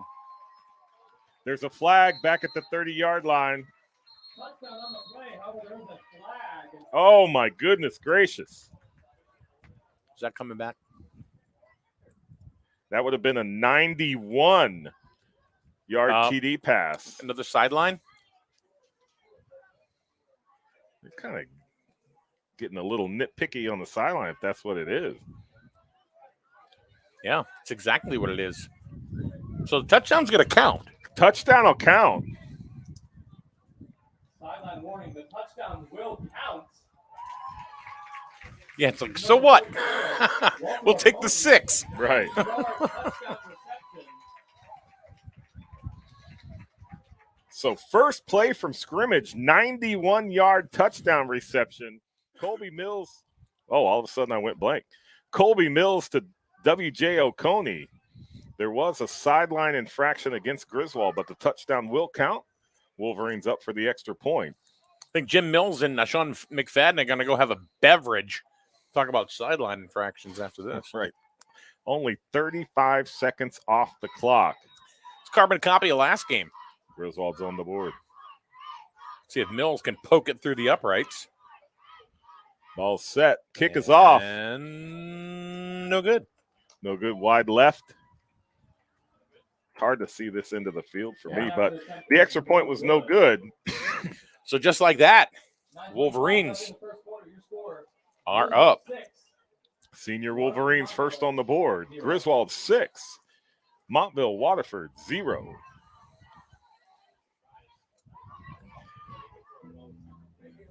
Fantastic play. 91 yards. So now Griswold will line it up to kick it off to the – we going with Indians or Lancers? And we got to do a hybrid thing. We do. Maybe we'll mix and match. Yeah, we can do that. Why not? We'll have fun with it. The two towns combining to make their teams here. We'll give credit both ways. That was a heck of a kick. That was a kick. Holy moly. That's why I said get him up to the varsity squad. He's a big boy, too. All of a sudden, we have gale force winds coming in the window. Should have played fall ball today. Today would have been a great day. We do. We got one more game. We got a makeup game against Plainfield. And I want to play that game so bad. I know the boys do, too. Yeah. So Little there's a swimmer. hit by an Indian. Guess who? Covered up by the Guess Wolverines. Aiden Cutter. Aiden Cutter recovers. It'll be first down and 10. Griswold. Is this going to be ugly? Oh. Is this going to be an ugly game? Too early for that. Too early for that. There's a reason, folks, why these Wolverines have lost one game as a unit, as a complete league. Only one loss. Unfortunately, that was the Micros last week against Killingly. 3 games every single day, all right? This is what, week 7? Is it 7? Yeah. They've lost one game. Micros, 1 loss. Juniors, undefeated. Seniors, undefeated. Undefeated coming into this game. And they're in charge right now. So there's a flag on the play. False start against Griswold. Yeah, handoff to D'Amico. Flag on the play. So that'll back them up 5. It'll be 1st and 15 for Griswold. That'll back them up, make it 1st and 15. I'll tell you, the future looks bright for the Griswold Wolverines football high school team. If these kids, end up going to Griswold High School, Right. And we just got the list of the graduating seniors. Yeah, there's some talent. Some definite talent out there. And you got Mills. He's going to challenge Cassidy for the Ooh, put another quarterback in there. So Mills dropping back the pass again. Has WJ! another receiver. There's WJ. Number 8 to number 44. Getting it done. Number 24 on the tackle. But that'll be a Griswold first down. Again, no roster from Waterford. Or Montville. So the only thing we can do is give you numbers. But we will take names if they're provided. First down and 10, Wolverines from the Indian 20. They want to get that clock started. Griswold knocking on the door of another score. Hand There's off Lamont. to Aiden. No, was that Cutter? Cutter. I'm sorry. Lamont's number 7. I tell you what, so Aiden Cutter, I coached him in Little League Baseball. And if you go back to the Farm League, this is coach pitch. Cutter was playing shortstop. Not JJ, T-ball? No, it was the league above T-ball. JJ was playing third. Cutter was playing shortstop. There was a light. We'll get back to it after this play. Colby Mills in the shotgun. Jackson D'Amico to his side. He gets the handoff, cuts to the middle. Picks up another 2 for the Wolverines. Looks like it'll be 3rd down and 4 for Griswold. But there was a light pop down the third baseline. JJ ran forward, caught it in the air, and then looked back to third base. Aiden Cutter was covering third as the shortstop. JJ tosses to him. 3rd and about 4 for the Wolverines. So they get the out on the batter. They get the 4th and 3rd because the runner took off. And then the runner coming in from second. WJ. And there's another pass He's to in. WJ. Touchdown. Griswold. WJ Oconee. Touchdown, Wolverines. Here we go. 44. Walter O'Conney with the touchdown.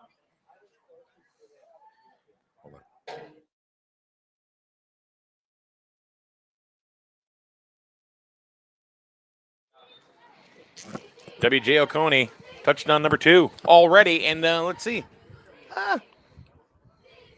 2:15 off the clock. Right. But then the runner from second was coming into third, didn't have enough time to stop and get back to second. Cutter tagged him. Triple play. Wow. Aiden Cutter and JJ. That'll make the score. Griswold 14, Waterford Montville 0. Do they get 2 points on a kick? They get 2 on a kick. Okay. Even in seniors, I thought it was different. Yeah, I thought no, we've talked about this a couple times. Yeah, what do I know? You know a lot. I know nothing. I mean, you're quite up on your music history and general knowledge. Hey, You're you know what? dangerous at Trivial Pursuit. I can call the heck out of a basketball game. Well, there you go. Basketball season's coming up. It is. And we're going to be carrying probably about 16 to 20 games. Combination boys and girls. Oh, that'll be cool. Yep. So here's the kickoff. All away games. Looks similar to the other, covered up by number 24, and it'll be 1st down and 10 for the Montville Lancers Waterford Indians. But one of the games that we're going to carry for high school basketball this year is going to be the boys going out to Berlin. Berlin, really? Berlin, yeah. By Newington. Yep. I know it. That's one of the games that we're going to be at. I don't know if you guys noticed, they're wearing Montville helmets in Waterford. Yeah, we already mentioned that. That's why we're calling them the Waterford Indians and the Montville Lancers. I think it's really cool that they did that, though. I think it's neat that they kind of brought them together like that. It's a great idea. First team were the Indians, second team were the Lancers, third team combo. Yeah. It kind of keeps that identity. The pass is up. Oh! Was he in bounds? Oh, no! Oh! Caught out of bounds, but fantastic catch and second effort by number 5. I thought he had it. Oh, my goodness. Number 5. Hey, great catch. Just ran out of field. Darn it all. Man. That was a beautiful play. That was a It beautiful was. catch. Went It was up for acrobatic. it, bringing it down, battling. Just came out of I bounds. wonder what the people in the stands think when we start screaming up here. They're probably like, what are those crazy people doing? Yeah, wait till we go to multicam setup. That'll be awesome. So 2nd and 10 for the Lancers.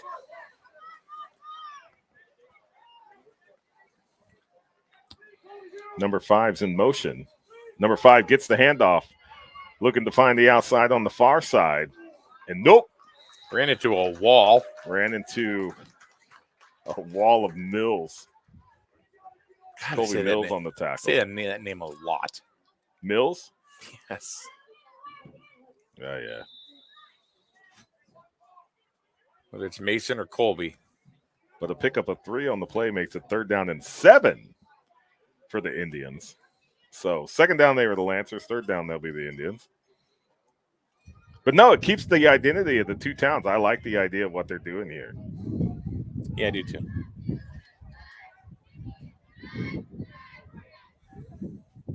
And they're right behind the 50-yard light pole.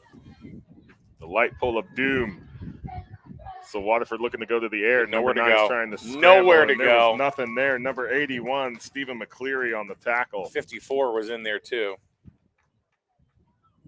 That is Logan D'Amico. Of the famed D'Amico twins. The D'Amico clan. Dad Brent's on the sideline. Mm-hmm. He's got the backwards hat here and the hoodie. Don't let it fool you. The little girl, she runs the entire show. Addie? She's running the home. Yeah. She's handing out the assignments. But not the ring pops. She keeps those for Yeah, herself. those are hers.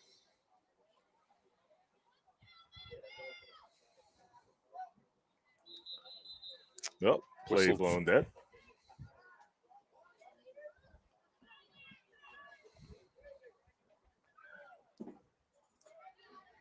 So they're going to walk it off. Was that a false start? Yeah, against the Waterford Indians. Montville Lancers. Someone in Waterford is ticked that I'm saying that. Somebody's like, they're just tuning in. They're like, what in the world? Well, see, the reason why we're doing that, folks, if you haven't noticed, it's the Montville Waterford team. Oh, a wide open. Wide open number 24. Oh! Ball pops loose on the tackle. What a lick. Jeremiah Smith. Cameron. Popping that ball loose. Number 24 on the reception, wide open in the middle. Takes possession of the ball, starts to turn around. Met Mr. Smith.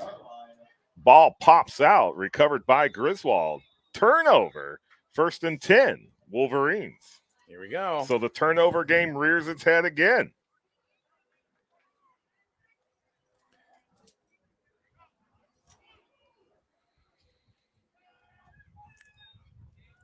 Colby Mills looking back to pass again. Has to get away from one defender. That's number 53. Gets away from him. Gets down to the sideline, number 34. It's about 9 yards, almost a first down. Assist him on his exit. But it looks like it was a pickup of 8 on the play. 2nd down and 2. Griswold.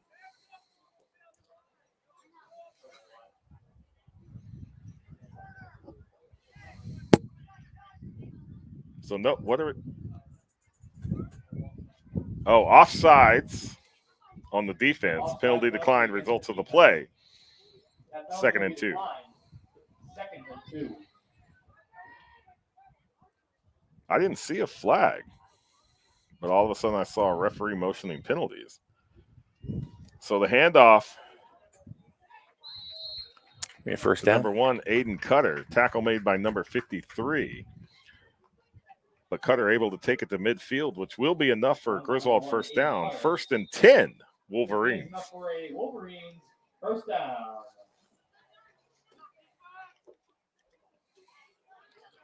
So Griswold quickly back to the line of scrimmage.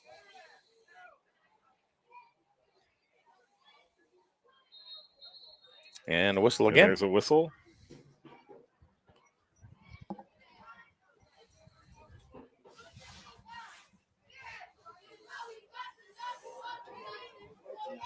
There's a pause in the action.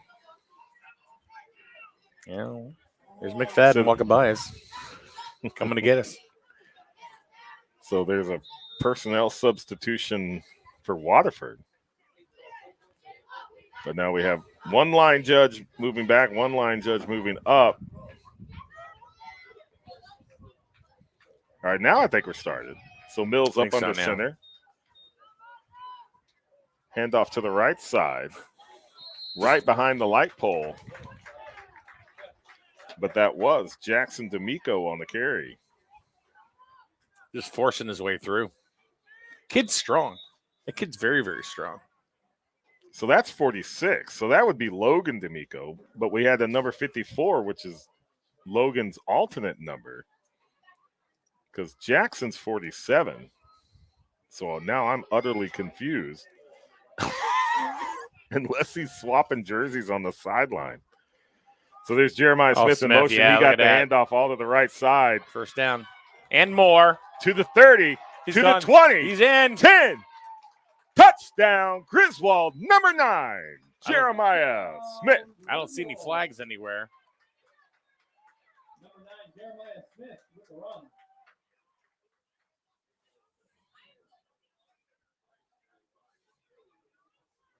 This is getting ugly.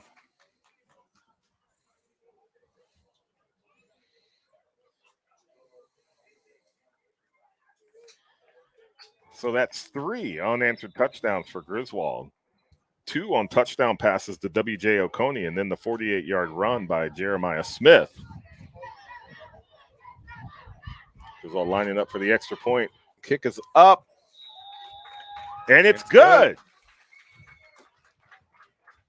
PAT is successful. So that'll make it with 4:07 left to play in the first quarter. It's already Griswold 22, Montville Waterford 0. Hey, Sean McFadden, come on in. Coach McFadden. Here. All right, Sean. Hey. Ask about that sideline stuff. They've been on us all season about the sideline stuff, and I actually think they're a little bit over aggressive with it. It's tough. There's not much area down there, so I mean, we do the best we can, but we get excited. Yeah, we get a little excited up here as well. But it looks like, I was saying, it almost seemed like there were a little ticky-tack on the sidelines. There were Very 2 much. sideline infractions in your game. We've already had one here. Yeah, it's a bit much, but I mean, we do the best we can. We have a lot of kids on the team. So there's the kick. That's not even going to go 5 yards. So illegal procedure on the kickoff for Griswold only got to the 45-yard line. So it will be Montville Waterford ball on the Griswold 45, 1st and 10. But excellent win, Coach McFadden. felt good. It got a little scary at the end there, but we held our own and we got the job done. But we got to go over some film now and see how we fell apart there at the end, giving up a couple of scores in like 3 minutes. Yeah, we had that. I mean, it was, Griswold pretty much all day. Waterford was able to put in a touchdown, 15-yard touchdown run by number 5. We didn't have rosters for their game. Right. Then in the second half, you guys were up 2 more touchdowns real quick, 1-yard run, 30-yard run. And then Waterford came back with 2 runs of their own and brought it within another touchdown there at the end. Yep. But we bared down, try to move things a little bit slower on offense, take our time, and held in there. But we'll watch the film. We'll watch the film and see what happened at the end. And trust me, this field is a mess. It's grease out there. Right. Well, you could tell Mike was even saying you could start to see the gleam coming off some of the spots in the field. It's terrible. And we actually gave the field an assist on a tackle. So, whoa! Was that an interception that hit the ground? That's what I saw. So, number I 9. didn't even have my glasses on. It's an interception. So, W.J. Oconee getting it done on the defensive side of the ball with an interception right at the 40-yard line. So I just want to say, hey, guys, thank you very much for covering our games. The kids absolutely love it. I hope to see you guys in the playoffs. Oh, we'll be there. And pretty psyched about today's win. Thank you very much. Hey, thank you, Sean. We enjoyed doing it. Oh, it's awesome. Now make it 1st and 10. You guys are great. So hey, is that the was that a preview of the Super Bowl? Legend, okay. All right. Coach Sean McFadden from the juniors team, who have remained undefeated with a win against Waterford Montville today. Right, so this is the second turnover for Griswold. Gives them 1st and 10 from their own 41. They keep it to the ground, go to the right side. Looks like they picked up 7 or 8 on the play. So right now, the Griswold Senior Wolverines are in complete control of this ball game.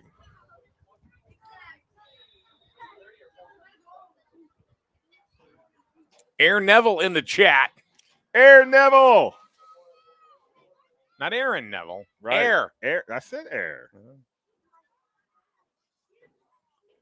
So 2nd down and 3 for Griswold. 3-back set. Handoff goes to Jackson D'Amico. Just keeps powering There's through. A flag on the play. That's going to be a hold. That's coming back. Colby Mills was just shaking his head. You see him? He saw it too.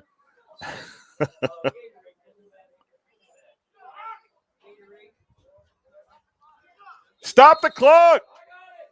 I got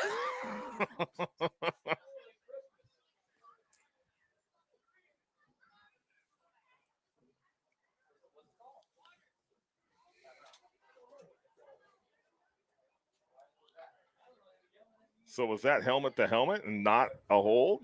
I don't know, but it's against Griswold, whatever it is. So, But it backs them up back to the original line of scrimmage. Yeah. 2nd down and 10.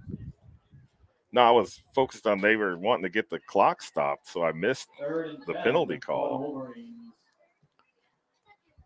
Couldn't have been a hold. But either way, penalty against Griswold. 3rd and 10. So the handoff to Aiden Cutter. Aiden Cutter coming off tackle, battling his way back. And looks like they're near. He may have got the 1st down. I think he got enough for the 1st down, Mike. Oh, he did. He did. They're indicating 1st down. 1st and 10, Griswold. There go the chains. Carried by Aiden Cutter. They're now on the Montville Waterford 49. I like how you yell, stop the clock, and you hear this, I'm on it. It's like an Adam Sandler movie.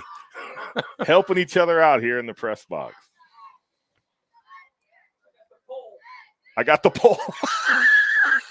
The timekeeper can't see because it's on the pole. Yeah. There's the snap. Handoff goes to number 12. Who's number 12? We don't have a number 12. We don't have a number 12. But number 12 with the carry. Picks up 7 on the run. Fantastic run. 2nd and 3 for Griswold.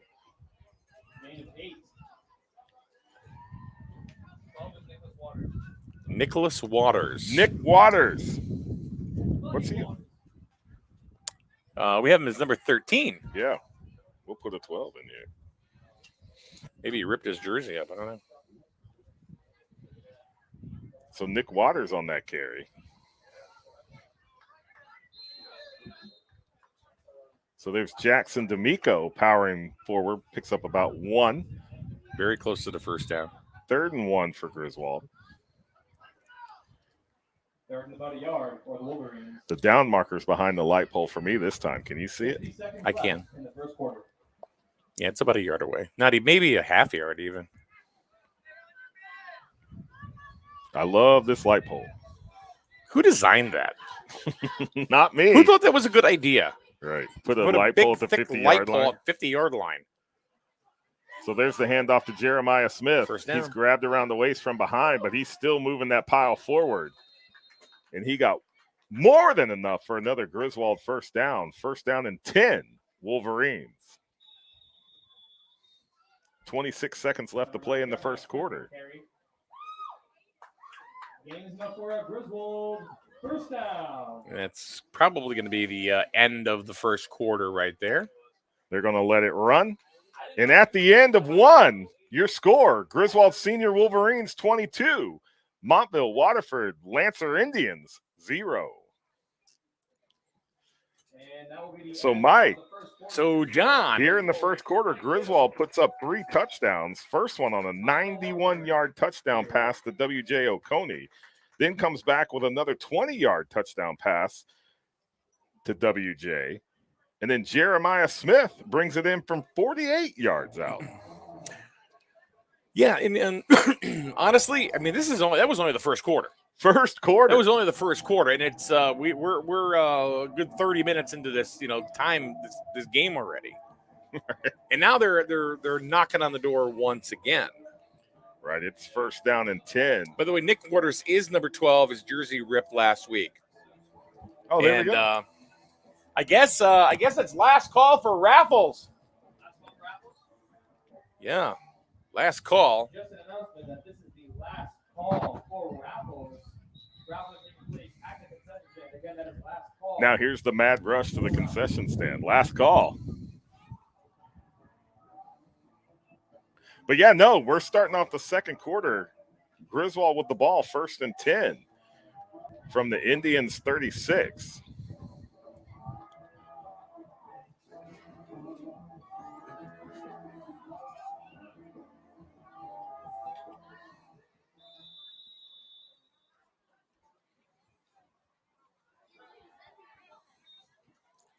Ball's dropped. Fumble on the ground, picked up by Jackson. He found a hole. He's moving forward. And he almost got a first down out of it. Definitely not by design, but it worked out. Jackson D'Amico powering forward before he's brought down by number 56, pickup of 9. No, they're moving them forward. First down. First down. So drop, snap, bounces up. Jackson picks it up and gets a Griswold first down. You don't see that often. No. That's the kind of play you'll see on the nightly newscast later.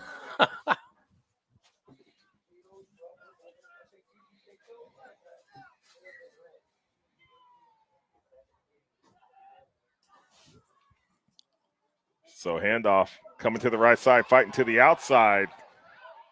Trying to get by number 1. Not happening. Aiden Cutter, number 1 for Griswold, meets up with number 1 of Waterford, but picks up another. Griswold first down. It'll be first down and 10 from the from the 12. Yep. So Griswold it seems to be, I mean, they're obviously controlling the tempo. They are marching up and down the field at will. Obviously, the score shows that it's 22-0, and we're only a minute into the second quarter. 22 points in the first half. That's right. first quarter. First quarter. So Mills under center. Hands off to Nick Waters. Nick Waters cutting it back to the inside. Tackle made by number 56. Gets a couple. But it will be a pickup of 1 on the play. Gain of 1 on the play. So second down and 9 for Griswold from the Waterford 10. It was the funniest thing, sitting here, and all of a sudden, here comes a plate. Yeah, just a plate appeared in the window. Like I said, she's only 5'5". You can't see her, and then there's a plate. And I'm looking, I'm going, who's that? Oh. And then 2 coffees came above. She's trying to take Cole Fantastic's job. Oh, so boy, there's touchdown, Griswold. Number 1, Aiden Cutter. And he did it really off balance and just kind of stumbled into the end zone. Stumble, end zone. Number 1, Aiden Cutter. So Griswold with its 4th touchdown of the ball game. 1:45 into the second quarter.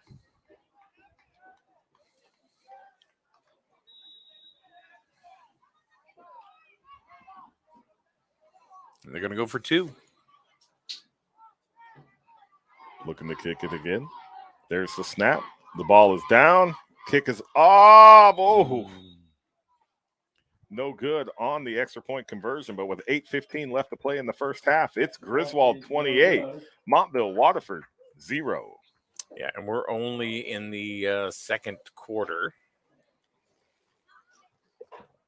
I don't know if I expected this. No, you know what? I do know I didn't expect this. I'm I'm not gonna lie. I'm not gonna lie. Rewind the tape.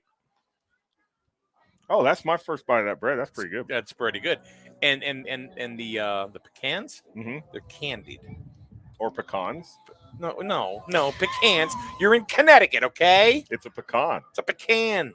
Con. Tomato? Tomato.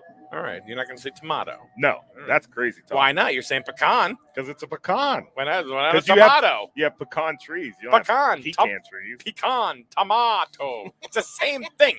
Why do you change it depending on the fruit? It's my prerogative. Now you're Bobby Brown. So there's the kickoff. Oh, Oh, no. initially bobbled, but recovered by the Indians, number 24.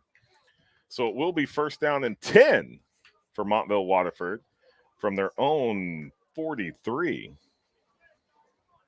It's pecan. Whatever. I'm not giving in on that one. All right. If I go home and say pecan, they're going to take my birth certificate away. Pecan. You know, I've lived in Connecticut for 19 years. Have you figured that? It's a long time. Sorry. Is it home now? It has to be home. Now, both my boys were born here. That's home. It's home.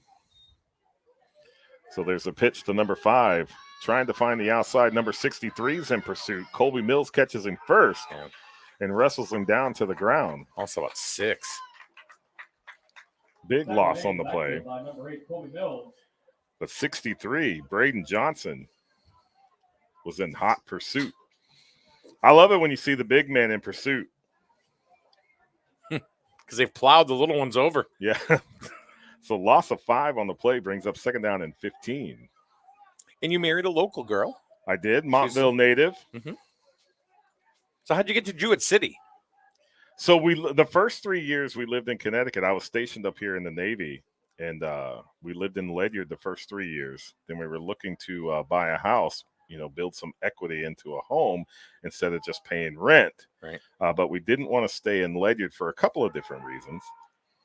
So we came up here, and the pass falls incomplete to number 5. That'll stop the clock and make it third down. So we found a home here in Griswold, and that's where we've been for 16 years. Third down. So it was just us, no kids for the first couple of years. Well, it's funny because, you listen to people that, their stories of moving, from different parts of the country, how they got there. There are transplants, there are snowbirds, So it's interesting to me to find out, especially around Connecticut, because there's a lot. There are a lot of people, especially with military folks, right? That end up here. So another pass to number 5 falls through his hands. I tell you what, that guy's got like a 30-inch vertical. He's only about 50 inches tall, but Pass intended to number 5. so that's 4th and 15 for the Indians. Fastball's incomplete. But yeah, I'll tell people the Navy dropped me off here. And what was actually funny is I was a geo bachelor. Actually, Amy was still up here, and I was in Norfolk, Virginia when I actually got out of the Navy. What's a geo? So Bachelor? geographic bachelor. Oh, okay.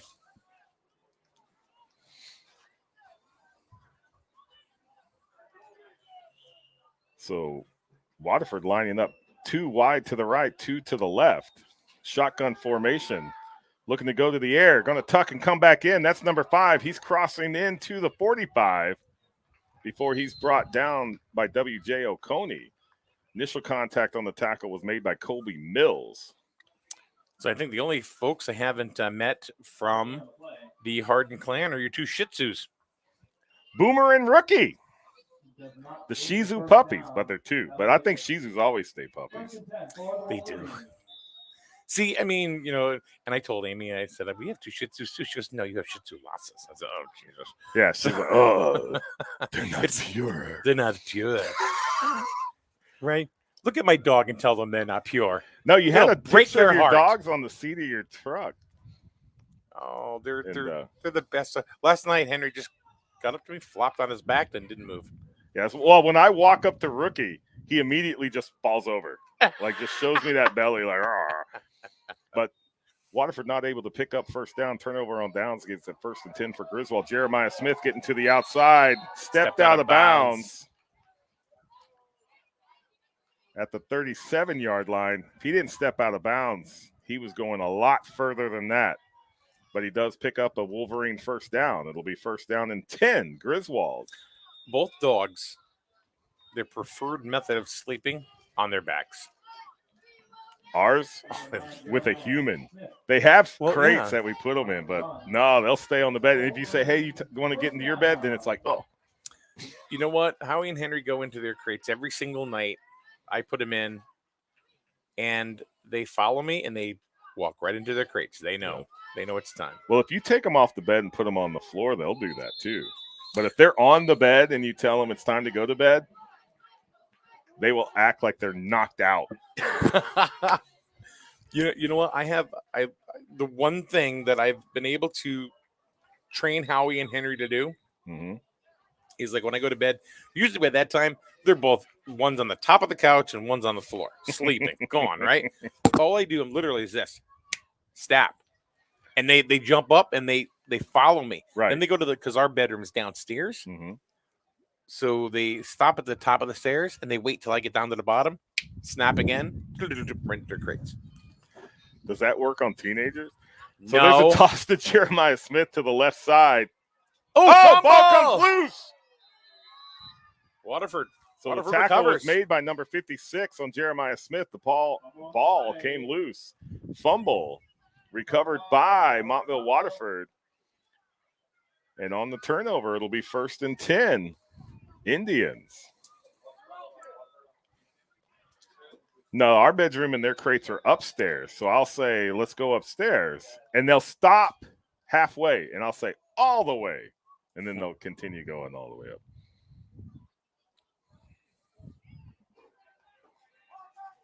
But they want to look back and see if you're still following them up. Because if you're not, they're going to come back downstairs.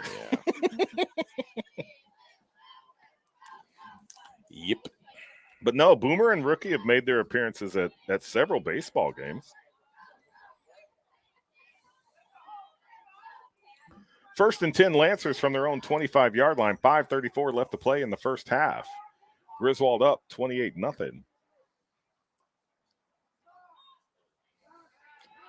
Looking to go to the air again. Had a receiver, threw it at his feet, incomplete, second down. I think they got their signals crossed on that play. Yeah, it didn't look like number 5 was expecting the ball where it was, and the ball didn't have enough on it to get there anyway. I think he was expecting to. I think they were expecting him to hand off. So because there was a little stutter step before he backed up and threw. Well, either way, it falls incomplete, stops the clock, second and 10. Yeah, all my rhetoric doesn't matter. It's incomplete pass. Just basically like blew you out. Like, yeah, whatever you just said the last 30 doesn't seconds. Matter. Not my intention, but now think about it. Yeah, Mike is irrelevant. I wouldn't say that.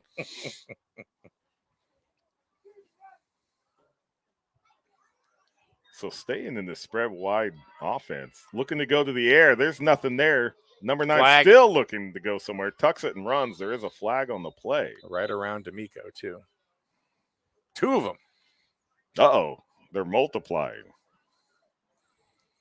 They're Mogwai brand flags. It's like chills. I've got chills. They're multiplying. And I'm losing control. A hold against the Lancers. Penalty decline. Results of the play. Interesting.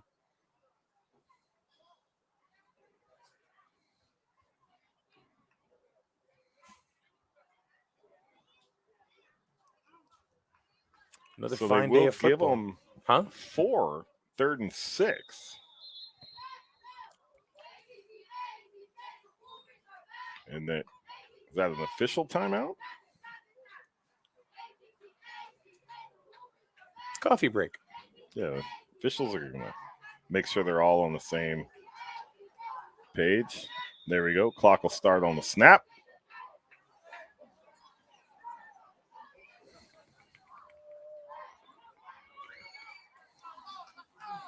So Waterford wide to the left.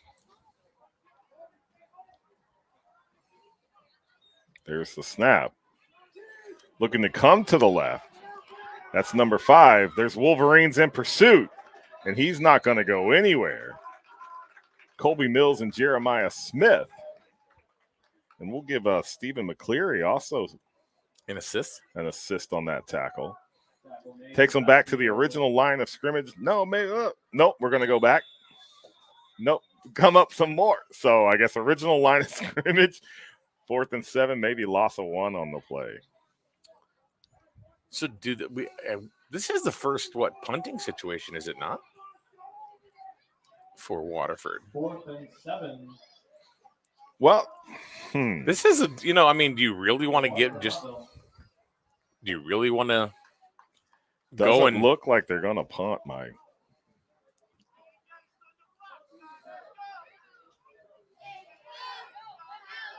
So they're lining up at the line of scrimmage, keeping that receiver to the left side here on the near side.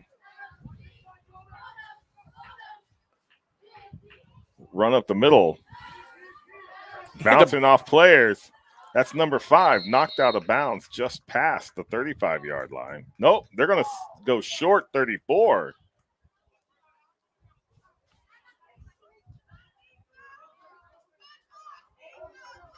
Fortunate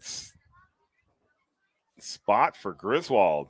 Waterford not able to convert. And it's going to be a turnover on downs. 1st and 10 for Griswold from the Montville 34. I thought he crossed the 35. Yeah, but let's back that up. I mean, Montville Waterford has a pretty talented kicker that we've seen once. Mm-hmm. Booted the bejesus out of the ball. Took it inside the 10. Right. Why didn't punt there? I'm not really sure. Timeout Waterford. That's their first timeout of the first half. Griswold still has all 3 remaining. 4:03 left on the clock. Still Griswold 28, Montville Waterford 0. Yeah, I'm confused on that one. But anyway, I digress. Let's take a look at some of our sponsors here that make it possible for us to broadcast right here on SNSN, like Advanced Automotive, Route 138 in Griswold. Many years, and we joke around about them a lot, but you know what? The reality is that they have multiple decades of service underneath their belts over at Advanced Automotive, Route 138 in Griswold. See Jess, see Bill. They will help you out. Matter of fact, we're bringing one of our cars here tomorrow morning. You were saying that. Yeah, that's legit. I mean, that's not a joke. We really are. And I still have to get my truck in. And we really trust them. And I'm not saying that there aren't other places that we trust, but you know what? They're right in the community. Right there. And they're friends as well. But you know what? I don't do business with people that are just because they're friends. You know, no, it's quality work. It's quality work, and I've always been happy with Advanced Automotive, so we appreciate them. Highway Campers, Route 12 in Plainfield. Home is where you park it. It's Highway Campers, family owned since 1967. Fumble on the snap. Battle for the ball. Jewett City Savings Bank member FDIC, equal housing lender. Number 56 for Waterford came up with it, and it will be a turnover. So Montville Waterford able to recover the fumbled snap. Turnover makes it 1st down and 10 for the Lancers from their own 36. Jewett City Savings Bank from Pawcatuck to Putnam. Find out why they are your hometown community bank. Grillickers, V-Town Liquors. 2 locations in our area to serve you for all of your beverage needs, both adult and non-adult. V-Town Liquors in Voluntown, Griswold, or Grillickers on Route 138 in Griswold. Yeah, Voluntown, just our neighbors to the east. That's it. Grillickers and V-Town Liquors, thank you very much for being supporters of Griswold Youth Football right here on SNSN. John? Mike, so 1st down and 10 for the Lancers, their own 36-yard line. Number 56 able to recover the fumbled snap on Griswold. Fortunate turnover for Waterford. So the turnover game's tied up, 2-2. Going back to the air. There's another turnover. Interception. That's number 46, Logan D'Amico with the interception. Tackle made by number 56. But turnover to turnover. We were just saying the turnover game's tied up, and then Griswold forces another. So on the interception, 1st and 10, Wolverines from the Indian, what is that, 28? Pretty much. The hash marks are almost completely gone. Yeah, it's been a brutal day on the field. Friday night, the field looked pretty good. Yeah, but then we took a beating when it came to rain the last 2 days. They're going to be working on this field. Oh, my God, poor John Henn. There's the handoff. Comes to the right side. That's Aiden Cutter with the ball. He was heading to the end zone before number 22 was able to catch him and save a touchdown. That was at will. That was just at will right there. It'll be 1st and goal, Griswold. Well, the one thing that we can say about this football field for the high school team, they only have one home game left. They got 4 games left. 3 of them are away. So they got Woodstock and Bacon Academies, both away. Then they come back here for Montville, and then they'll finish the season against Plainfield in Plainfield on Thanksgiving Day. So do you see any W's for Griswold there? High school? Yeah. Absolutely. Jackson D'Amico with the handoff. He's busting his way through, fighting. That's a touchdown. Put your arms up. Touchdown, Griswold, number 47, Jackson D'Amico. I was going to help the referees out on that one. I still have not seen them put their arms up. Have you? Yes, they did. All right.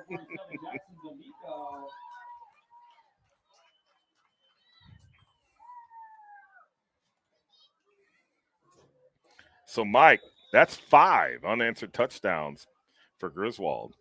2:54 left to play in the first half.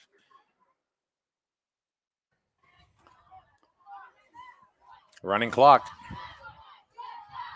The extra point is up, and it is good.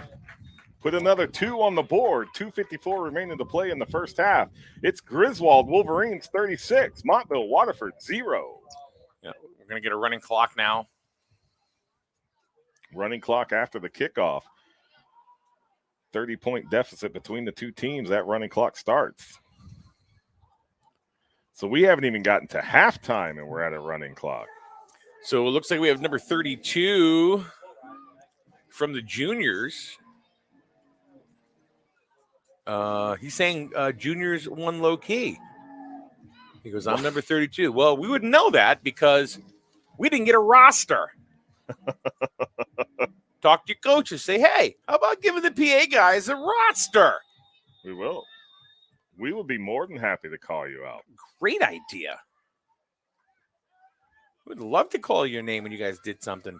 So there's the kickoff. Covered up by Montville. It'll be 1st down and 10 Indians. I'm going to go back and forth between Lancers and So this person goes, psych. Okay, like you did something there, didn't you? So I think he thought he did something there. All right. So 1st and 10 for the Indians from their own 43-yard line. 2:42 on the game clock. Griswold up 36-0. We will have a running clock. Oh, you know what? What's that? I'm going to have to do what I got to do here. Sometimes you got to do what you got to do. Yeah. What you got to do. Well, I have to say, looking down on the sideline, Griswold sideline, Kiki got a haircut. Looking good. Looking sharp. Saw him on the basketball court the other day and said, Kiki, you need to get a haircut. Looks like he did.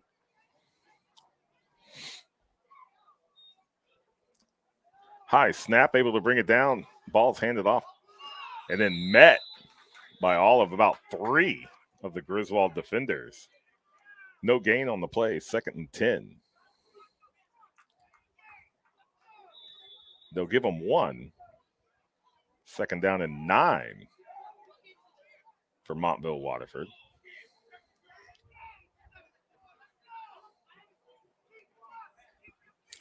Well, I put him in timeout. I don't care who you are. If you start, being a little punk on our live stream, you're going to get booted. Boop. See ya. Boot you through the uprights like Mason Mills did that extra point. So, wow, we just got a here's a classy comment. That PA guy is killing it. He is. Yeah, let's see. Who wrote that comment? Oh, that was Ryan Palillo. Hey, He's Wait a shouting minute. himself out. shouted himself You out. can't have self shout out so the ball's in the air. There's a receiver. Did he get it? He caught it. Is it a good? It was caught. That's number 5 again. He must have been out of bounds. Oh my goodness gracious, number 5. 2 fantastic catches. So I guess I'm wondering why they're stopping the clock with 36-0. It should be a running clock, no? Yeah, they'll start it right. Then once they reset the ball, you should get it restarted. I thought it only stopped on a penalty timeout and a change of possession. Right.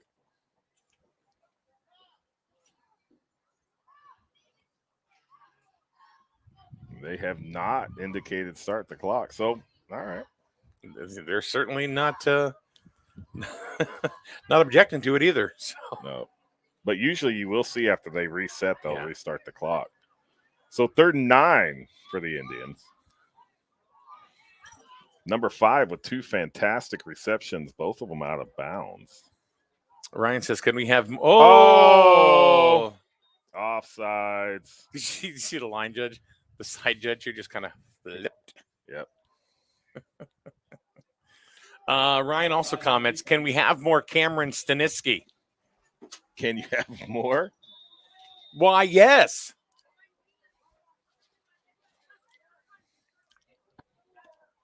So Cameron for hire. So 5-yard penalty brings up 3rd and 4. 47 seconds remaining in the first half.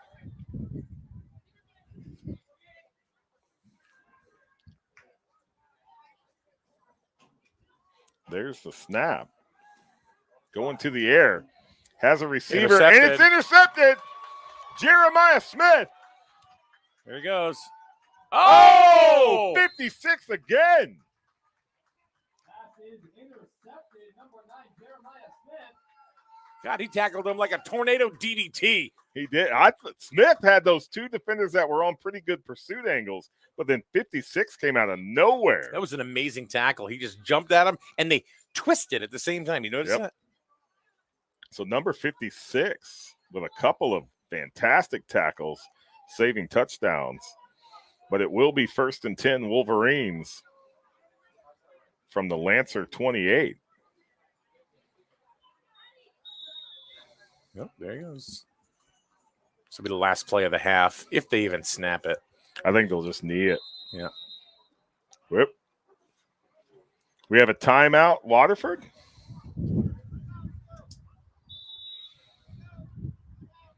Wow. Okay. Timeout, Waterford. Call by Waterford Montville. So that's the Montville Waterford 2nd timeout of the first half. They have 1 remaining. So 15 seconds. I'm confused on that. Why would you call a timeout there, John? You've been in this sport a lot longer than I have. So. I don't know that one because Griswold was lined up to just kneel it. Yeah. We were in 20 seconds of going to the half. They burned the timeout. They had it to burn. They can do it. Well, yeah, but there we go. And there we go. We'll just delay the knee a couple of seconds, and that'll take us into halftime. Your score, Griswold Senior Wolverines 36, Montville Waterford Lancer Indians 0. We'll be back with the second half of the ball game, the last half of football. Right on here. This Halloween day. It's a spooky day. So how about this? Right now, we're going to halftime. Griswold 36, Waterford nothing.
So welcome back to SNSN Radio for the second half of the Senior Division. Griswold Wolverines hosting the Montville Waterford Lancer Indians.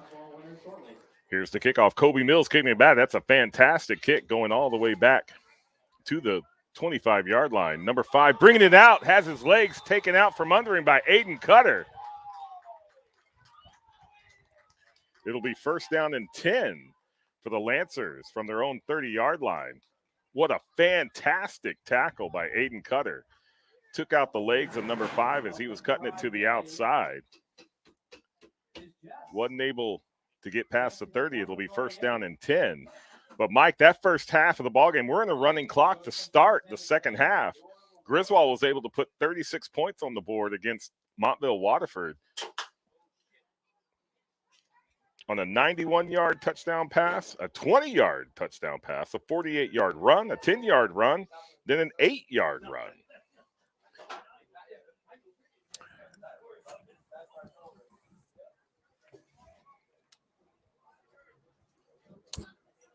I didn't expect that in the first half. I'm going to say right now. No, I thought it would be a little bit. Penalty on Waterford. Waterford, Montville. So too many men on the field for the Indians. So that'll back them up on first down. It'll now be first and 15.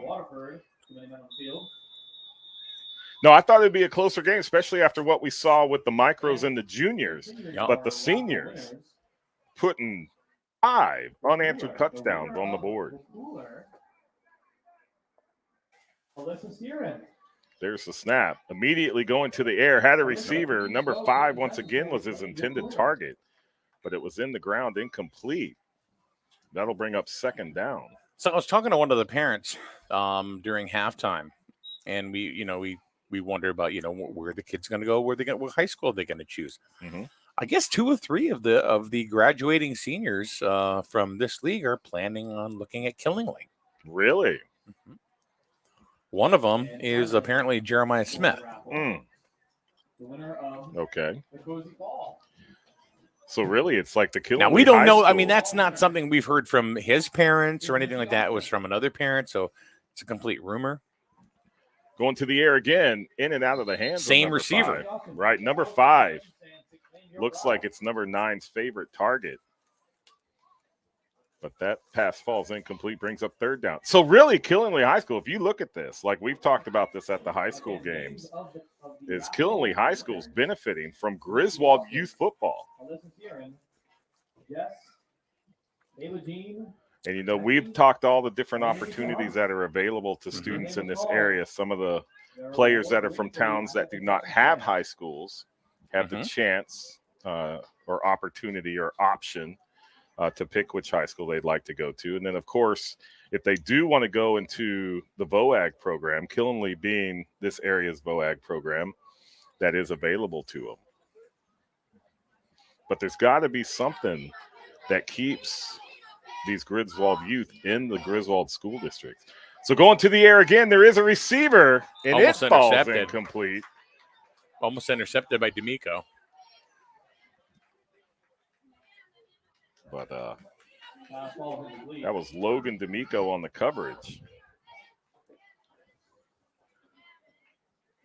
But it'll be 4th and 15 for Montville Waterford. So really, Griswold, we need to, there's got to be something that draws students in or keeps existing students in this school district. Because like we've talked about, this is a dominating youth program, has been a dominating youth program. And we talked about this at the JV game. Some of the parents that were there watching Griswold JV play Killingly JV. There's got to be something that attracts or keeps the Griswold youth here in this school district at the high school level.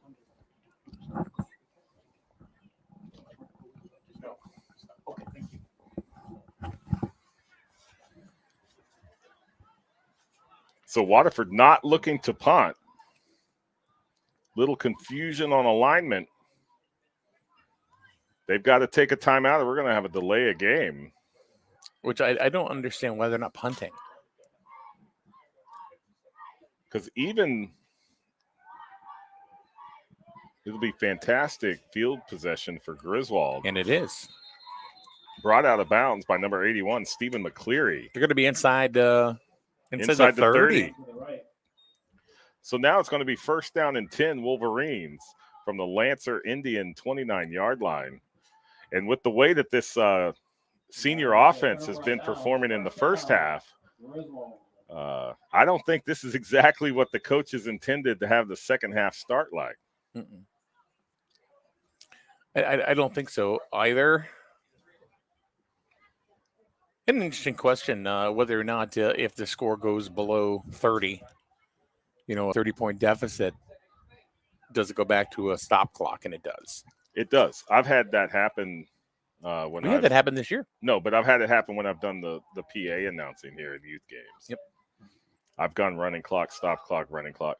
So the handoff of the middle, still fighting for it, gets all the way down to the 20-yard line. Almost. I don't know if they're going to give it to him. It's going to depend on the spot. That's Nick Waters. There was It looked like he had to get to the 19, only Yeah. got to the 20, so it'll be 2nd and 1. I don't think we're going to get past the whole stop blocking today. I think it's going to run until the cows come home. Right, we're already 4 minutes left in the third now. Right. Well, it's 36-0. I mean, it's their version of score control. Mm-hmm. It's kind of like a baseball mercy rule without a mercy rule. Well, Connecticut did have at the high school, they had a mercy rule with points. That's Logan D'Amico on the carry. Does pick up the Griswold first down. Will be first down and 10 Wolverines. Here's from the Lancer 19. Here's an interesting comment. I think the Griswold High School coaches should come to the seniors game to show interest in how much they care about the program. Fantastic comment. And whoever made that, Sean Sass. there you go. Sean Sass, you're right on the money. I agree. This is the bridge between the youth program and the high school, this game right here. So Nick Waters on the carry again, and he's fighting. Looks like he got to the 16. They couldn't bring him down. Finally stopped forward progress. I think that is probably the best comment that I've seen all day, which I think that would be a great idea, that the coaches come to these games. Right. Because without a feeder system, like they don't have to talk to the kids. The kids are going to know who they are. Oh, everybody knows who everybody is. Right. But I can tell you where I came from, the feeder system into the high school programs was the junior highs. And the junior high coaches would scout the high school opponents, and that's who would write your scouting reports. Nick Waters on the carry, coming to the left side, getting down to the 10-yard line, brought down at the 9. That'll be close to another Griswold first down. Well, they're giving it to him. So it's going to be first and goal. First and goal, Griswold. 2:39 left on the clock. But without having the middle school team here, what's your feeder system into the high school? Griswold youth football. Right. So if you want to see who your incoming freshmen are going to be, come to this game and watch them play. Because you know what happened is the players are on the field, they're going, hey, that's Coach so-and-so. That's Coach so-and-so. Why are they here? Right. So Nick Waters going wide to the right. Jackson D'Amico here to the left. Colby Mills in shotgun. Logan D'Amico to his immediate left. Jackson in motion, lead blocking for his brother. It's down to about the 5-6. Brought down right around the 5-yard line. Second and goal, Griswold. I almost said for that play, I was going to say, chances are a D'Amico is going to touch the ball here. The odds are in your favor when you have multiple. Oh, so you had talked earlier about Luke and Liam Cassidy and, do they battle at the house? So at halftime, Liam Cassidy comes up to the window. He sees Ryan Palillo in there, and he says, Ryan, did you see me throwing dimes? So, yeah, I think there's a little bit of competitiveness there. So there's the handoff. He didn't get in. So the Montville defense holding strong here in a goal line D. I mean, the other thing is, too, what about the Mills boys? Right. That was Tristan Austin on the carry. Because you've got Colby here playing in this game. You had Mason in the previous juniors game. You get about the 1.5. Sure. Third down. Yeah. Yeah, right Third around and there. goal, Griswold. This banana bread is awesome.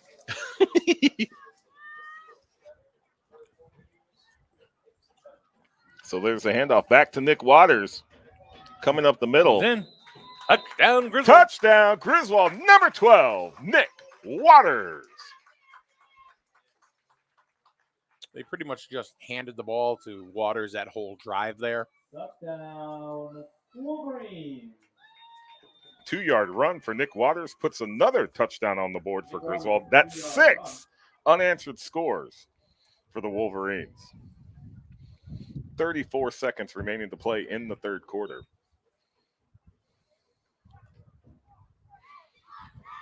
Griswold lining up to kick the extra point. Ball is down, laces out, Should be good. and it's through the uprights. Extra point is good.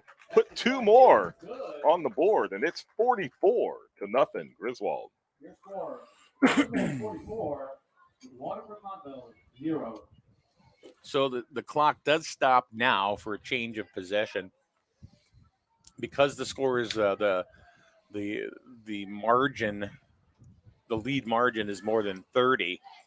The clock will continue to run, but it does stop for change of possession and injury timeouts. Doesn't stop for incomplete passes, passes to the sideline, nothing. Nope. It's going to run. Because of the score. So this has been a very quick third quarter simply because it was a 36-0 lead. As JJ would say, it was a legit 10 minutes. Legit.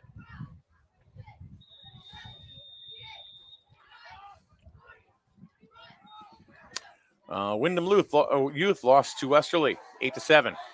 Excellent kickoff by Griswold. I believe that was number 63. Oh! Number 5. Leapfrogging Aiden Cutter, but right out of bounds. I'm telling you, this guy's vertical. He's talking snack. It's amazing. He's talking some smack, dude. You see him? Right. Look at him. Look at him. He's like, ain't no thing. Ain't no Brady thing. Johnson with a big boot. But number 5, I wish we had his name. He's played quite a ball game today, and then just leapfrogging defenders there. He's got some swag. He does.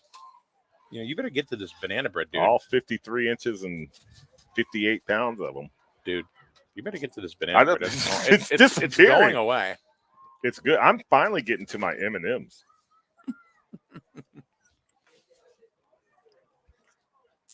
But it will be first down and 10 for Montville Waterford from their own 30. That'll be the end of the third quarter. And that is the end of the third quarter. Your score, Griswold Wolverines 44, Montville Waterford 0. 0. Mike, we got 10 more minutes of football today. Looks like we're going to get another hat trick. The Micros able to defeat Montville Waterford 14-6. The Juniors victorious 33-27.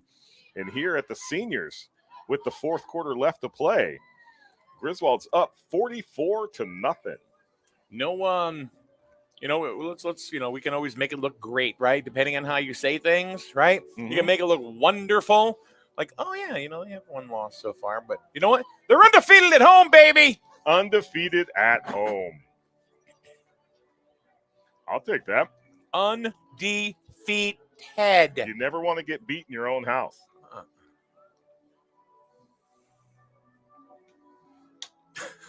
Sasko's Sports Center top 10.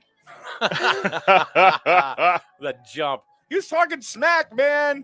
He was like, "Do you see that? I'm gonna make a TikTok out of that." It was a great jump. And he's playing the final countdown. Dun, dun, dun. Because it is the final countdown. Last quarter of the day. Griswold Youth Football, Montville Waterford Youth Football. Griswold being victorious in the first 2 games of the day. Here's the Seniors, game 3. They've been in complete control and in charge of this ball game the whole time. Our boy Cisco is back in the chat room going, "Go Griswold," even though we lost. Good sport, though. It's a good sport. I like it. Absolutely. Especially a win like this for these seniors. This is going to be something that sticks with them They've got the poster Right. boards down there with their names and numbers on the fence. We got the balloons. They got the walk on the field escorted by their families. Mom's got the flowers. We still think Dan Webster should get some. Yeah. Dan should get some flowers since this is his last year coaching. Then again, high school needs a baseball coach. They do. Open rec, number 5, back to pass. Oh! Puts it in the air. Airing it out. Oh! I thought he was going to fingertip catch that. So 5, not only can he catch, he can throw. He's got an arm. Now we know why he's trash talking. Yeah. Back it up. He can. Hey, that's the thing. If you're going to talk the talk, you better walk the walk. And number 5 can do both. We've seen some good athletic prowess from number 5 today. I like some swagger. So it will Cisco be says, second down and 10. Cisco says he played baseball with Kobe and D'Amico. I'm assuming he's talking like travel ball. So I mean, all these kids know each other. They do. We were talking about that, especially with the travel baseball teams and the youth leagues and the all-star teams and the rec leagues and the town leagues and the little leagues. It's not like when I was a kid, you played in another town. It was like they were foreign. You didn't know who they were. Yeah. Now they all know each other. So number 9 scrambling, gets away from one receiver, gets the ball in the air, finds a receiver on the far sideline. Who's and that? He's spun out of bounds. Number 5, Cinco. Maybe we just call him Cinco. Why not? Cinco de Cinco. So Sass goes, I just started a position, remove the 50-yard line light poles, and get drones. I could back that one. So 8-yard pickup on that pass play brings up 3rd and 2 for Montville Waterford. How cool would that be if we had a cable? Like one of those across. cameras that Yeah, Wouldn't that'd be something. that's the sound they make.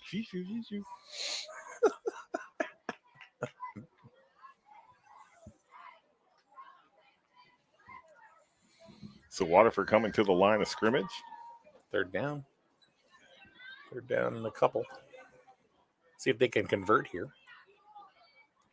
Number 5 waiting for the snap. No, that's 9. Finds another receiver, throws it away. incomplete. That'll be 4th down.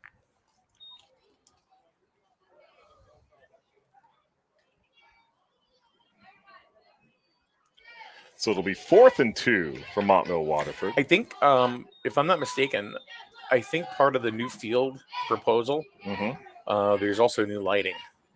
There'd have to be. Be ridiculous. Did you notice the one thing at Killenly High School with their new turf field? There is no 50-yard light pole. The light poles are down to the sides. On the You have corners. a wide open view of the field from the press box. Well, this was designed, 30, 35 years ago? I'll have to take your word for it on that one. I know the track was just done within the last couple of years. I'm going to say 33, 35 years. Offsides. He thought he was going to throw the flag, then he didn't. No, false start. Oh. So back them up 5. Well, So 4th and 2 turns into 4th and 7. That'll back him up 5. 4th and about 7. Clock continues to run. You know who doesn't have lights? Sean just said Bacon. But neither does Woodstock Academy. So they just play on Saturday. Okay. It worked. What is it? It's a 10 o'clock game, correct? 12. 12?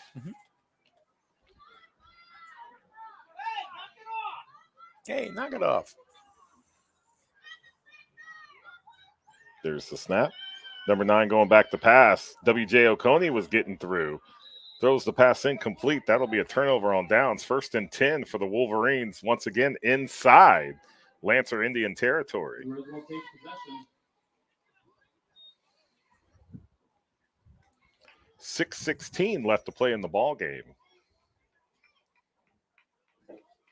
It'll be 1st down and 10. Griswold from the Montville Waterford 34-yard line. So just complete control from the opening minutes of the ball game for this Griswold senior team. Coach Mills had them prepared to play today.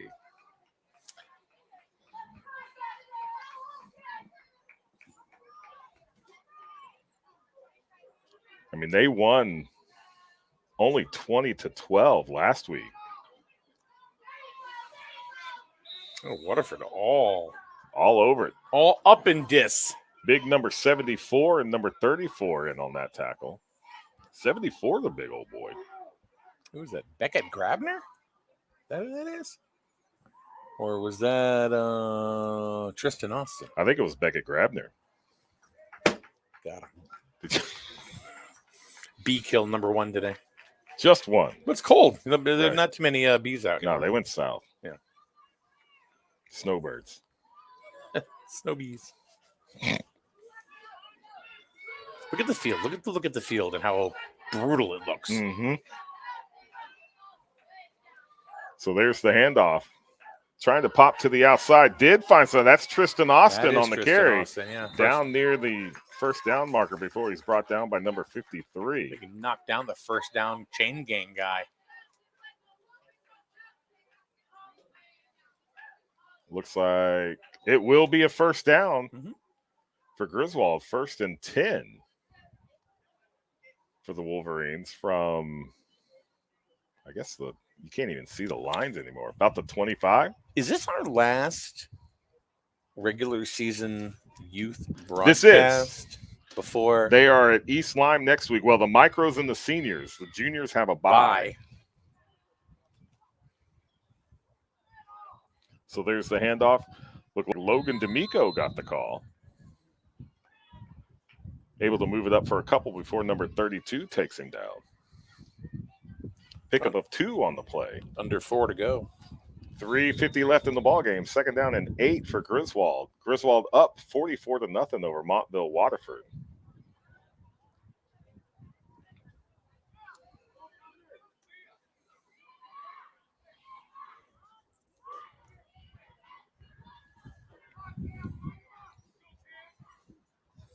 Griswold still staying in the 3-back set. They've got a tight end to the right side.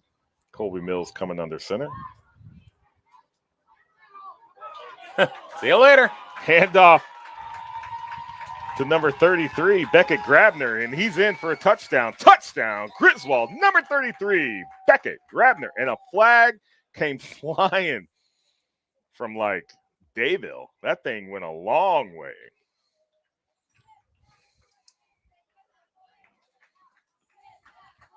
That's Max Gray. Getting up a little wobbly. Max Gray. Taz. That's what he wanted us to call him. Taz. Crazy kid. So the penalty was against Griswold. So they're bringing it back.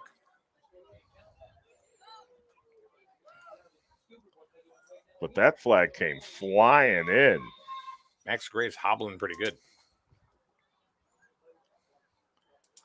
I didn't see the penalty, but it will remain 2nd and 8 for the Wolverines. I think it was a hold.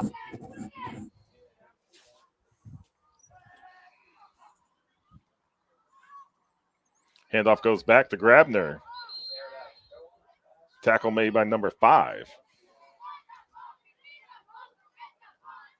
No gain of 1 on the play. Short man on the run. 3rd down, 2:42 left to play.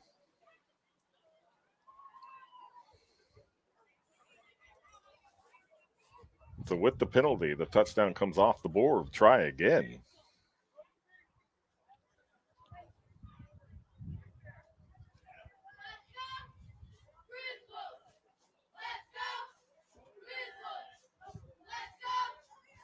Handoff to Grabner again. Immediately met by number 34 of Doing the a little- Lancers. Doing a little flex. Showing the guns. Loss of 1 on the play brings up 4th down. Let me tell you, brother. He wants you to snap into a Slim Jim. Ooh, yeah. I'm going to take these 24-inch pythons. So definitely some swagger on this Montville Waterford team. Mm-hmm.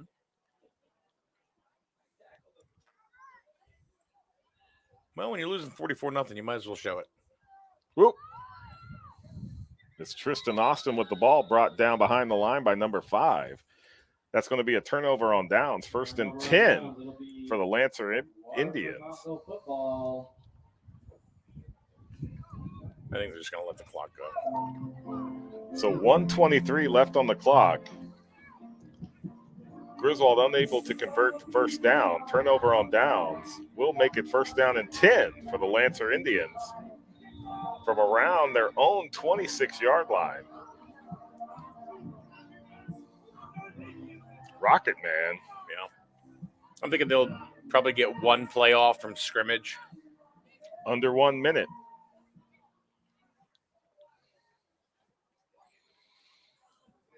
Big personnel substitutions on the Griswold defense.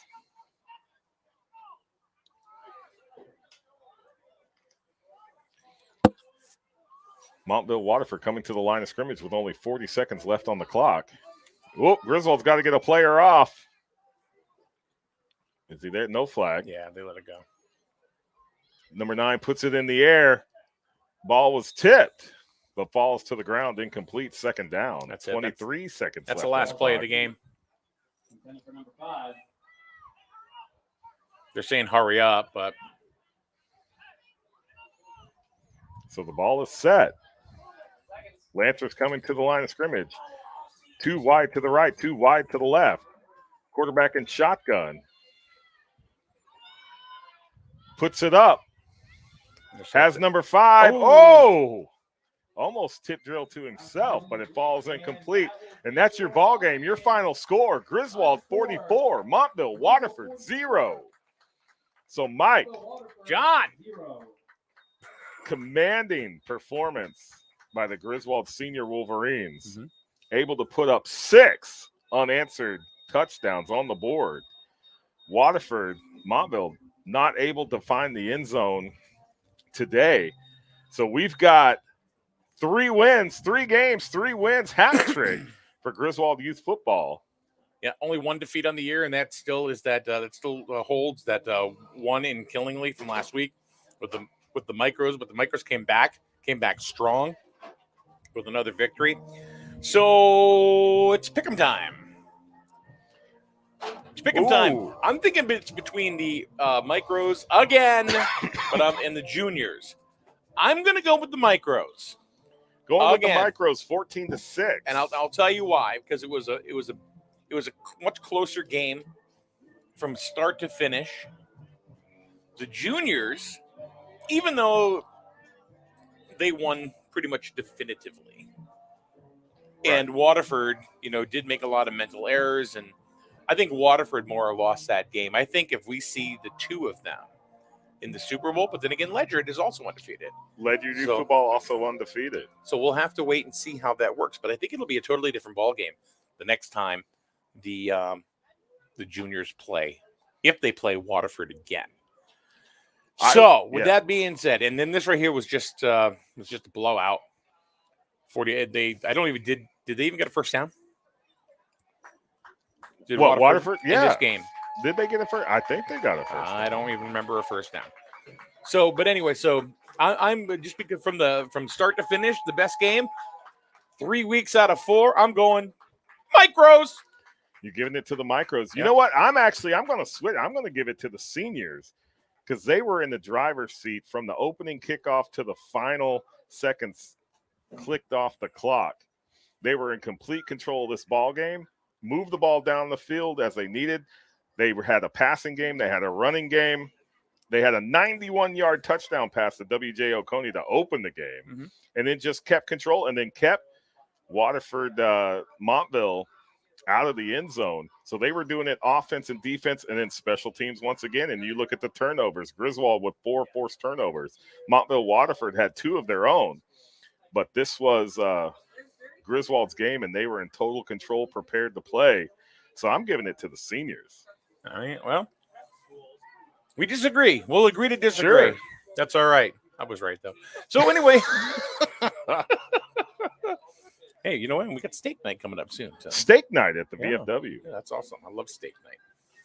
All right. So, John, Mike, take us to the bridge. take us to the bridge. Well, we'll go to the bridge. So that is a commanding win for the Griswold Senior Wolverines, 44-0 over the Montville Waterford Lancer Indians. So that is the hat trick for Griswold Youth Football coming to you live from Griswold High School Wolverine Stadium. So the juniors and the seniors remaining undefeated. They've got one game to go. Well, the micros and the seniors, one game to go against East Lyme in East Lyme, and then it's playoff season. That's right. We're ready. We're ready. Totally ready. All right. For John Harden, the voice of Griswold Youth Football, I'm Mike Winarski. I'll see you tomorrow morning. We got a great show tomorrow morning, all about voting. It's all about voting. Votes on Tuesday. And the vote is Tuesday. If you make sure you plan to vote on Tuesday. But tomorrow we're going to have the registrars of voters from both the Republican and the Democratic side, because we run crap right down the middle. We don't play any games, and we're going to have all of that information tomorrow. So if you have not registered to vote and you think you can't vote, not true. You can certainly go ahead and do that, and we're going to tell you how you can tomorrow. Tomorrow morning, SNSN Radio. That's right. All right. John, thank you very much, sir. Thank you, Mike. Have a good day, everyone. We'll see you tomorrow morning.